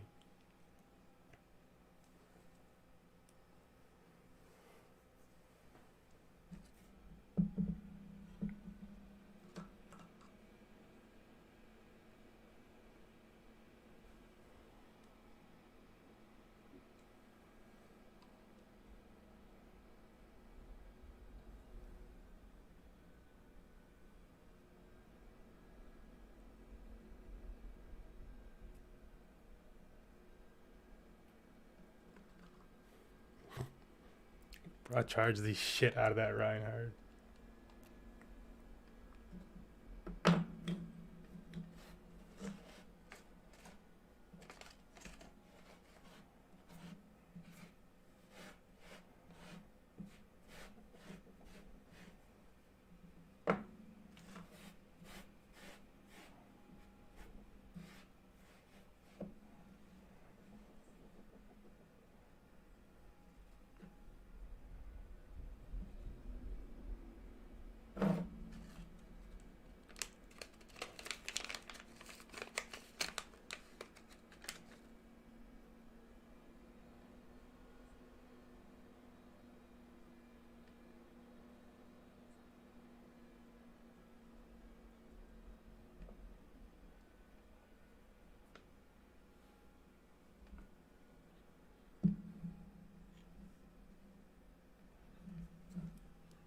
Like, I could have had more, you know, charge kills, but 11 charge kills, bro. 11 charge kills?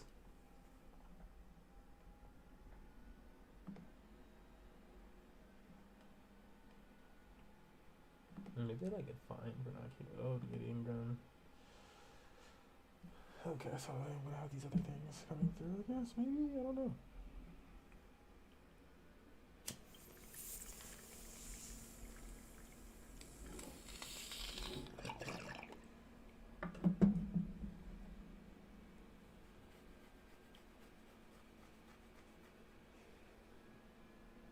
Lol.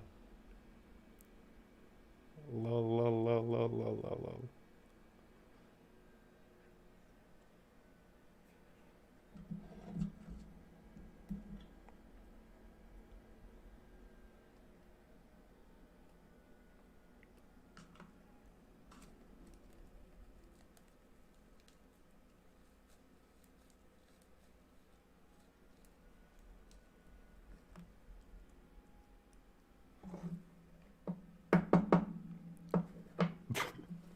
Bruh, oh weak. Trey B2OP is my friend. He just popped into this group. They don't know that we know each other.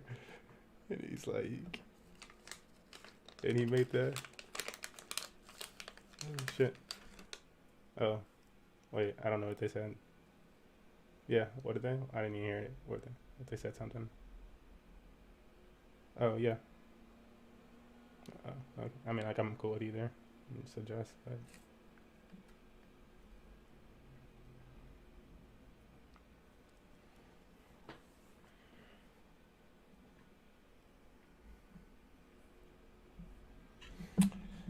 Alright, boy, God, man.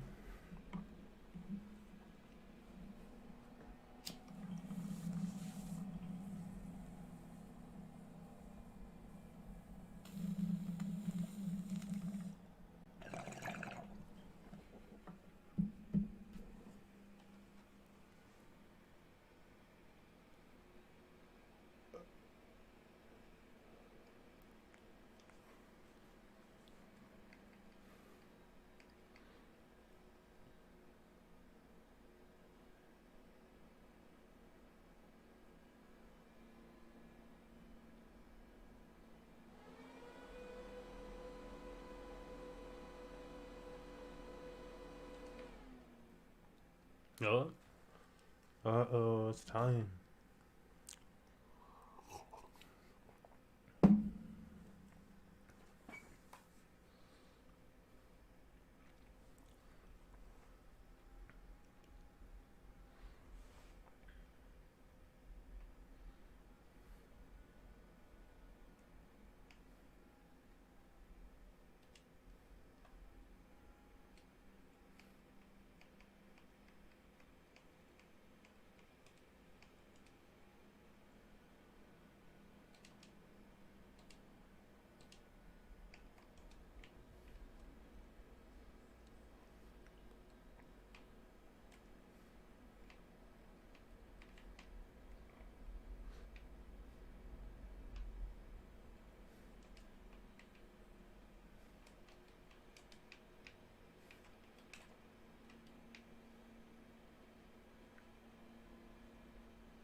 Shield down. Shield down. Sorry, I turned her back.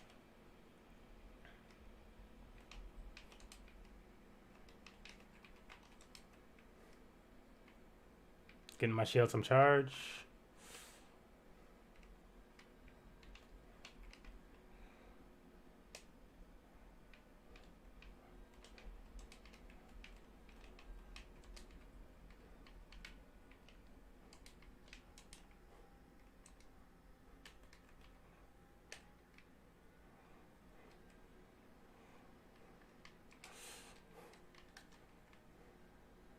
Yeah.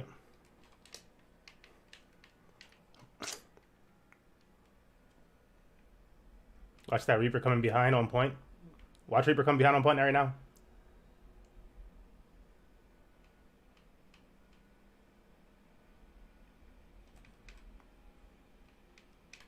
Shield back in 5.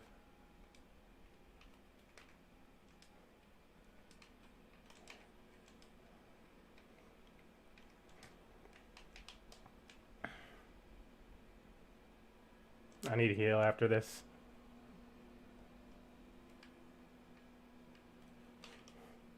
Reaper's going up top left. Reaper's going up top left. Oh, never mind. Soldier got him.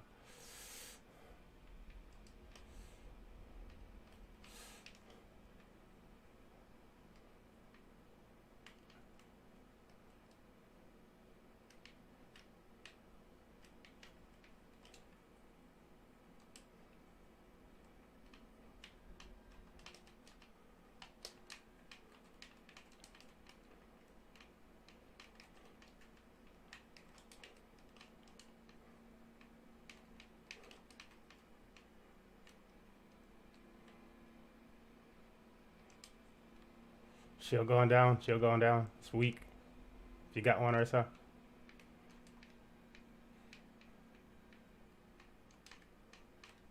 Just charging shield. That Reaper's, he's got shots in the left room.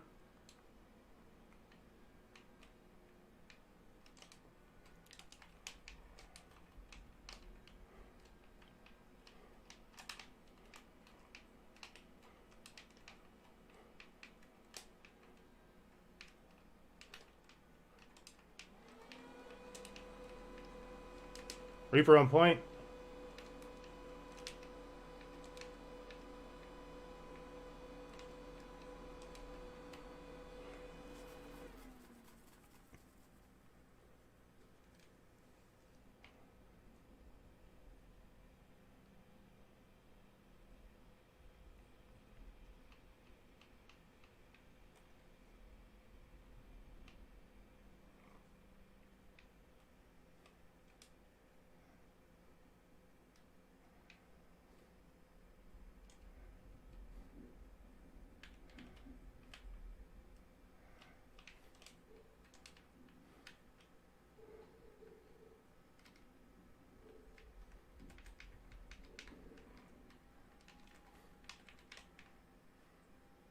Yep, corner pin.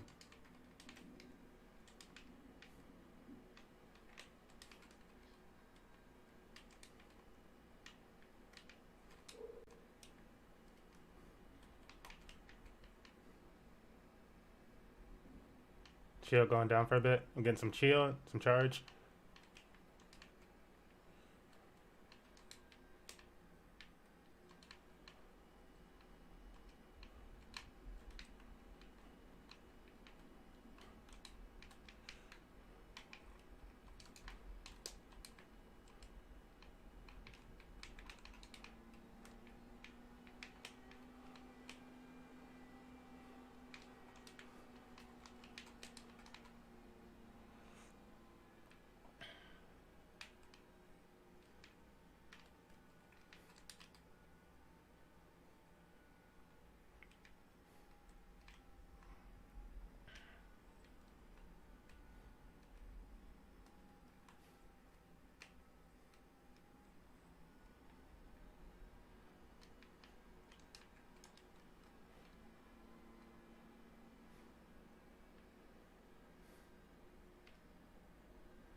Watch that Reaper to your left when you come out. Reaper's to the left.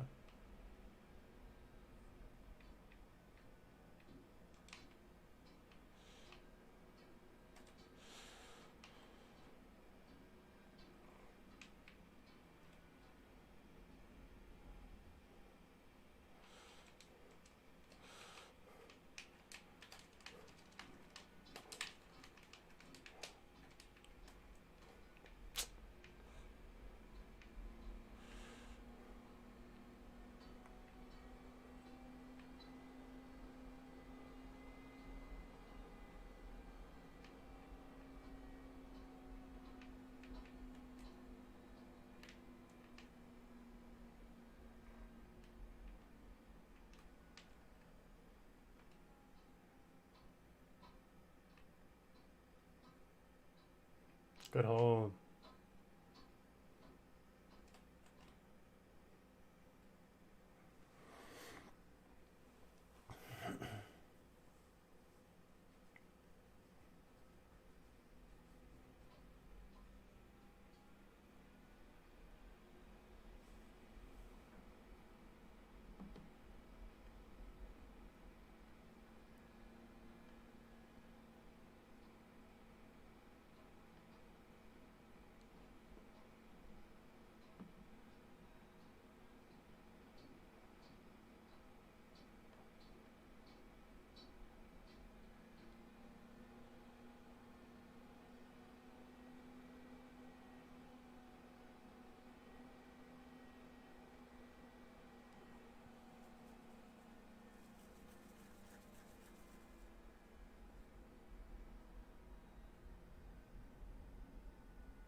Chill down, chill down.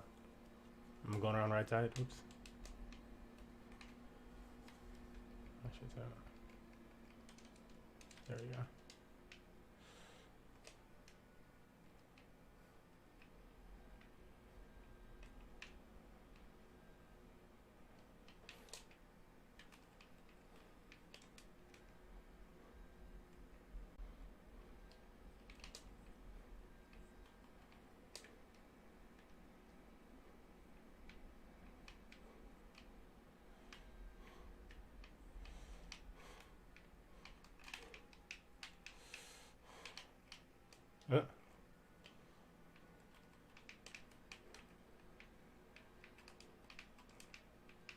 Oh, that Mercy's already dead. God damn it.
Oh.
Hold up, Lucio. I might have to back up.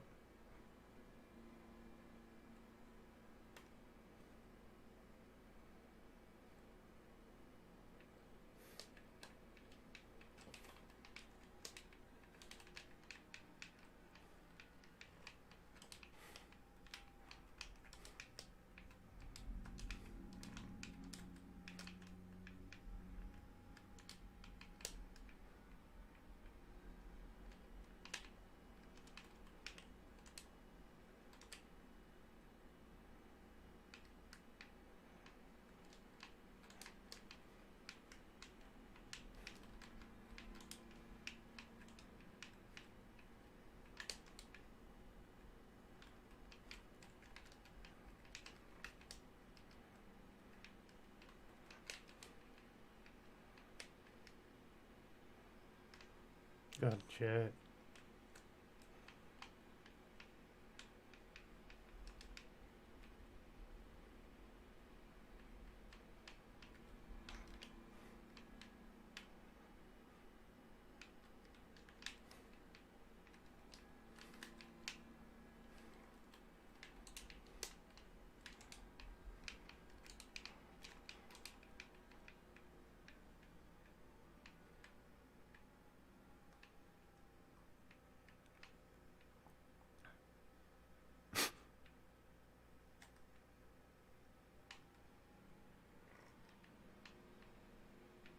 Can you touch?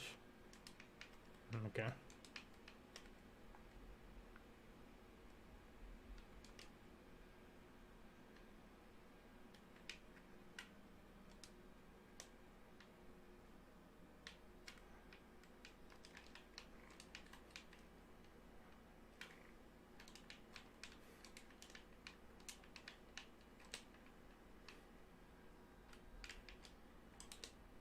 Oh, they're about to get a rest. Like, where are we at on D?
Okay, I'm about to switch then. Yeah.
What?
I got all.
Oh, I'm about to just let him smash on my boy. I'm saying, what?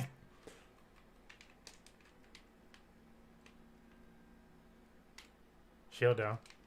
He missed. Wow. Bro, I just sidestepped it. Literally just sidestepped the hook.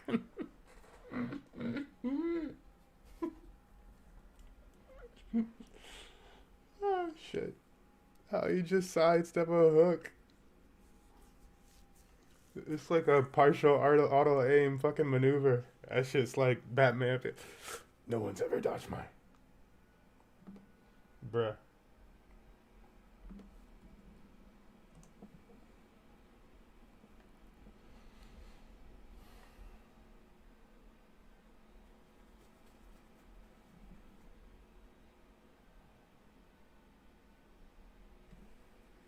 Oh no.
Oh, my leg.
Diva's gonna be on break.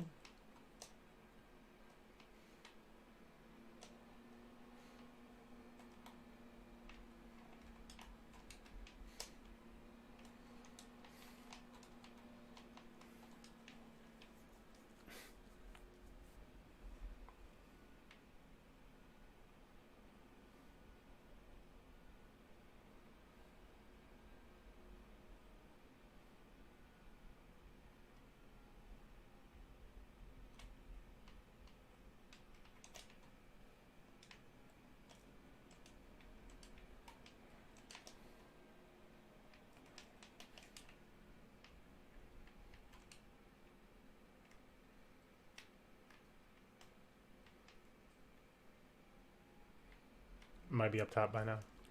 That Hanzo's probably up top by now. Nope, on the ground.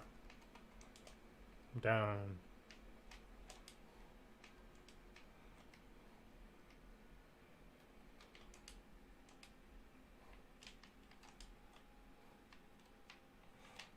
I got no shield.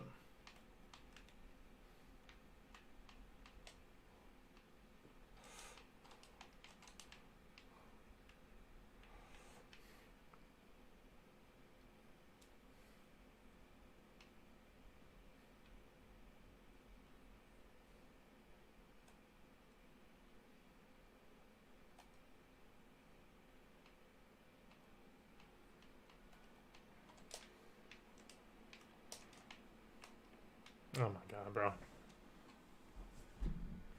Yeah, we just have to play extremely passive because we're not moving up and there's no heal when we go up.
He got rest. Hopefully we get the point.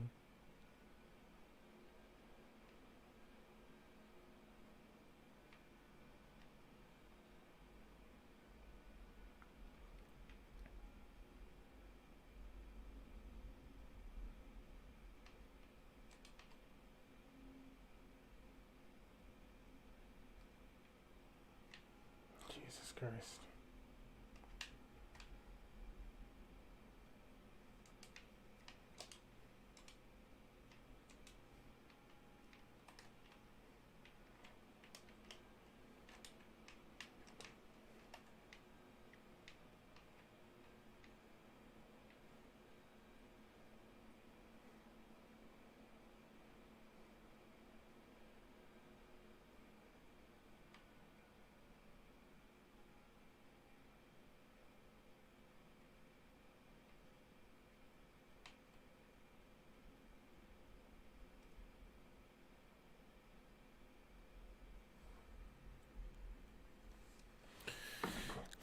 Bro, we need to get fucking kills on the damn point.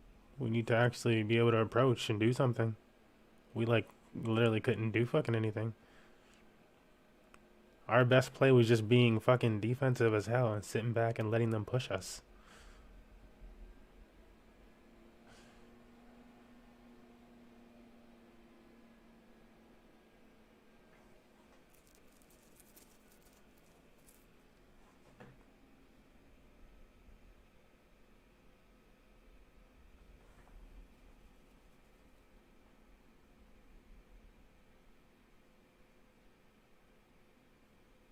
Yeah, I'm like, maybe we should just leave.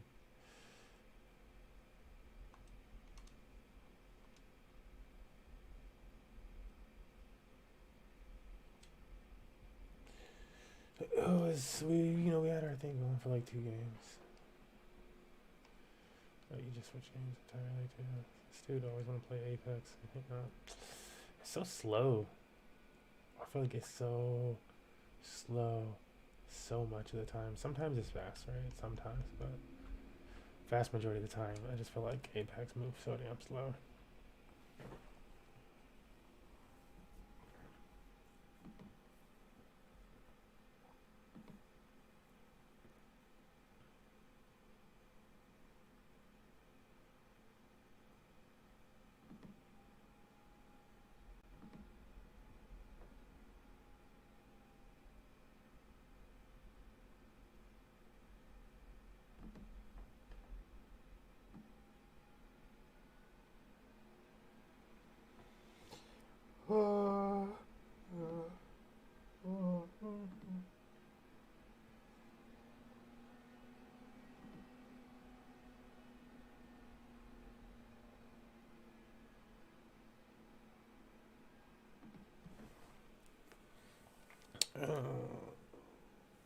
Turn shit off.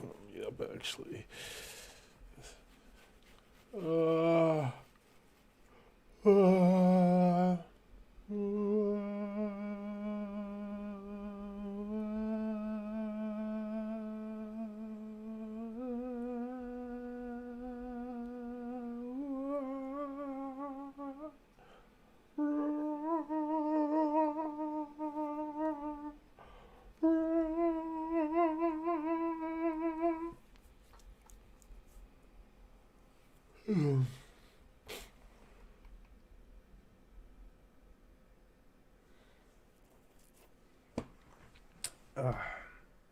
Part of me wants to get down to some Unite.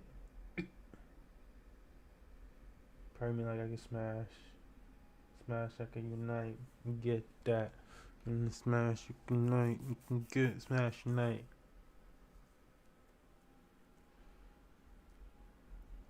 Smash pissed me off so quickly once you get in the game, though, bro. You get in a game of Smash and it's just like instant pissed off. Like you like, okay. No, but seriously, you can't move in that situation. Why can't it? It won't make sense. Here it's like, oh, he's this fast, I'm this fast. Smash be like, he's this fast, you're that fast. And for whatever reason, when you shoot him, when he's jumping down or whatever it just doesn't. I don't know.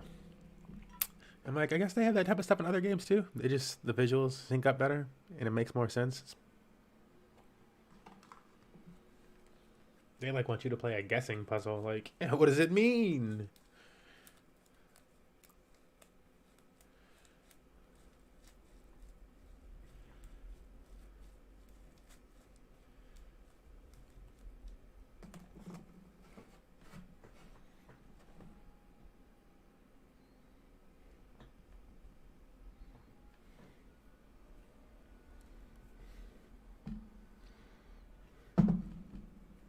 Sorry, okay.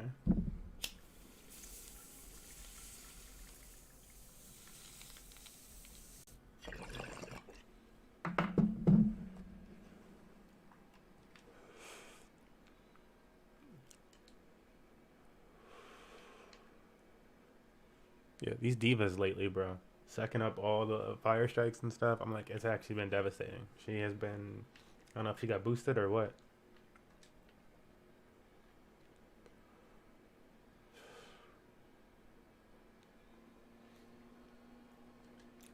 Let's see if I ran diapers.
Soldier can't kill the damn diva. Jesus, that's so bad.